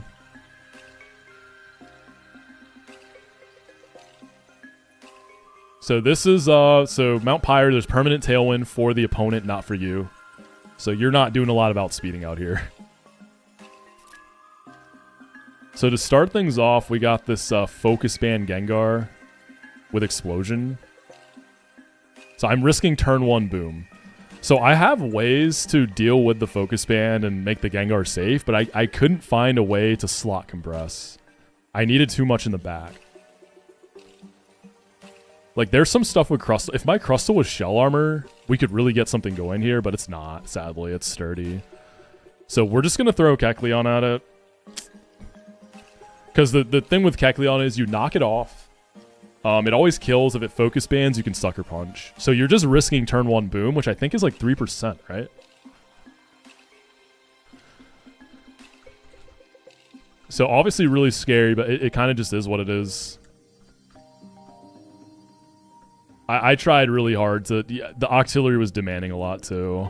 I need like 3 slots for the Auxiliary. The Auxiliary is a Tailwind Water Gem Sniper Water Spout. Like, it's filthy. But what we do here is we go Kecleon for the Gengar. We clutch up. He's not going to boom. We always bait the Auxiliary, and then we pivot through Kingdra. Gets him to use up the Water Gem. We go into Golly, and then we finally exit into Sceptile. Sceptile outspeeds this in Tailwind, and then just kills it. And then Sceptile with a little bit of pre-damage will always bait Relicanth for Head Smash. And then that's the Big Bear's job. It is a Bright Powder Relicanth, so we're going to go Zoom Lens Big Bear. Where is my B-Whale? Yeah, Bear goes crazy here. The reason I want to pre-damage... Like, Sceptile still baits it without pre-damage. I don't want a chance to Whirlpool, because those residuals are going to end up being more than just, like, switching in the Head Smash. And it can also miss Head Smash. So we just go Zoom Lens and then Hammer Arm, Hammer Arm. How many fights till Pyre Tag? 1, 2... 2 singles and a double. So we're close. And then finally, Muck. After we take that out, Muck can deal with the Skuntank. There is a little bit of Dark Pulse overlap in the Sludge Bomb, so like flinch risk, but the damage is pretty poor. Even if he starts nasty plotting up a lot, it's not that bad. And the really cool thing is that I have a Gluttony Muck. So I can use the big pinch berries. I can use big pinch. So I can run, I run a Guave here with my nature. Yeah, we go a Guave berry. So instead of triggering below 25%, the Guave will trigger below 50% and give me a 50% heal. So this, it's the lead that's bad. The rest of the fight isn't bad at all. But yeah, I mean, there's that tiny, tiny chance for turn 1 boom. I couldn't figure out how to make it go away. It just took too many slots. Mr. Big Pinch is a great title for Wario the Muck. It is. Mr. Pinch. No, we got the Pult already. We have one. We just gotta get out of Pyre with it.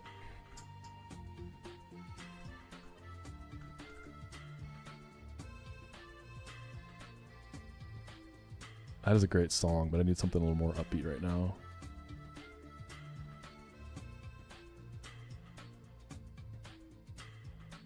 I'm liking this right now. Alright, get my Beware. Get my Muck. Well, we know Muck makes it past Pyre Tag if we win, because we can't blow it up.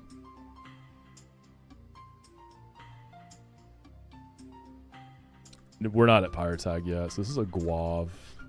The mild nature. Bear is zoom lens. Sceptile will need some pre-damage. Kecleon will be citrus. Kingdra will be citrus. Golly needs to be at 162. Sceptile's 178.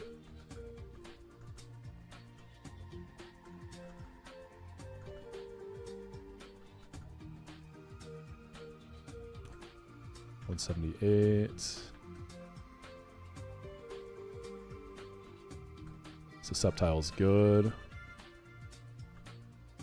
And Golly needs to be 162.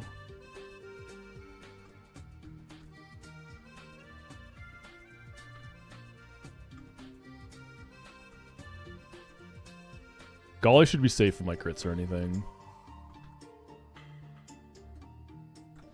4, 3, 2. What's up, Mystery?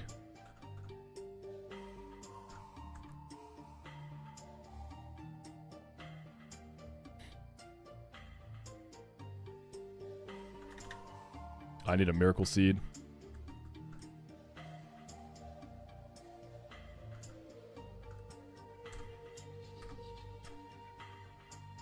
This Kecleon's pretty sad. 0 attack. This ain't built like the winning run Kecleon. That thing was different. That was GMO Kecleon. Here's just the pivots. Alright, so 162. Always get me emergency exit.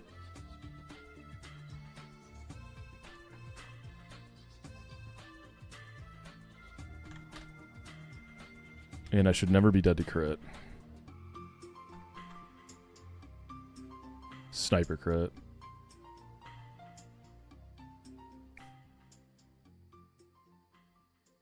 Actually, wait.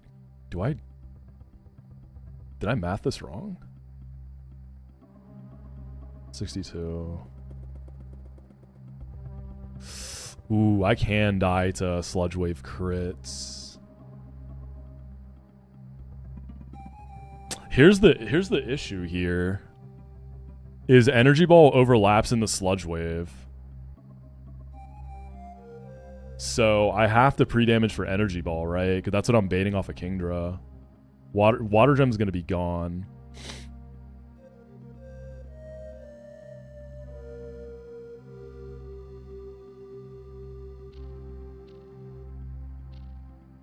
Shadow Sneak on Kecleon wouldn't make this guaranteed because there's a focus band you still have to deal with, right?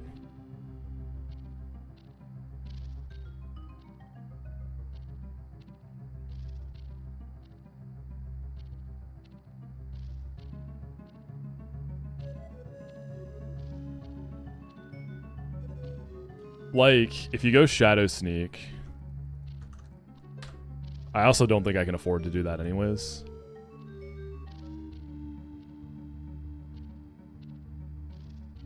Yeah, I mean, you're still dealing with a focus band, right?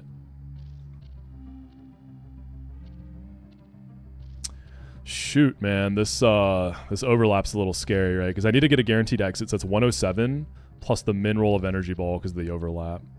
That's 56, which is 163, actually. I can have one more HP. Right? 107 plus 56. I do remember Tailwind, yeah. I've got it accounted for. So 163.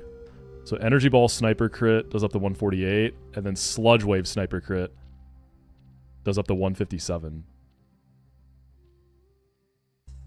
Oh, okay. I see. I was calcing Kingdra, not Golisopod.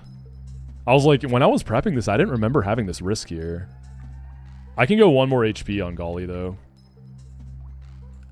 I was like, huh? So we'll go to 151 and then, or 153 and Orin it.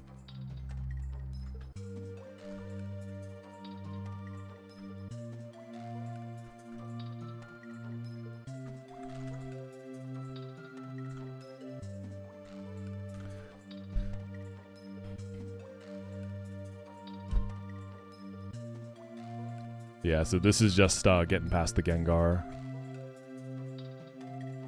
And then Sceptile 178 baits Rally Kill. Yep.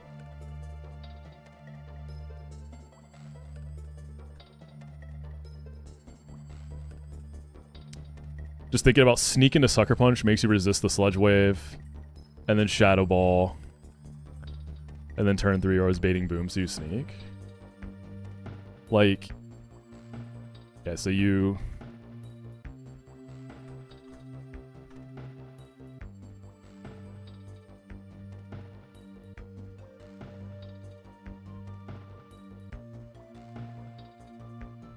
Yeah, I see what you're saying. But yeah, I need all my resources. I can't spend anything. So that gives y'all an idea of Pyre Tag too. I can't spend anything on it. I'm trying to find a cheaper Tabitha and Moxi. But I can't be bothered. I need to get Tag out of the way for my mental, dude. Y'all know how it is.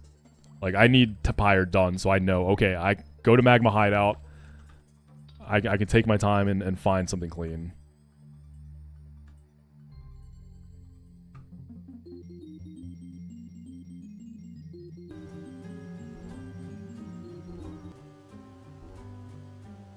Alright, the rest of the fights here all have permanent tailwind for the AI. When I say resources, I mean rare candies and heart scales.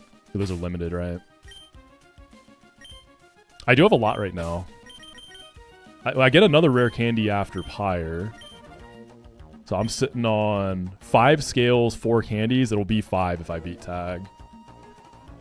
And I have to spend all of it. For later.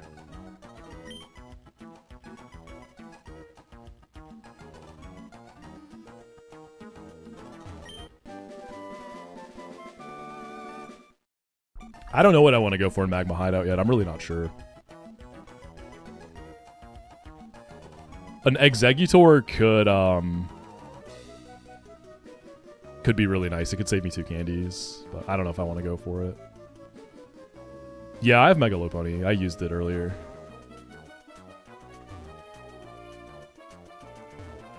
And this is the grass patch I caught Polton in the winning run here. Never forget.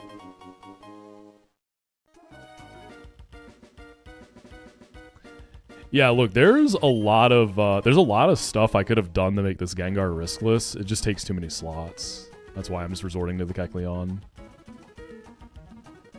Up here.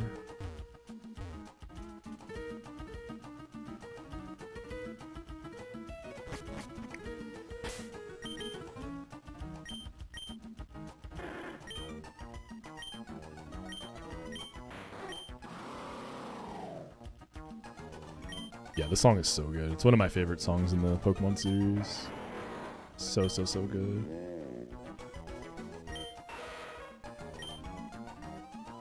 My Mux, I could probably get rid of Crunch at this point. Like Poison Job. Give you a Guave Berry, right? For Gluttony. Alright. I mean, good luck, man. I don't know the exact chance of turn 1 boom. It's somewhere between 3 and 5%. I don't know what exactly it is. It's 3, 4, or 5. I know that much, but... It's low, but it's not fiction. So we just need this guy to attack me here. So that it can all end right here. I promise I'm not just sending it. Like, I could not find a way to build a team and bring enough slots to prevent Gengar tomfoolery, you know? So it's just going to attack me here. So we're going to knock off the Focus Band. Let's go, baby! No boom. Oof. Alright, so this always kills, but if Focus Band triggers, it at least gets knocked off and I can Sucker Punch. So we just crit it and it doesn't trigger. Good stuff.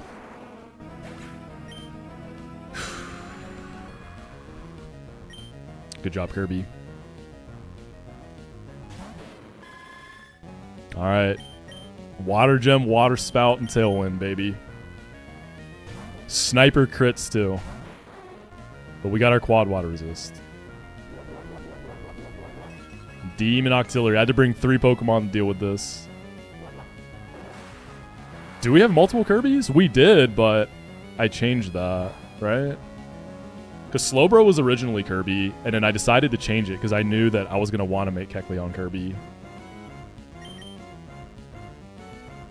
So it should only be 1. Now we can go through Golly. Yeah. Kecleon as Kirby seems more fitting, you know? With the type shifting. Yeah, we shouldn't ever be dead to crit here. Emergency exit. And then Hasty Sceptile outspeeds Tailwind Octillery. And then with that delicious Miracle Seed, we kill with Energy Ball. I don't have Leaf Storm on this yet.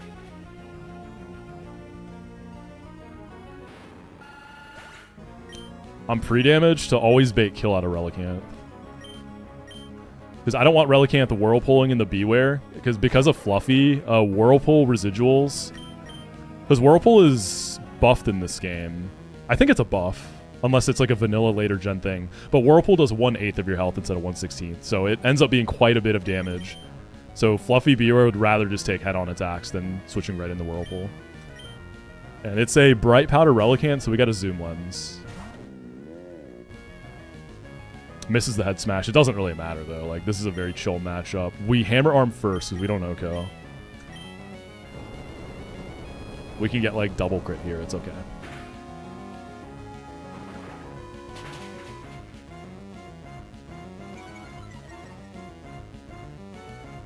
We do it again. And then Skuntank comes in. It will be able to Nasty Plot, right? I see Relly caught a crit there. Good for you. Nasty Plot on the Muck is okay. So this has Explosion, but it's last Mon, so we don't have to deal with Boom. And then Dark Pulse has, like, I think legit 1 overlapping roll into Muck. So Dark Pulse flinch is a thing, but it's pretty safe. And then we have Gluttony on Muck, so we got a Guave Berry, which will trigger below 50% instead of below 25%. So we have a big 50% heal waiting. And then we just start Earthquaking. Don't have to deal with Aftermath. There's no contact.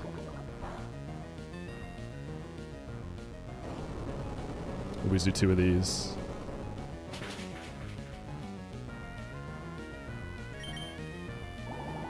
Yo, +1 a Guave Berry? Saved. That's Tailwind Grunt 1.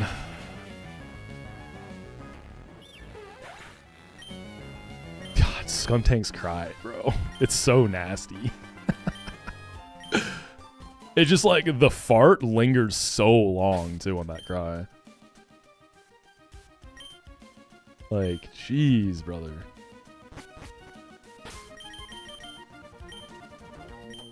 Yeah, this squeal into the fart.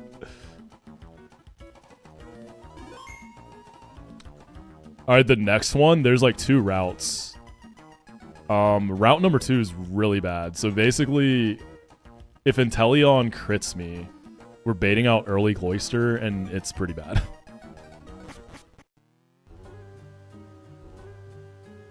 But it's double screens Inteleon, so this plays a lot like the Indeedee on Cycling Road Rival, and that it's not very likely to attack you. We got something for it, though.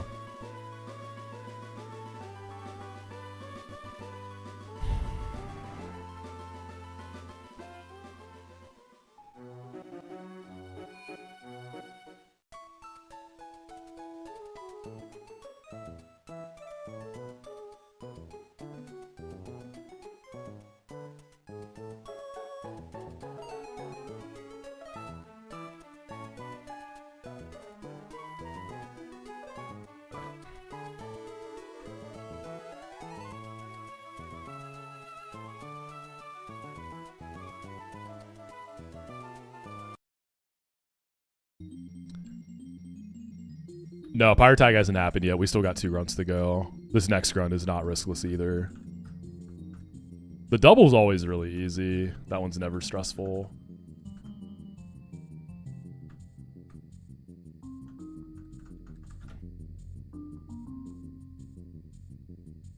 Is there a Mega Amphi line where you're dead to Hydro Pump but live crit after Yeah, Mega Amphi is like a premier lead for this fight. It's probably one of the most common leads, I would say.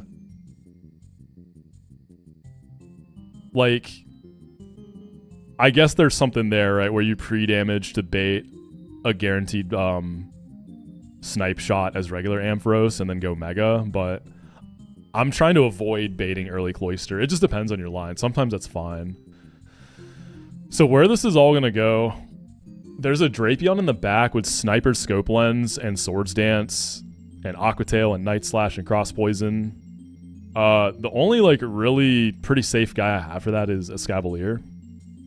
But Escav has to hit this with 2 Mega Horns, right? Because I didn't keep Drill Run, which I'm wondering if that would have 2-tapped. Not quite. It's pretty good odds, but this means I have to run a Zoom Lens, right? Because I'm not going to scale Drill Run.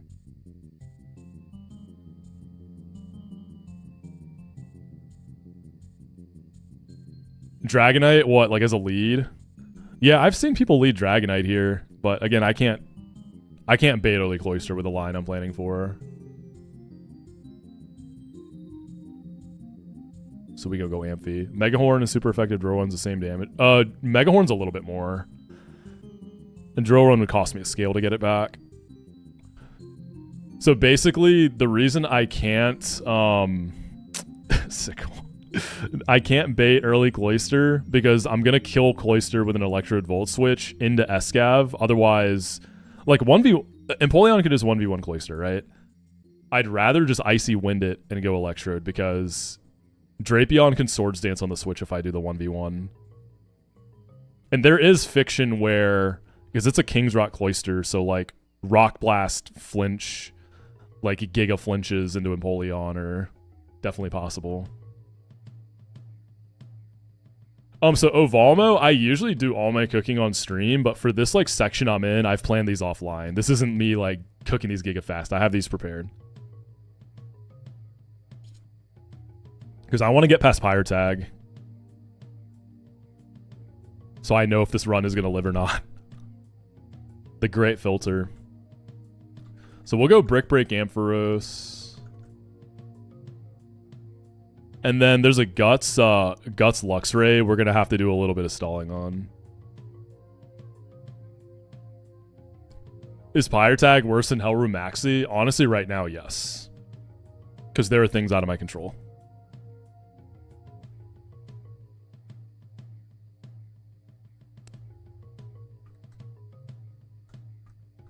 So unironically, yes. I'd rather do Hellroom right now.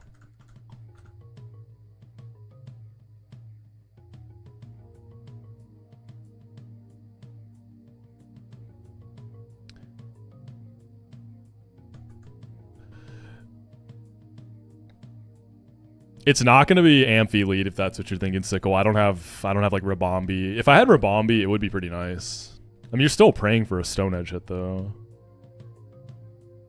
I can't spend the stuff on... It's funny because like at a glance, yeah, it looks like I've got like a goat tag box, but then you realize it's 1 DR and I can't just like... I can't, you know, give Conk a million candies. I can't juice up Altaria.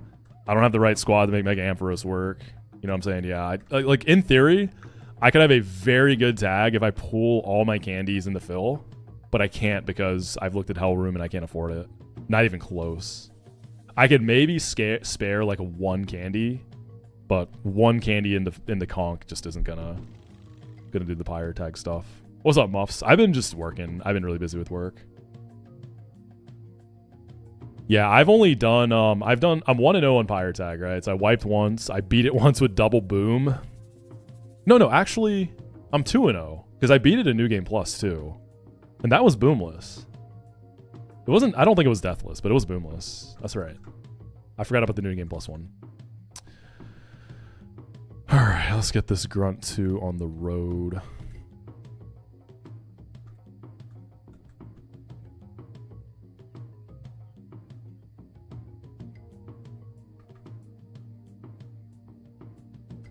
I'm in product management. I've been Polion, Electrode, Escav.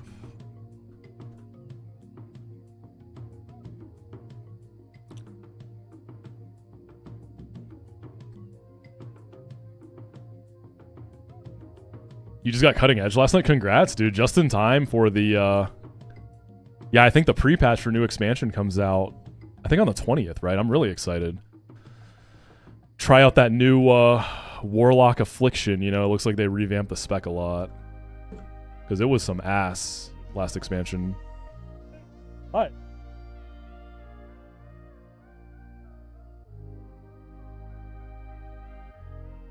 Resto Shaman's 2-button spec. Yeah, I haven't seen many other changes. I've only been following Locke. That's funny. Affliction looks great, though. I'm excited.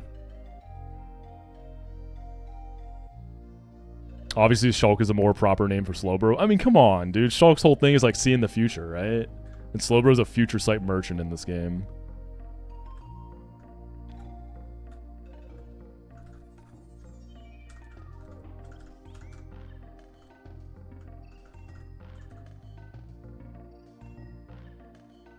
Yeah, Spinosaurus. Yeah, it's perfect. It's the best. It's gonna be the best Archie line you've ever seen. Your guild finally got the Dementius P3 on Mythic. Without you, there was no place for you in the setup. But they'll probably not make it since there's only one raid day left. Hey, fresh expansion, dude. That's still impressive y'all got there, though.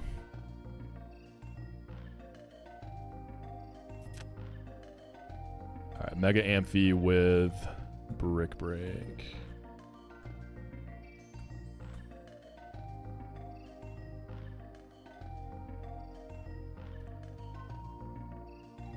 Yeah, this Lux raid demanded a lot of resources from me, too. I don't have, like, a Torterra, you know? Steal the Fairy Lead Gyarados Togi Backbone from safety? Wait, Gyarados? Hold up, I don't think I've seen this one. Fairy Lead Gyarados Togi... What does Gyarados do? Fairy Lead, I get it. Like, there's... Altaria... I guess you can lead Prim, Hatterini. Gyarados. What is Gyarados doing in Pyre tag? I need a flyer. Huh. Do you know what fairy he led with?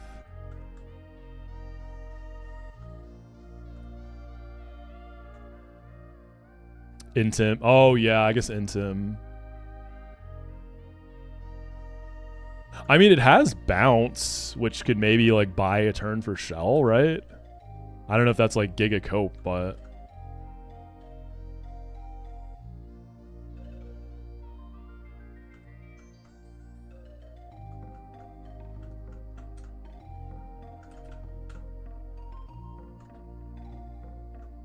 I'm pretty nervous about this Grunt, I'm not gonna lie. Early Cloyster isn't, like, instant truck, but it's really bad.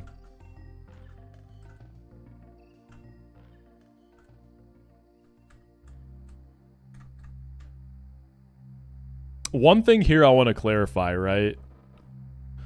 So if Empoleon into Cloyster, right? Defensively, incredible. Cloyster can't really do too much to me. Cloyster has a King's Rock. After Shell Smash drop, Flash Cannon kills Cloyster. Cloyster sees that it won't Shell Smash, right? Like, I switch Empoleon into a guaranteed attack, and it should never Shell Smash, correct? Because it knows that it'll just die.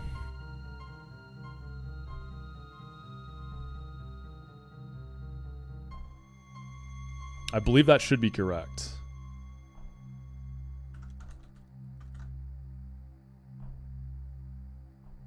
Shell Smash. -2 score if your Pokemon can KO the AI if it uses Shell Smash this turn. The AI considers the drop and white herb if it's faster. No, I don't want it to Shell Smash. That's Shrug. I can't have it Shell Smash, so no, that's worse. I need to prevent Shell Smash.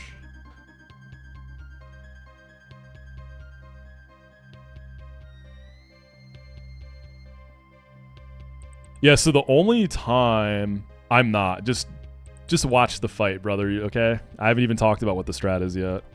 Don't worry. Flash Cannon is there to show the kill and prevent the shell smash, but Empoleon's not actually going to be doing the killing.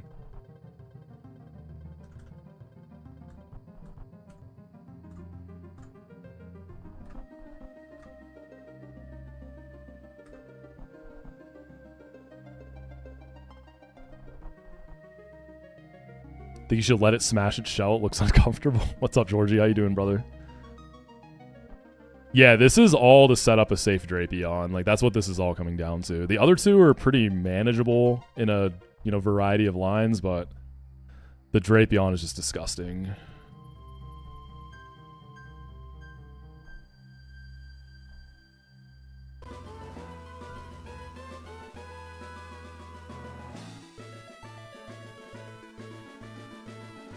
Oh, Panic, you play Windwalker Monk? I've always wanted to try Windwalker. I haven't really played Monk like that. But I always thought, I don't know, there's a Windwalker Monk in my guild. And they're like consistently at the top of the meters. Like they just shit out damage. It's crazy how much damage they do. And I don't know if like that player in particular is a super cracked or if it's a Monk thing. I mean, they're a really good player for sure, but holy moly, they do a lot of damage. This Guard Gleam. Then Togi stalls some turns to Rapier, goes crazy, and Gyarados bounce up. Oh, that is sick. I guess like the Mega Altaria is the only like realistic fairy I could go with Hyper Voice, but there's just so much that can go wrong with Mega Altaria, right? Because Hydreigon sees killing the Altaria and Delcatty.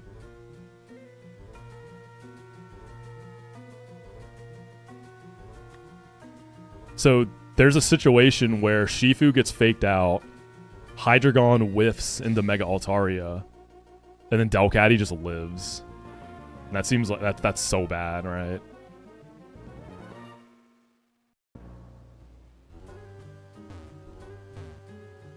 And I guess like you could, and then that's why people juice their Altaria, right? Because you kill both of them. I don't know. I don't want to mess with it. It freaks me out. If I didn't have anything better, sure. But I think I got something better.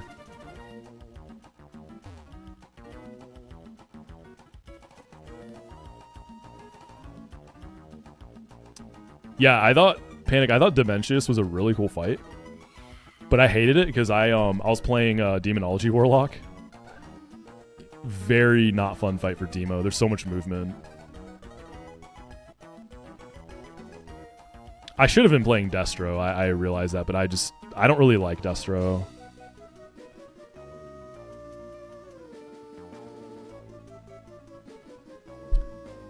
Yeah, I know. I heard Resto. Like, there's a Resto Shaman in my guild who likes that fight a lot. I got Dreepy from 122. Give us PK, please. I'm dying. Come on, Sickle. Hop on 1DR, bro. Come on in. The water's perfect. Alright, so Brick Break Ampharos against the dual screens in Inteleon is pretty good. I just can't get Sniper Crit. That's when things get really bad. If I get Sniper Crit, it's super trucky.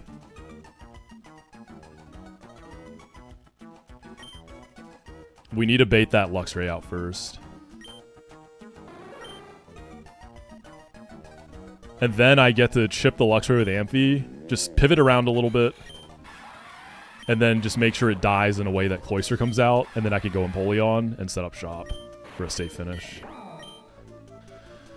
So again, it's going to kind of come down to the first mon. I mean, Luxray can pop off with lots of crits too, so that's not even... it's a scary fight. Alright. So Inteleon's really likely to click screens here. Because I'm holding a physical move, it could also just reflect, so I'm going to first go for a Thunderbolt. And obviously if it reflects, I get the kill. We don't care about the reflect being up. If it doesn't kill, then I go for a Brick Break to finish it.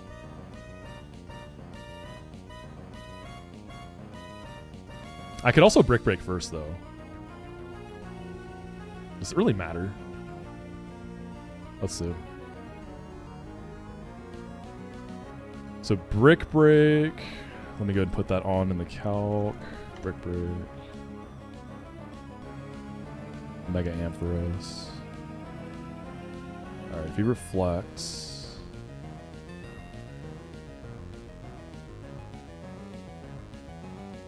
Thunderbolt does 81% through light screen. Brick Break would always kill. I mean, critting through light screen is good too. Ideally, I kill this thing with full health. I think I actually Brick Break first. Right? Because assuming it screens turn 1, I Brick Break. And then it's going to want to screen again. Right? Because there'll be 2 screens it can pull from instead of just 1.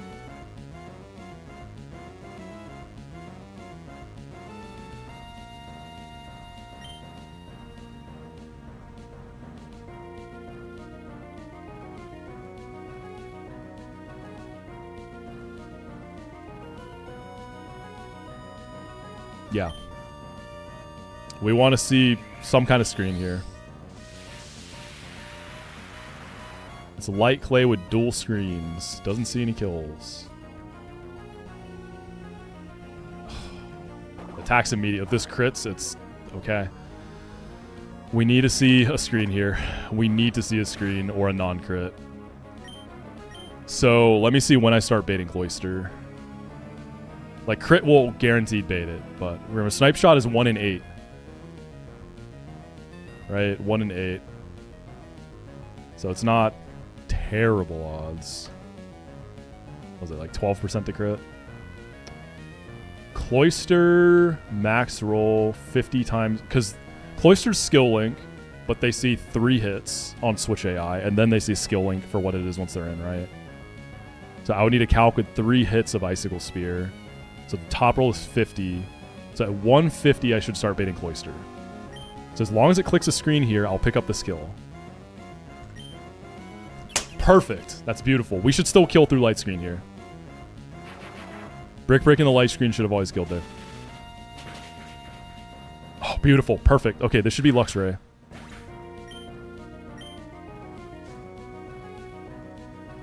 Okay, beautiful. Nice, nice, nice. I don't think I'm dead to crit here. I think I can get some chip, which is really, really, really helpful. It's a lot less pivoting I have to do. So he doesn't have guts yet. This is going to be superpower. Yeah, we're good. Light screen is up, right? Yeah, light screen's up. We Dragon Pulse. That is kind of annoying, though. It's a lot less chip I could get.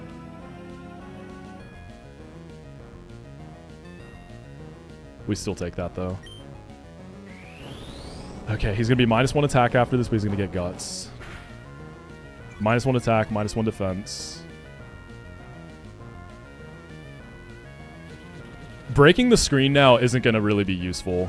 So the idea here is I'm going to pivot around and let the burn slowly whittle this guy down. So I just wanted to get as much chip as I could with Ampharos, and if the light screen wasn't up.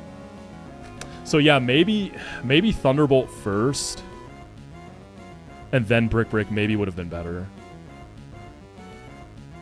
Yeah, that probably was the play. I shouldn't have changed it up last minute there, but what can you do? Okay, so he's burnt now. He's at -1 attack. I'm at 106.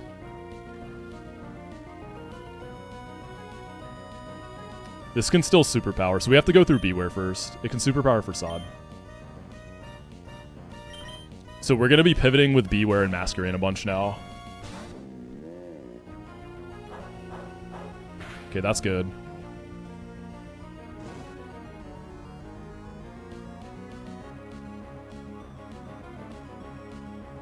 Beware baits superpower into Mask.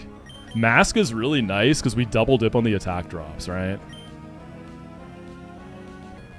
We get an Intimidate, and then it also gets another drop from the superpower. Beware is baiting guaranteed superpower, right?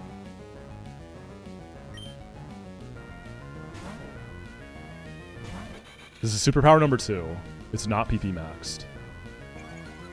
It's -2 attack, and it's going to be -3 attack, -2 defense. I don't really need to track defense drops like that, right? Oh, that could actually help, because I am maybe going to quick attack this.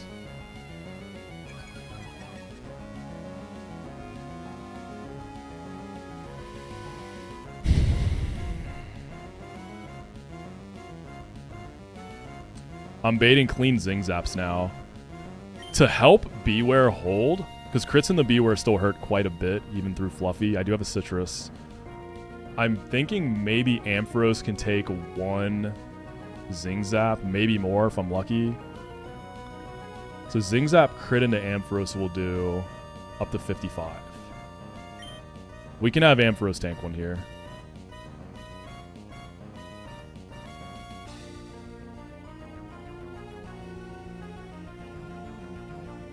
That'll bait Facade in the Beware.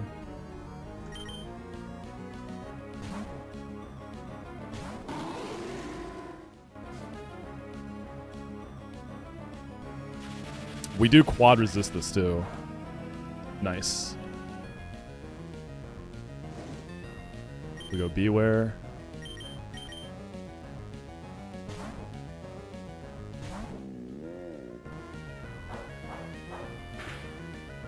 Nice.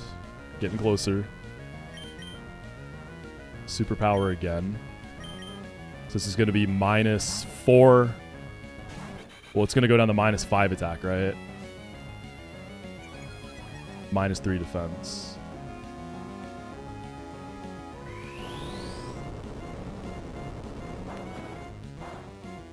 Oh, shoot. I lost superpower count. That was... Superpower 3?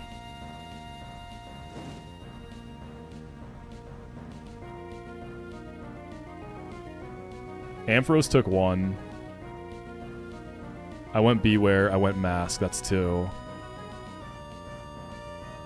I went Ampharos. I went Beware. I went Mask. That's 3. That was 3 that just came out. Yeah. So that's 2 left.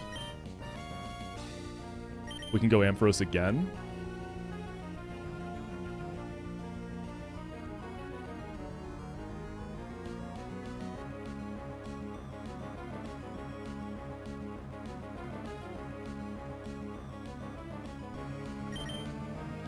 And then in the Beware. Sorry for the ears.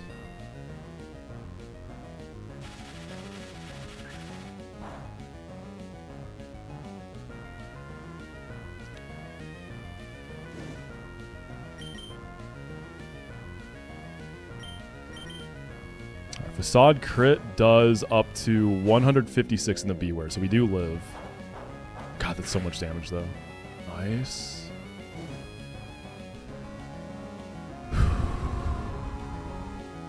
Alright, there's another superpower. So this is number 4, yeah? Superpower number 4.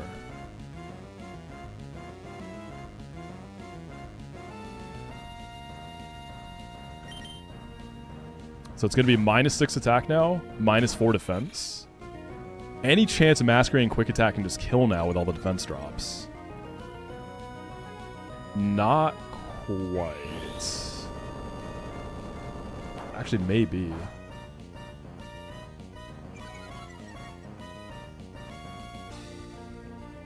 We might have kill here. Yeah, it's below 20%. I'm seeing at -4, quick attack doing 23% minimum.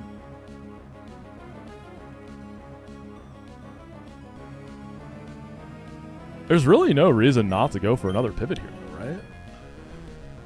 No, I think Beware can die to Facade crits now, can't it? Yeah, it can. Right, there's no Reflect. Yeah, because Light Screen just ended. Inteleon snipe shotted first, never reflected. This guy's -4 defense. Yeah, we kill it now.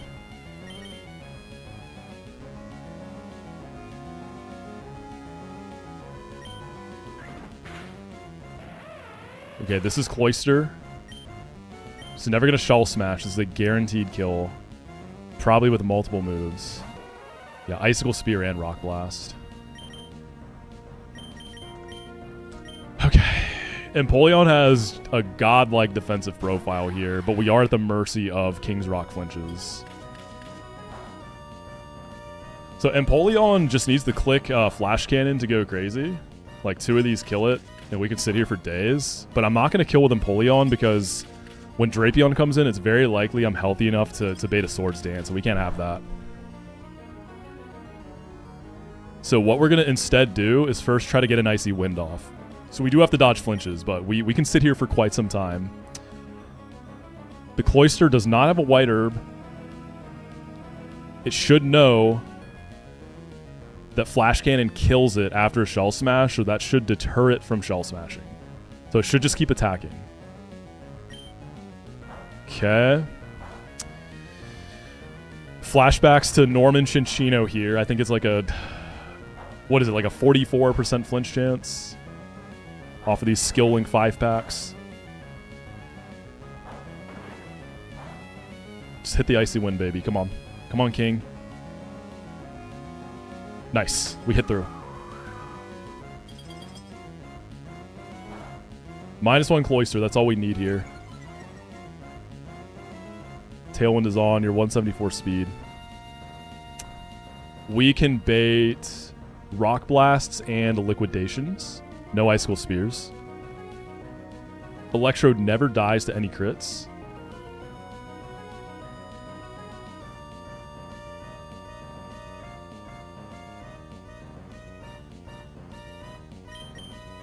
So we have a safe switch into Electrode now.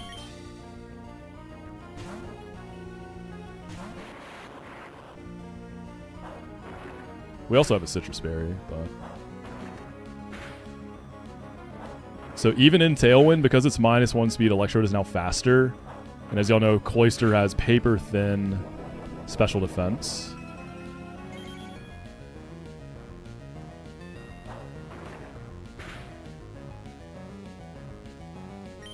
Volt Switch.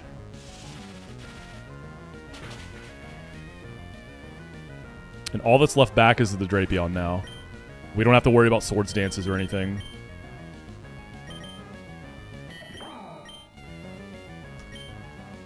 Tailwind, Sniper, Scope Lens, Drapion with Swords Dance. We've got Scope, we've got Zoom Lens, Mega Horn, so we can't miss these. So we can't lose this matchup now. It's fine. We got Battle Armor, or Shell Armor.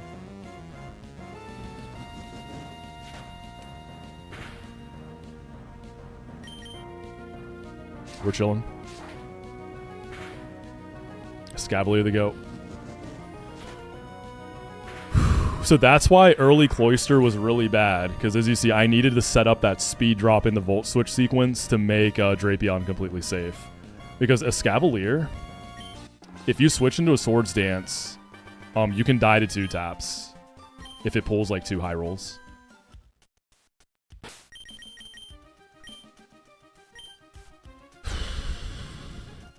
Next Grunt is a little bit of a breather until Pyre Tag. Is Battle Armor or Shell Armor the cooler ability? I feel like Battle Armor is cooler. It's got a cooler name.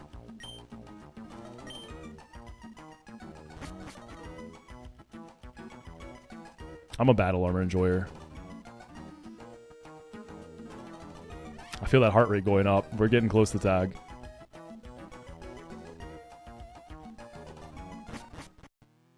Oh yeah, Magma Armor is a thing too. Magma Armor, it does have crit protection in this game, so it's actually good in this game. Would I rather be in a battle or have a shell? A shell would be kind of cool, dude. You could store stuff in there, like have some snacks for later. You know, bust out some Sour Patch Kids in the middle of Pyre Tag. Tell Shell and Archie, yo, hold up real quick.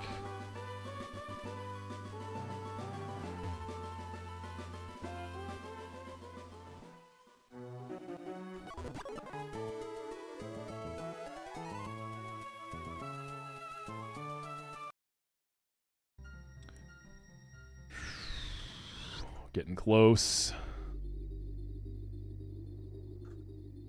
Alright, the next one is the double. This is like almost always a lot easier than the other two. I've never seen it to where like it's harder than either of the other two.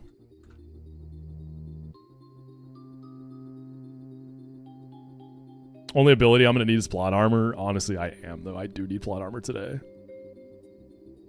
I definitely need plot armor. Alright, so more Tailwind. It's a Toxicroak and Dracovish lead. Togi's going to come out to play here. We're going to lead Togi Walrein. So Togi is going to keep the other side busy. And then Walrein with Freeze Dry is going to blow up Dracovish and Basculin. It's like an adaptability choice span Basculin, I think. I think it's choice span. Yeah, adaptability choice span. I haven't used Togi in a while. I've been trying to keep it under leveled, but I just need it. I'll need it in Hellroom too. Alright. Where is Legion at? There's 2 focus spans in this fight too, so it's going to be kind of just pivoting it around to open up the angles to get rid of the bands.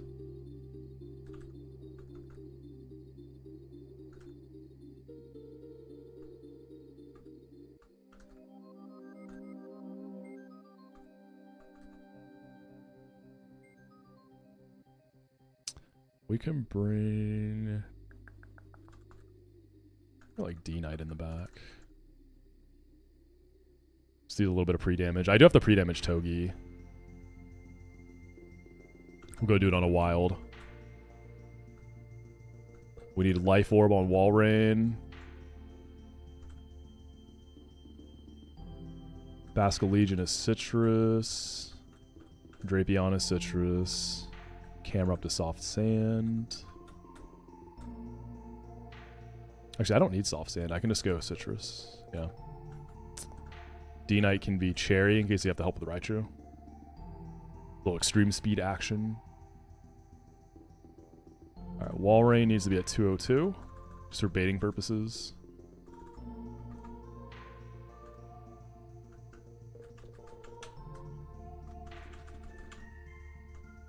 Oh, I went a little too far. 202.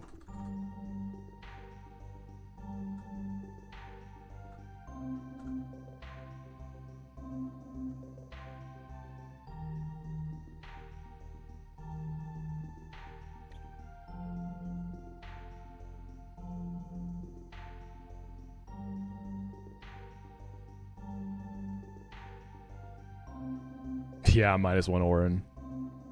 Is it 202, 251, 254 divided by 10? It's 25. It's 152.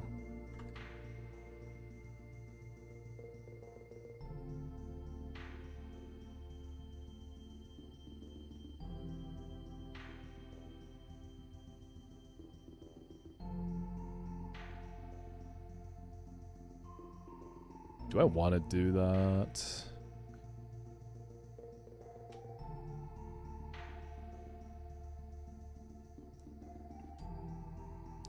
Yeah.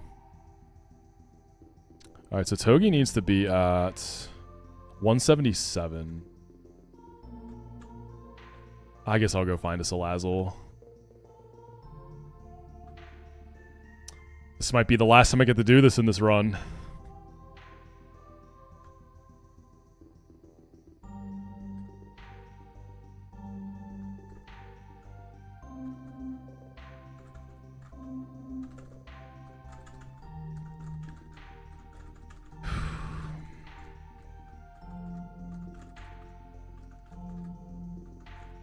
Yeah, this fight will be... those first 2 grunts were definitely, like... this will be fine. Nice, Toxic first try. Wait, did it get me to 177 immediately? Nice, let's go.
Yeah, just a bunch of pivoting around, knocking off some focus bands. Nothing too crazy.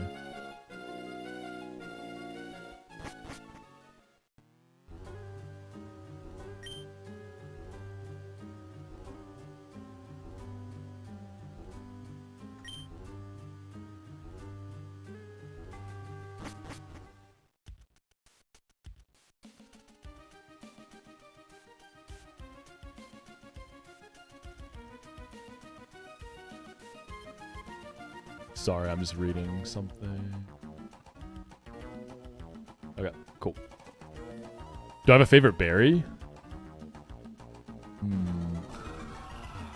What's my favorite berry? I feel like I do.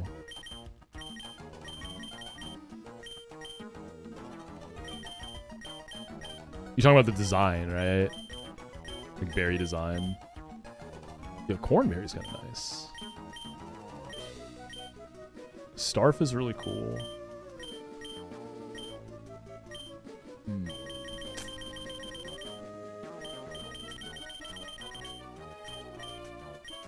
For some reason, I really like the Lepa berry. It looks like fire, because it's got like the yellow accent at the bottom.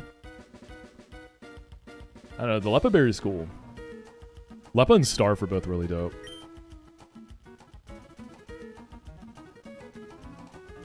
Yeah, big fan though. I like it. Figgy berry? Do I have any figgies? I don't remember what it looks like. Let me see. I don't think I have any figgies yet. I like the pineapple berry too, just because pineapple is my favorite fruit.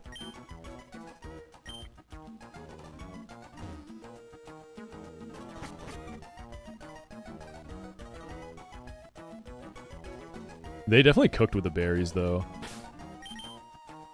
Such a, like, simple but clean, like, item system. Like, berries are just really cool.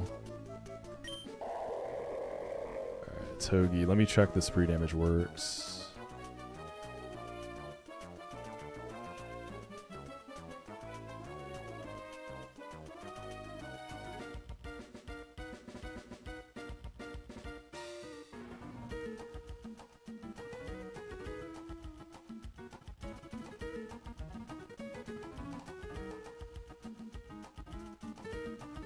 Actually,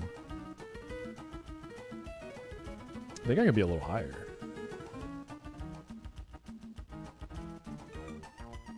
Oh, I wonder. I think I might have planned this with under-leveled Togi still. Maybe not.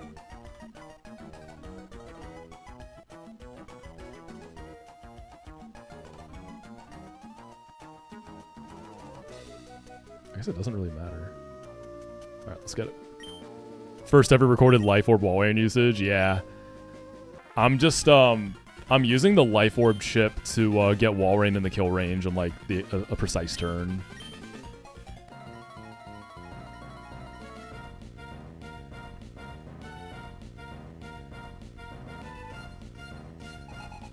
You know the deal. Tailwind. But it's a double, so we have a little more control. Alright, so we're baiting kills into Togi here. So we're going to Spiky Shield. We're going to Freeze Dry the Dracovish.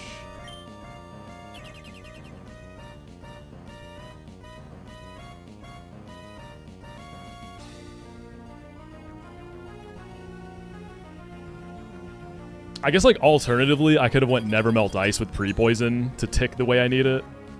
But Life Orb just kind of works.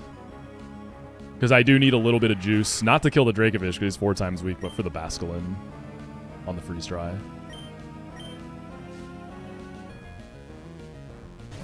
Choice Band Adaptability guy. 77 on Wall Rain.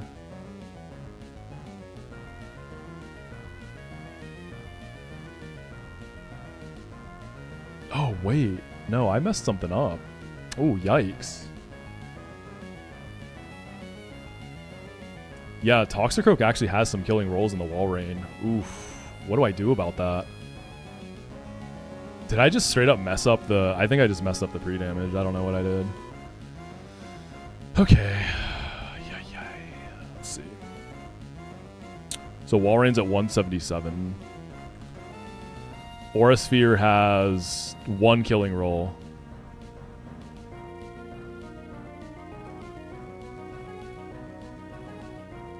Togi, they all kill. So it's basically dodging a crit if I stay in.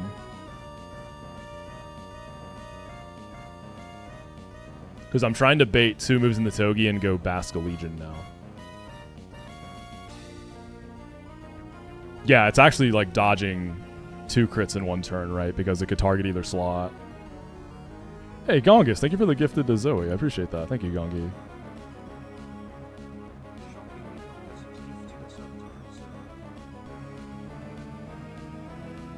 Yeah, I mean, if it targets Walrein, that means it saw the killing roll, so Walrein's is dead anyways.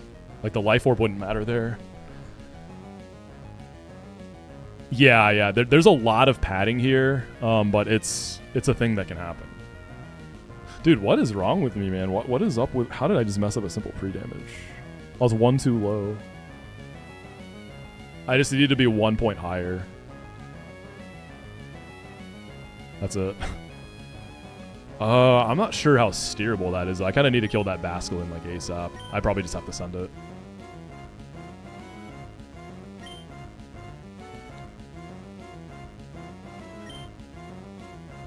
Well, they both see kill on the Togi. Right.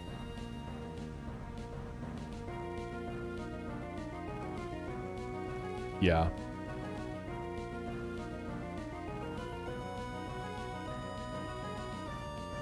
So the Life Orb recoil doesn't matter. Like, if Toxicroak targets Walrein, I'm dead, because it found the 1 killing roll. It's not going to ever target Walrein unless it finds that 1 killing roll.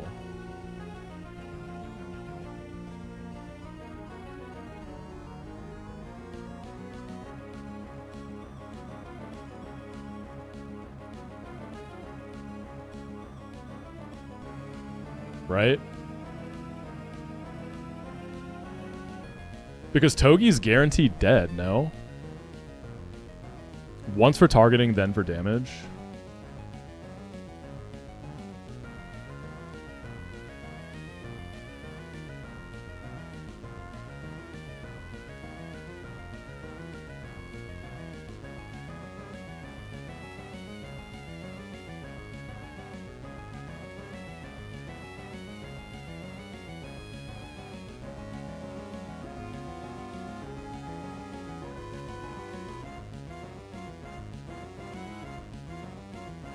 Yeah.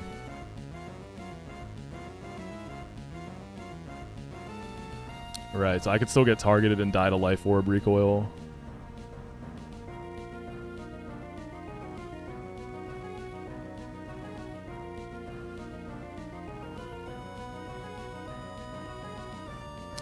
Let's see. So Togi can safely go into Basque Legion. Where would Walrein go? Something that takes a fighting move. Any chance D-Knight Extreme Speed can, like, go crazy on the Basculin? Not really.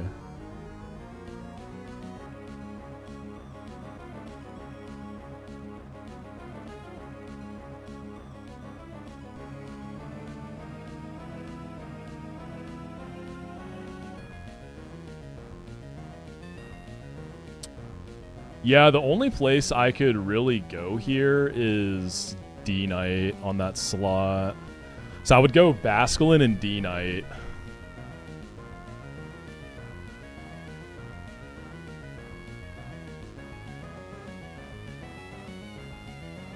And then what? I mean, Basque Legion... Toxicroak can't really do much to it. But it could helping hand the problem is it can helping hand the Basculin. Because then what we could do is D-Knight could extreme speed the Basculin. And Basque Legion, can you make up the damage? Let's see if we can take helping hand boosted crits here.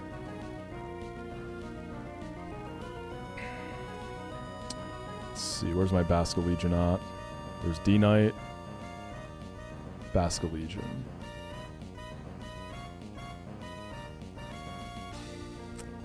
The Basque Legion would not take any damage from Toxicroak. I do have a Citrus Berry, but god, that liquidation does a lot. Especially because I'm switching into it for sure. Does D-Knight take that any better?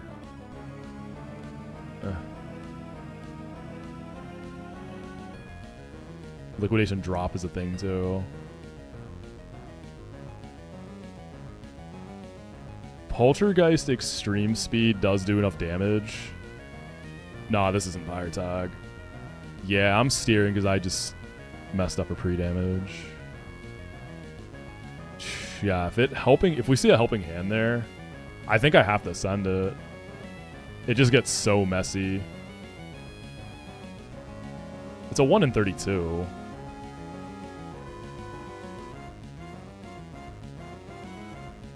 Yeah. Helping hand is just like super, super, super bad there. Alright, Togi and the Basque Legion. And then we go for the Basculin and pray. Alright, 1 in 32 to lose right here because I goofed. We're always going to see an Aura Sphere. It's a matter of who it's going into. Nice. We clutched up. My bad.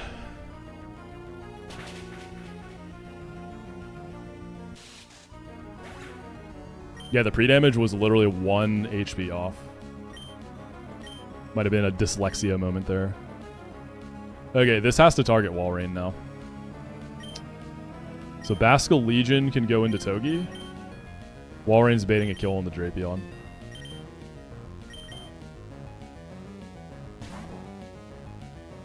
Light work. Yeah, Basque Legion's back sprite's unfortunate. It's such a cool mon.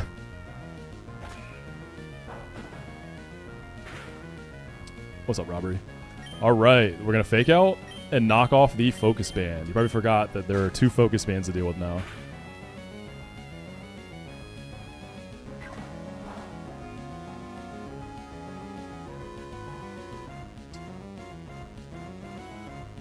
Alright. 77.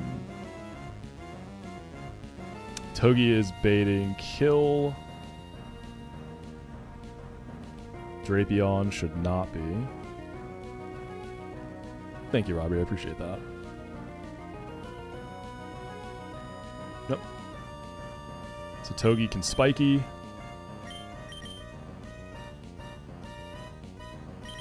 Drapion goes into camel. Wait!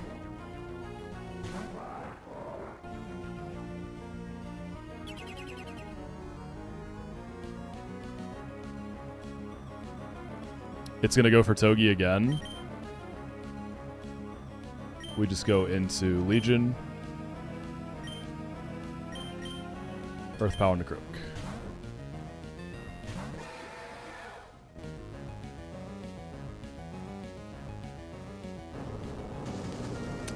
Man, I think I might have used up all my clutches for the day, unfortunately. I needed that for Pyre tag. I've had to clutch up multiple times now because of either writing things down wrong or just misplan.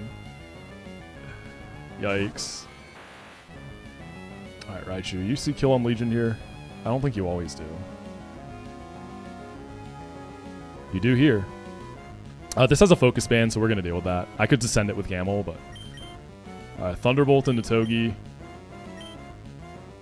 Drapion gets a free switch in. And then we're going to fake out knockoff again.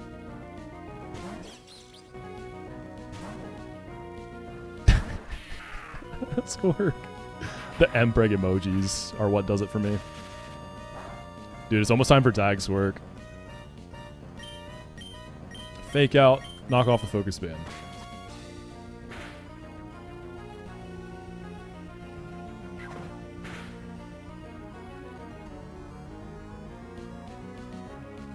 Alright, Togi's at 116.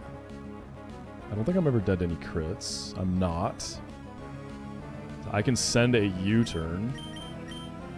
It'll Thunderbolt into either slot. And Drapion could just go into, I guess like Cherry D-Knight, right? Yeah. And then I can just extreme speed if Togi doesn't kill. I think this might be a range.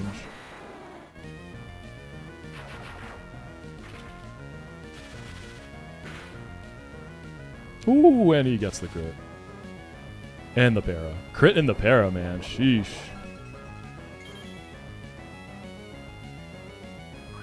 Squirk, that's crazy, brother. Alright, y'all.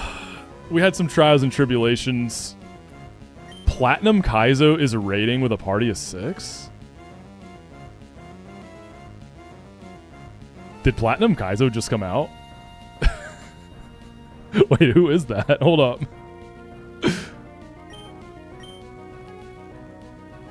Yo, thanks to the raid, Platinum Kaizo. What were you playing today?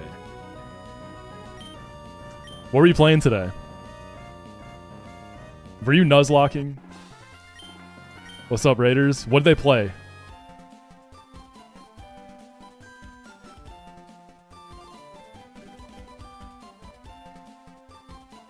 Were you playing it? Yo, the silence is kind of spooky. They're not saying anything. Hold up.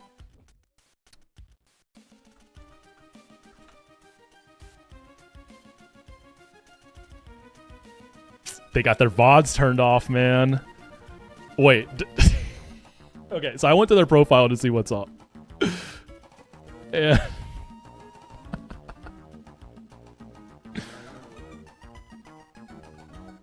Look what their about says.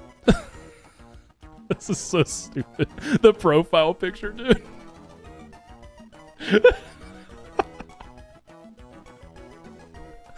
So, hey, I appreciate the raid, though. You're a GOAT, Platinum guy, so I think we'll be seeing you again tomorrow, right? Dang, like, they didn't say anything. The Raiders didn't say anything. Just silence. Okay, let's get ready for tag.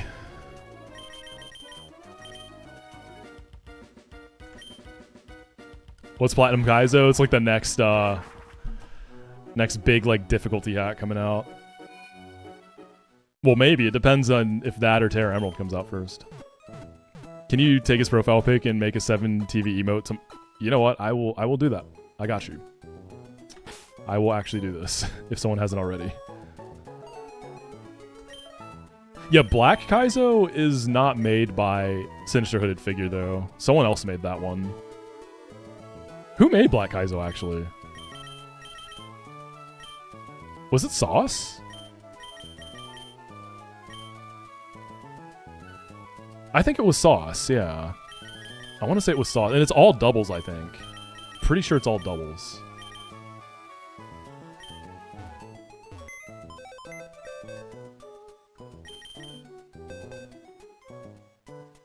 Alright, before we start getting in the tag and all that, I'm going to take a quick bathroom break, so I'll be right back.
Alright. Let's get some music going.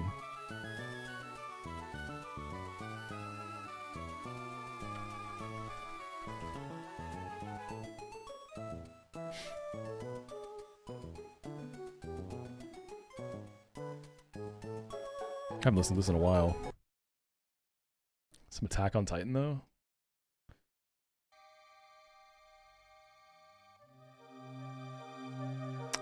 Alright, here's the deal with tag.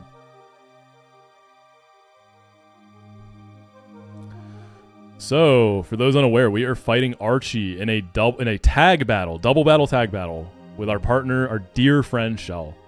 Our best friend today. He's going to be leading with Urshifu, Wet Strikes, and Hydreigon. In the back, Big Archman has Rotom Frost, Dragalge, Stacka Taka, and a Mega Sharpedo. So it's a really cool fight. Like, as frustrating as it can be, it is a super cool fight. There's tons of flexibility in how you approach this. And at a glance, I do have a really strong box for this. So, some like popular leads, Mega Altaria, you can give it a Hyper Voice, so Pixelate Hyper Voice goes crazy on the spread.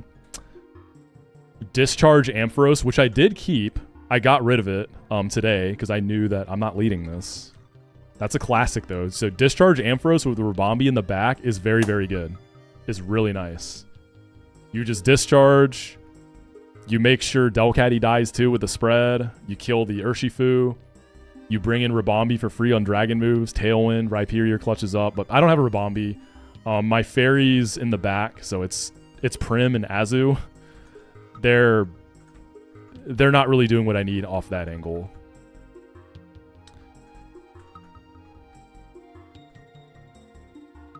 What else is... Conk is a good one too. So Conk, if you get it to level 80 with Guts and Black Belt, with plus attack...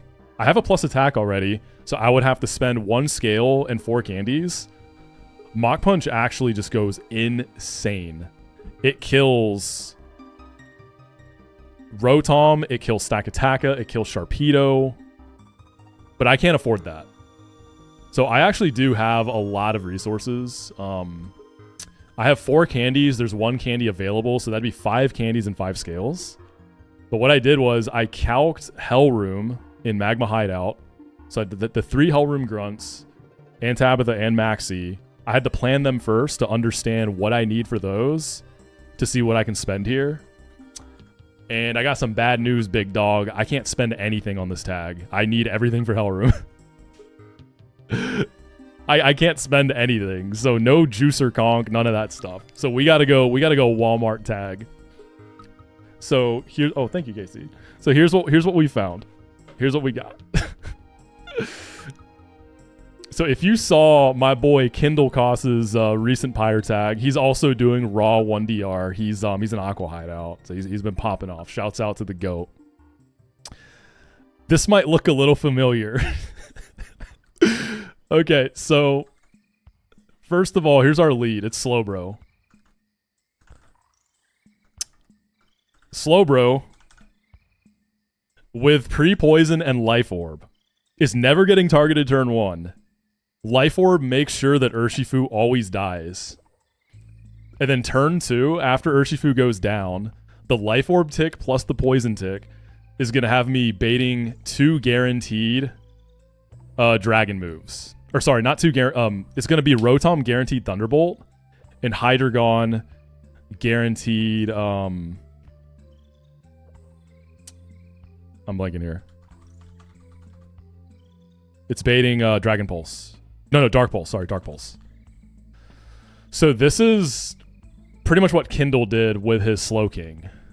Not every Slowbro can do this, I'm pretty sure. Mine just happens to be able to do it. I got plus Spadef, good Spadek, 31 HP, all natty. So this Slowbro just happens to be able to do it, but usually you can't. I don't think every Slowbro does this. So this is where things start to change a little bit, and this is why this is Kindle's tag, but the Walmart edition. It's just the worst version of it. He had a Flygon, which takes the Dragon Pulse and the Thunderbolt. Pretty nice. We don't have a Flygon, but we do have a Hydreigon. We have a Gon. So Thunderbolt and Dark Pulse into Hydreigon. I have a bulky Hydreigon too, a really good Hydreigon. All natty, game corner. This guy can take those. And then from there,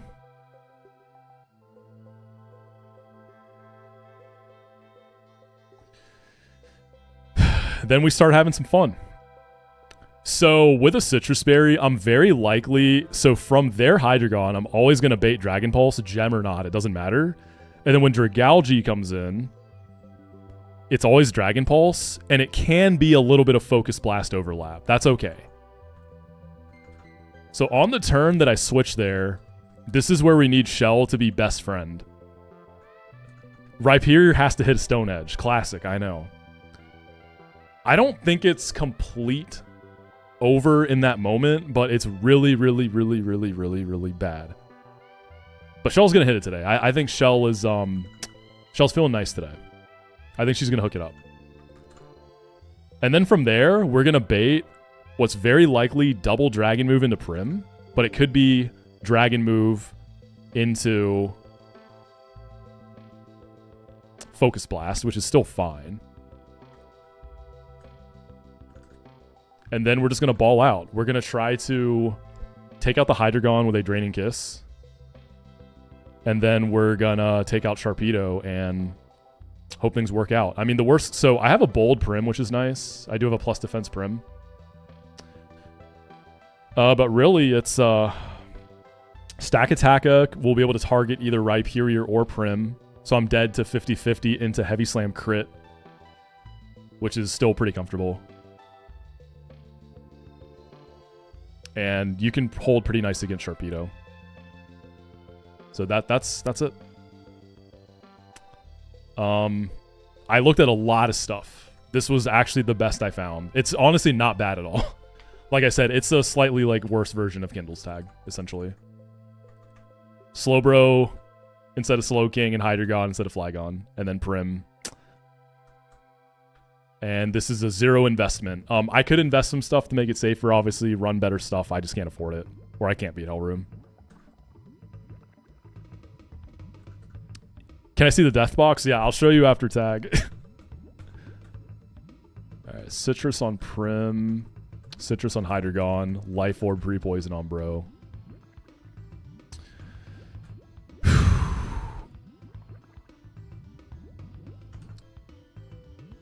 I gotta say though, this has been a blast though. I've never done a 1 death equals reset challenge before. I wasn't ever sure if that was something I would ever be interested in trying, and I was like, you know what? If I'm gonna do it, now's the time, right? Like some of the homies are running up this game 1DR. We're kind of in a little waiting period for, you know, Platinum Kaizo, Terra Emerald. So I was like, you know, let's try it now. Let's see what I can do. And dude, I blew my expectations away. It's gonna, no matter how this goes, I'm gonna be able to make a really cool video out of this. I've already started thinking about how I want to kind of structure it. I'm excited.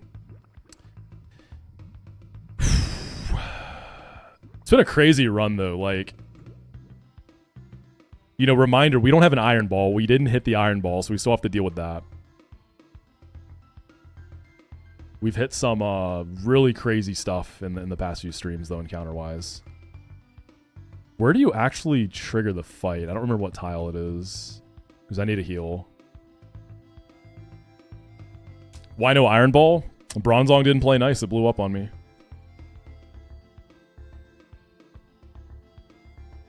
This is my first 1DR Pyre tag, yeah. This is my first 1DR run past Brawly. All the other attempts wiped before or at Brawly.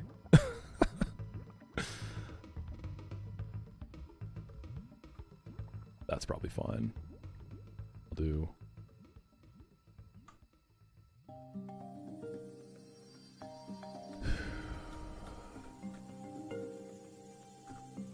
Yeah, I wish I could build a line where we aren't relying on Shell, but it's just not here right now. Not without spending candies and scales. You can only bring 3 Pokemon to this fight.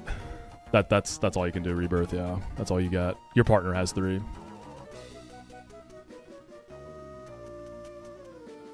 I'm wondering if I want to go with a Pinch Berry for Prim instead of a Citrus. I don't think so.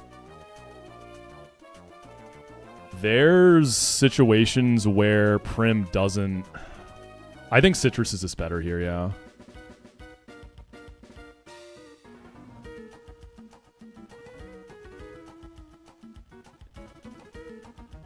Like, if Hydreigon and Stack Attacka double target into me...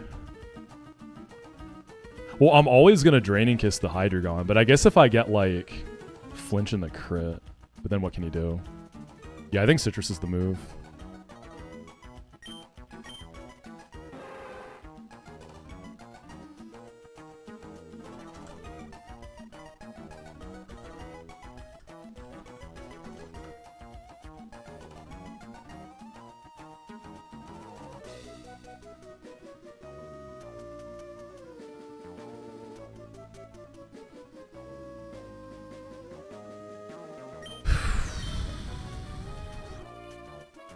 Are you planning on draining Hydreigon, kissing Hydreigon's cheek, forehead, lips, or something else?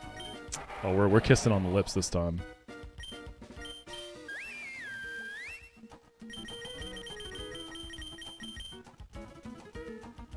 Here's the Prim. An HP scale would be really nice here, but I can't afford it.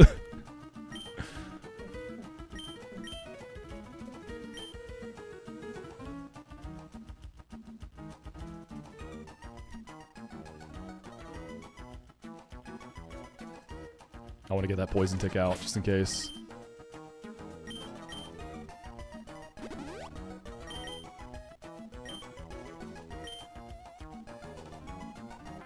Alright, y'all. This has been really fun. We gotta do our best here. Shell, you want this, okay? I'll take Rhyperior to Taco Bell if you hit the Stone Edge for me.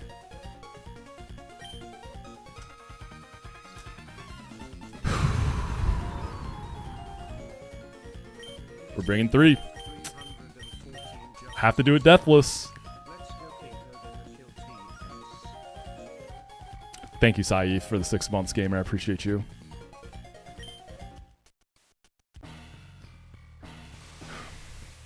Woo! Let's go, baby. All right, Shell, it's you and me. Let's take him down. Surgical. Also, obviously, Delcatty can't. There's the fiction scenario where Urshifu pulls out the Surging Strokes in the Delcatty. What can he do? But that's not this timeline. Oh, also, Fake Out in the Hydreigon is a bit better, because that gives me a okay-ish chance for Prim to actually kill a Draining Kiss later. So we'd like to see Fake Out in the Hydreigon and CC in the Delcatty. No Surging Strokes. So they're never targeting Slowbro here. Life Orb Psychic will always kill Urshifu. I need to see a close combat here out of Urshifu. Okay, if Urshifu gets faked out, it's fine. Hydreigon will kill Delcatty. If Urshifu's attacking, it has to be CC. Okay. That's fine. So Delcatty's going down. That's the good part. We don't get the extra trip on Hydreigon, which is very unfortunate, but we take it. So turn 1 is good. Dragon Gem being there or not there doesn't really change my plan, so. So we're always baiting Rotom now.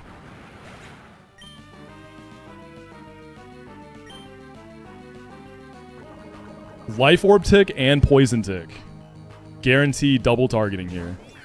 And Shell's bringing out my best friend Rhyperior. So I'm baiting a Dark Pulse and a Thunderbolt, yeah?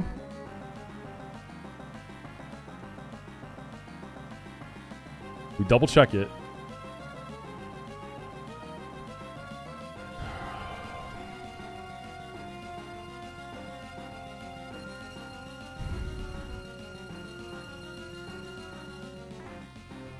Yep, Dark Pulse, Thunderbolt. It's clean. Rhyperior needs to kill Rotom this turn, or it's essentially over. 85% accuracy on Stone Edge. Okay. This is the deciding turn. But I know Shell's got me today. We're going to go into Hydreigon to take the Thunderbolt and the Dark Pulse. All right, Rhyperior, let's get it, baby. I know you hit this every time. They're going to go first because they're in Tailwind. Even without Tailwind, they'd just be faster. That's good. No crit there. All right, Rhyperior, let's see it, buddy. Come on. Yes! Okay, it hits the Stone Edge. That's really good. This is still going to be rough, but it's good. Okay, Dragalge. Let's check the rolls now. So this is always at least double dragon moves into Hydreigon. I think there's probably going to be some overlaps, though. Okay, let's see. I'm at 145. Okay, Focus Blast has a lot of overlap. So Prim is coming in. Worst case, I'm taking a Focus Blast. That's okay. Rhyperior always kills Dragalge now. We go Prim. Double Dragon Pulse is really nice here. Hydreigon always does it. Okay, let's see it. Let's see it, Dragalge. Hits the Focus Blast. Just don't drop me. Drop is bad. Don't do it. It's 10%. Okay. We can work with that. We can work with that. We're very close.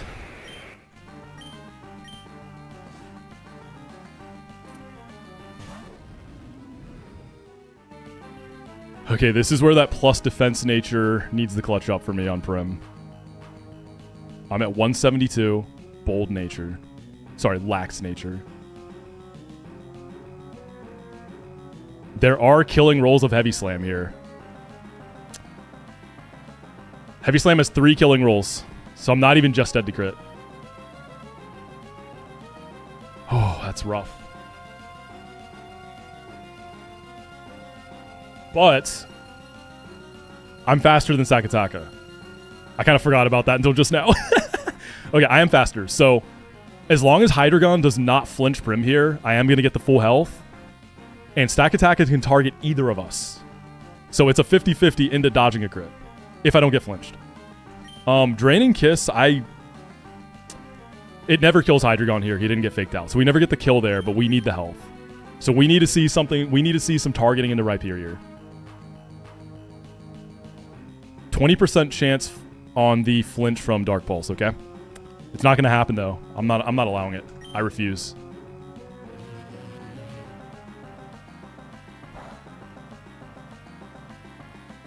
Okay, we didn't flinch. We didn't flinch. We're going to be full. Worst case, we dodge a crit this turn. High roll, too. We got to dodge crit. We got to dodge crit.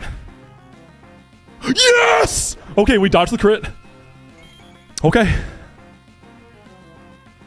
Stack Attacker goes down, always. All that's left is Sharpedo now. I probably have to dodge another flinch, though. Okay, I don't think Sharpedo sees kill yet. Right? I think we're safe. Prim's at 98. We ate our Citrus Berry. We're at 47%. Sharpedo doesn't see kill, so Sharpedo goes for Rhyperior, yeah?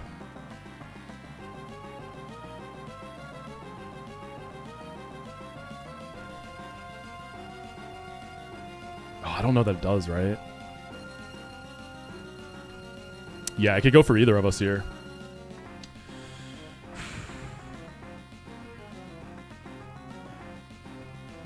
Okay, let's see. Moonblast does kill Sharpedo.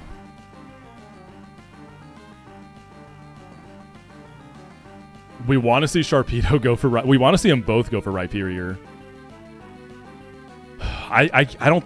Draining Kiss isn't worth it here. I think we have to Moonblast Sharpedo. I think that's just kind of what we got to go for. And if Sharpedo goes Mega, am I just dead?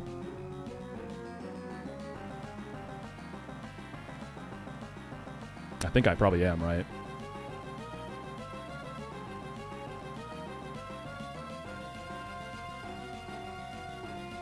If Sharpedo goes Mega, it is a 1 in 3 to kill Prim, and then if Hydreigon attacks me too. Hydreigon doesn't have a kill on anything here, so it could go for either. I think we just have to send the Moonblast. Because if Sharpedo attacks Prim, it's going to be a Crunch. Actually, it's Crunch and Dark Pulse in... We could go Hydreigon and get our Citrus. Let me see. Okay. We go Hydreigon there. But if the Shark kills Rhyperior...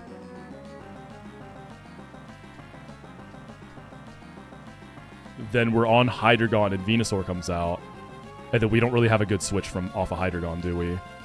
We're going to be baiting like... Actually, Hydreigon's going to be baiting CC and Aura Sphere. We could go Slowbro there. Or back in the Prim.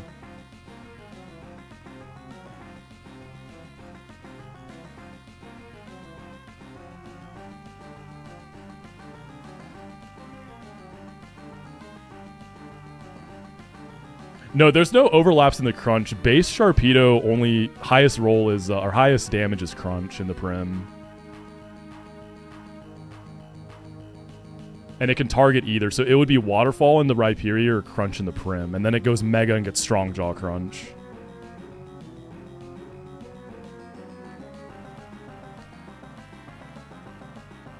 Yeah, he doesn't have Strong Jaw yet, that's correct. Actually, it could Waterfall in the prim. Yeah, I can CC, it can Waterfall. Anything but Ice Fang, really. So I can't even go into Hydreigon or Slowbro. Yeah. Yep.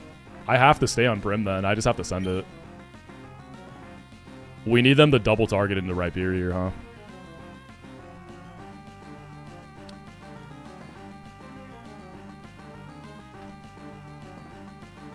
Man, I'm kind of wishing I went that Pinch Berry, but Citrus was more consistent, right? Pinch was definitely greedy.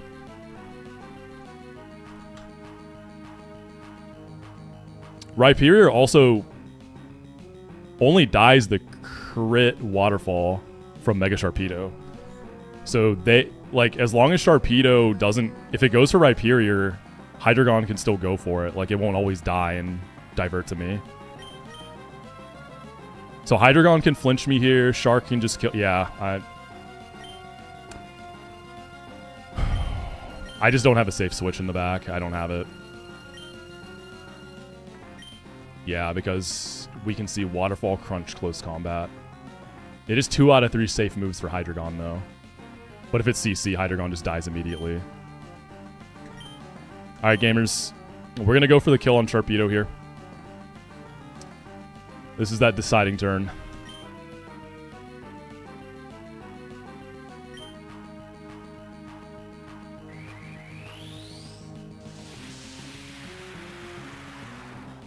Go for Rhyperior, both of you. Right now. Okay. We just have to dodge a potential crit here, or a flinch.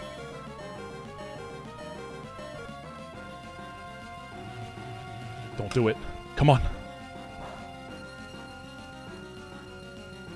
Okay! Shark dies. Rhyperior, just hit the kill on Hydreigon. Come on.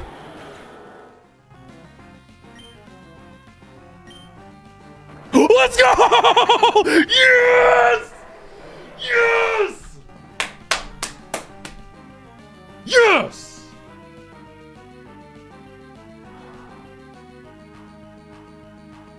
This is the run, baby. We can actually beat this whole thing. We can beat this challenge, dude. We can beat this challenge. We can actually do this. It's real now. It's real. Oh my god. It's actually real now. One death equals reset Pyre tag. No resources spent, dude.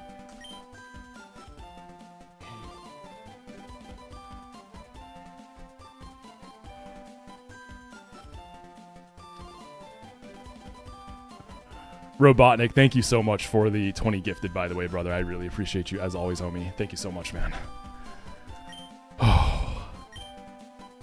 Oh my god.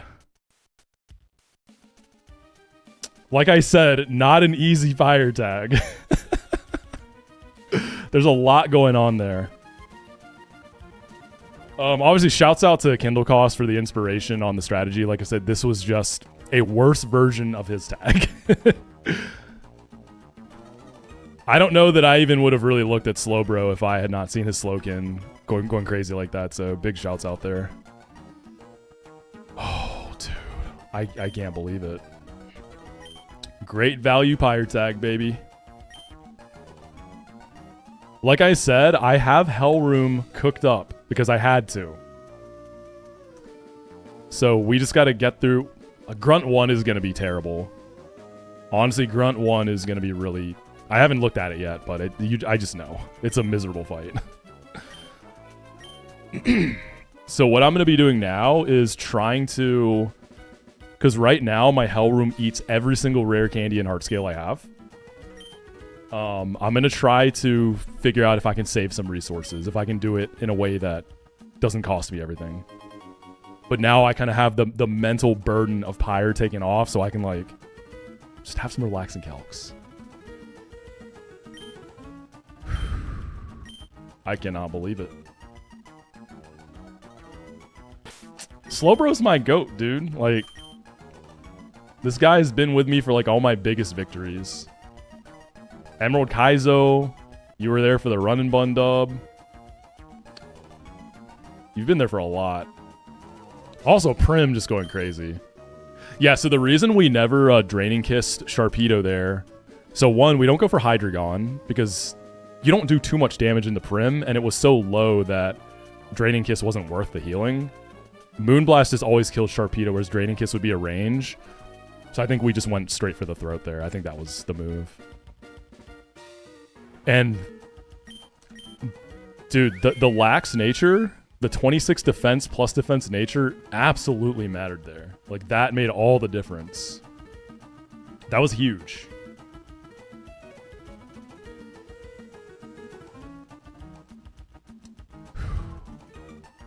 It's gonna be a good weekend, baby. It's a holiday in the US on Monday. Celebrating Martin Luther King Day, so we got a 3-day weekend. Gonna go to the gym here in a little bit. Get some barbecue for dinner, too. Feeling good.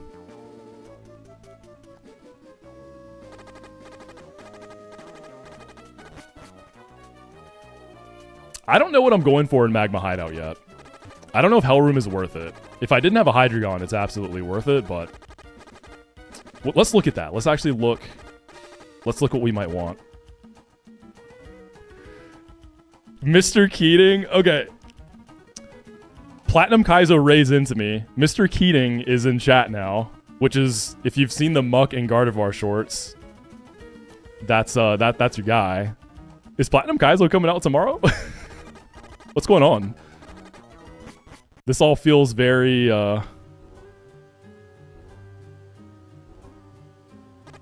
What's going on? By the way, massive cooks on those videos. I've enjoyed them a lot. The latest one, White Boy Weedle is... That's my guy right there. Mind if I drop a few bars?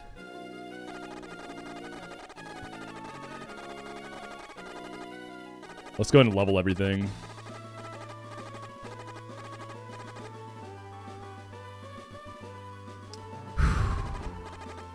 What a feeling, y'all. What a feeling.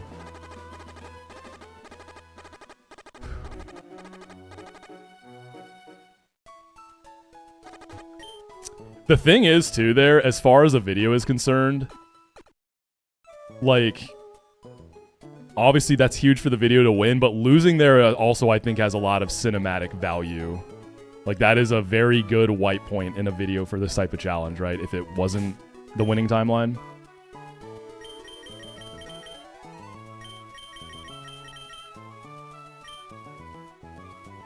If White Boy Weedle was a Dodgers fan, I'd hit him with the Blaze boosted burn up. We stand White Boy Weedle. Worst possible result is wiping to some random route trainer. That's what I'm saying. That would just be such a... I don't know. I would have to come up with something. Do I think Deathless E4 is possible? Yeah, it was done. I won't be the first. It happened recently. Kindle, we did it, man. It got really scary at the end, bro. It got really scary at the end, but we did it. Yeah, dude. Again, y'all, shout out to Kindle. He gave me the inspo for even looking at the Slowbro lead. I don't think I would have considered that otherwise. Shouts out the Slow King. Shouts out the Flygon. And, of course, Prim. Yeah, dude. Once stat comes out, it's just like, good luck, man. I didn't do the Icy Wind. No, I just, I went for the Draining Kiss into Hydreigon, Moonblast in the Shark, and then Rhyperior cleaned up the Hydreigon.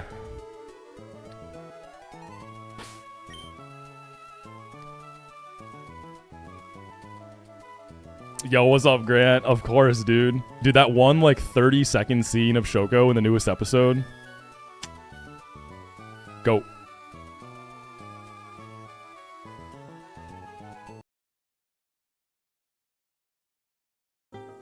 Oh, man. I'm like in shock though. What an incredible feeling. All right, let's go ahead and start leveling. The new cap is 79.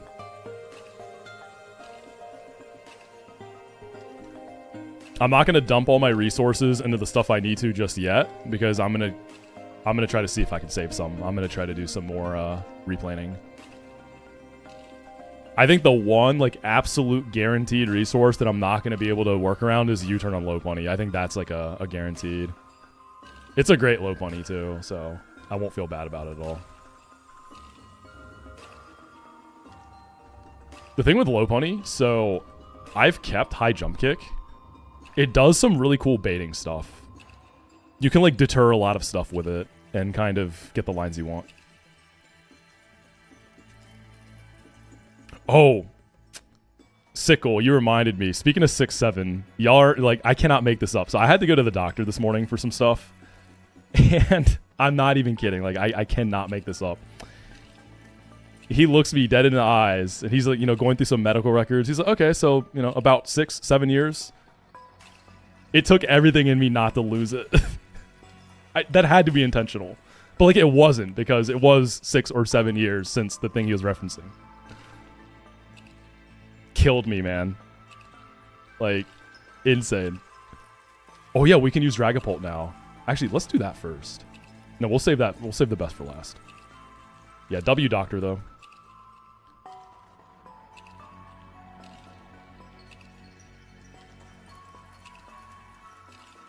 The Pult has pretty poor offenses, but it's got decent speed and a neutral nature. But now that I think about it, wasn't the Pult in the winning run, was it relaxed? Or was that just the Shifu? I feel like I had a minus speed Pult until I fixed it. 6-7's not funny? Come on, Panic. Have some whimsy, dude. Of course it's funny. 6-7's great. Come on, brother.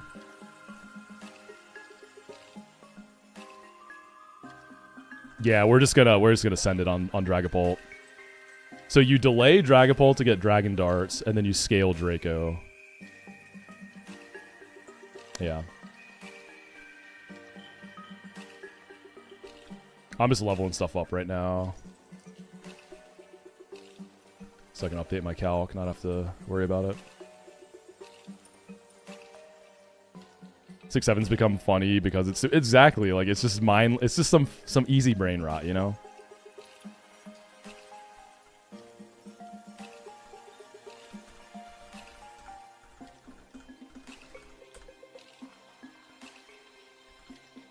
J-Mash got you. I could see it. What is Kingdra holding? Citrus Berry? Oh man, I'm on cloud 9 right now, y'all. I'm feeling amazing. Wait, hold on. What?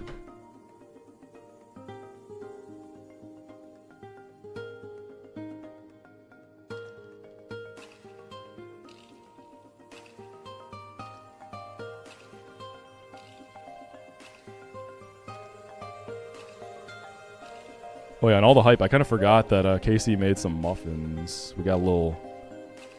She told me to try it. Check it out, little blueberry guy. They're so it's a cool recipe. It's it uses cottage cheese in it, so it's like a little bit healthier. Still tastes great.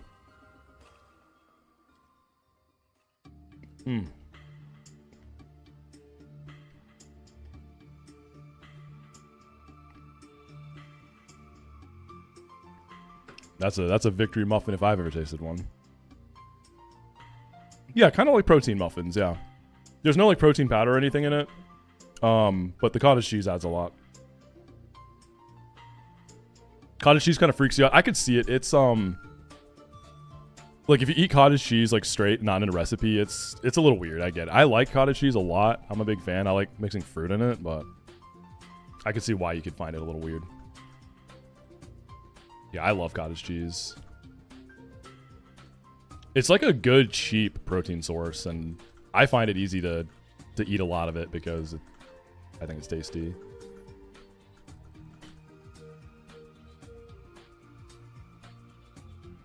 Not that it matters, but during Pyre tag, you pulled a Guts Ursaring from Rusturf Tunnel, and you have Honey from Mask. Oh, dude, congrats. I guess today was blessed for everybody then.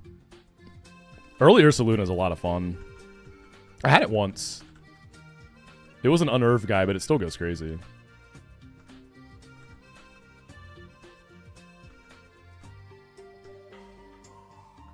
I'm really curious how many people who got past Pyre tag in 1DR, like, after Magma Hideout, I'm curious what everyone's resources look like. I feel like everyone just spent everything at that point.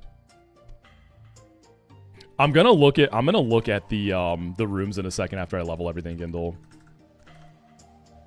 Because I think anything I can get from Hellroom is like a bonus. Like, I got Hydra, right? So I think the one thing I really want from Hellroom is Garchomp. Because I'm missing like a really premier ground type. Because I've got a Min Speed Exca. And a Nidoqueen and a Camerupt. Garchomp would definitely take this to another level. But then again, Ursaluna is also a premier ground type, and I can get it outside of the Hellstorm. It is slightly sad because I already used Facade. So I wouldn't get the run Facade guy. But still, Guts like Earthquake and stuff is still really good. I think the Luna odds are okay. We'll look in a sec. I don't think I really have dupes in that room like that.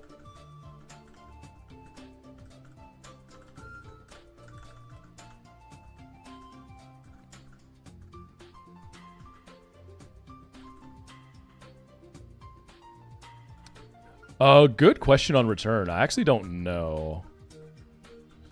Does anyone know? Do you just get one? I feel like you only get one return. But I'm actually not sure.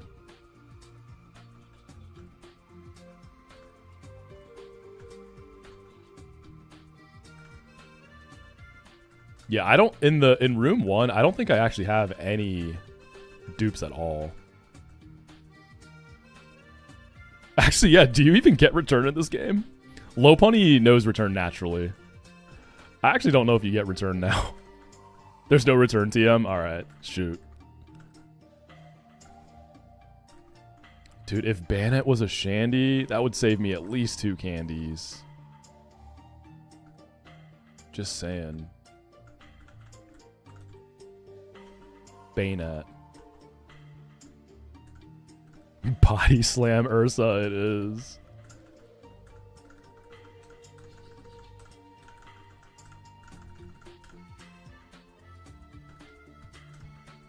So we still got the delay squad. So Costa...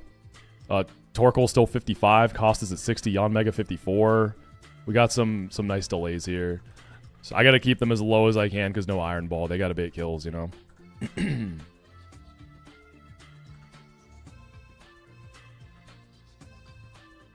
Had the Wheeze, Senti, and Bobby Brown. Oh, you had Bobby Brown too? Where'd you get a Bobby Brown? So I guess you had one for... or Fall Arbor guy? I've never had Granbull in this game. It seems okay. Just by virtue... I mean, Intimidate Fairy is kind of cool.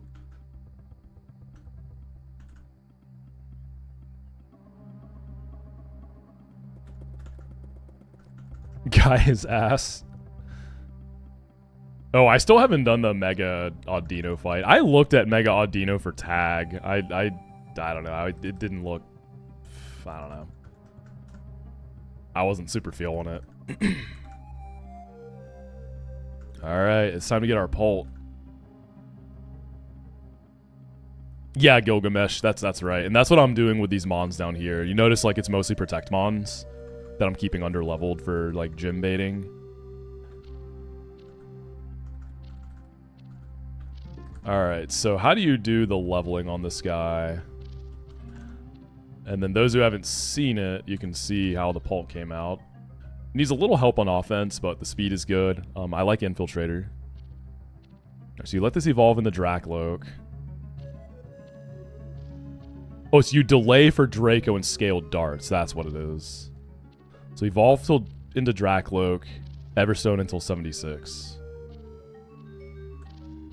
And I just felt like Sephiroth. This had to be Sephiroth. And this name theme, I felt like Sephiroth was just You know, it just works. Oh, not Everstone yet. What am I doing? After it evolves.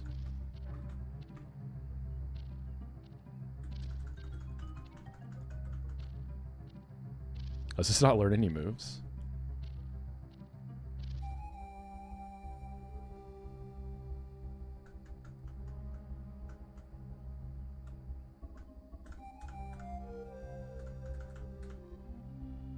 Alright, Everstone now until 76.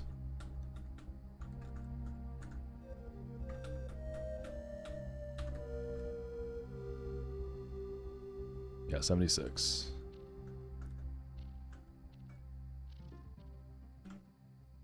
Can you all imagine if this Mon got Poltergeist with us knowing what we know about that move now?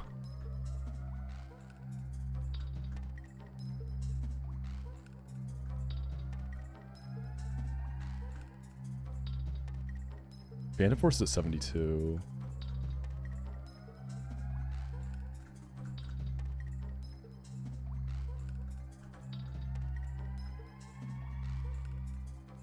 $76, we take it off.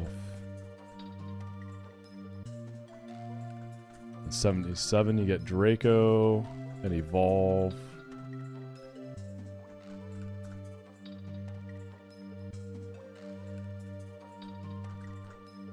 Who here played early Run and Bun and when you had U-turn Dragapult? I never got to use it. Seemed crazy though. Dragapult is online. And then Dragon Darts will cost a scale now, but that'll be very worth. Okay, let's look at Magma Hideout real quick, see if I want to pull something or wait.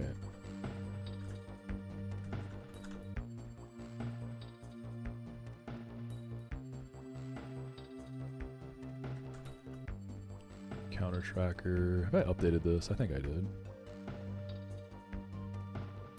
Shop it. Oh. Pinge. Alright, y'all, let's see.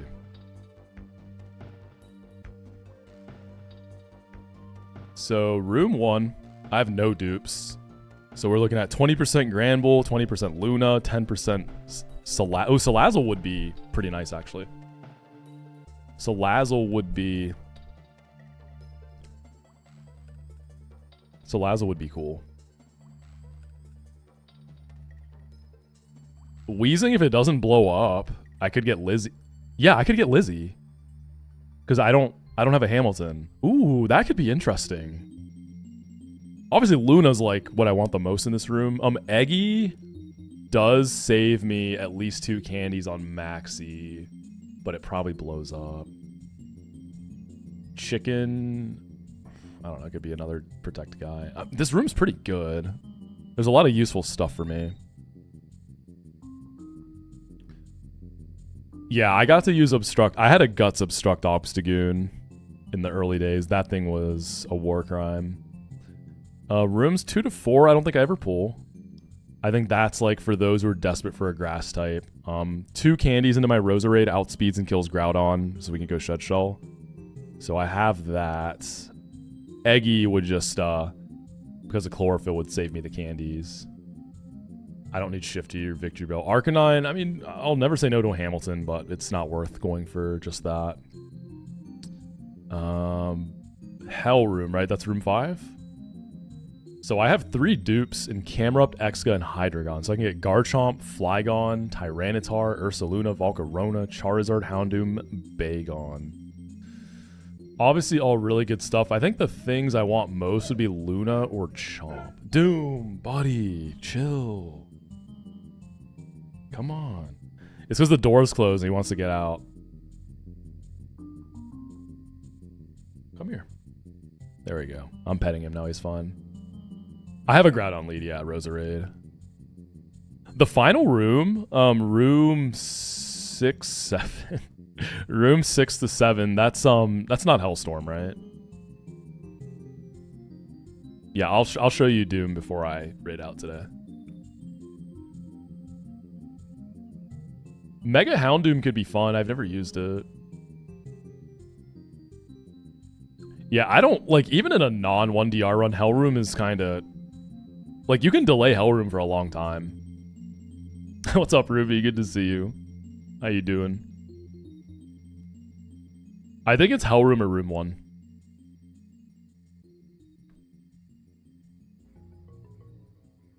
Kind of leaning Room 1, not gonna lie. And if I go Hell Room, I think I Giga delay it. I think it's a Room 1 angle.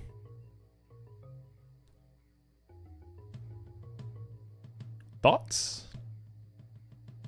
No, Room 1 is just like, it's a mix of things.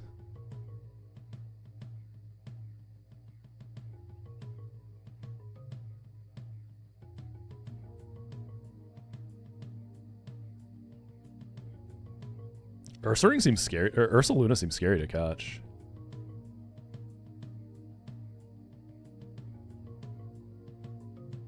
Yeah, I think it's a Room 1 angle. There's a lot of value in here.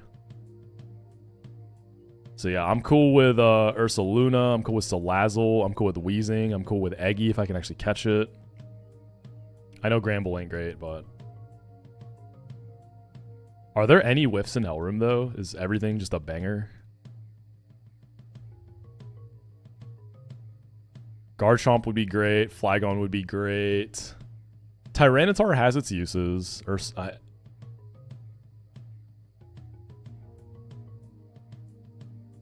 Yeah, Ursaluna's still good without Facade. I'm just interested in Salazzle for Fast Encore. And then...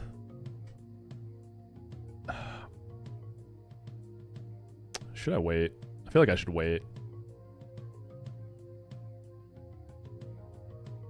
And then Wheezing for Lizzie seems cool.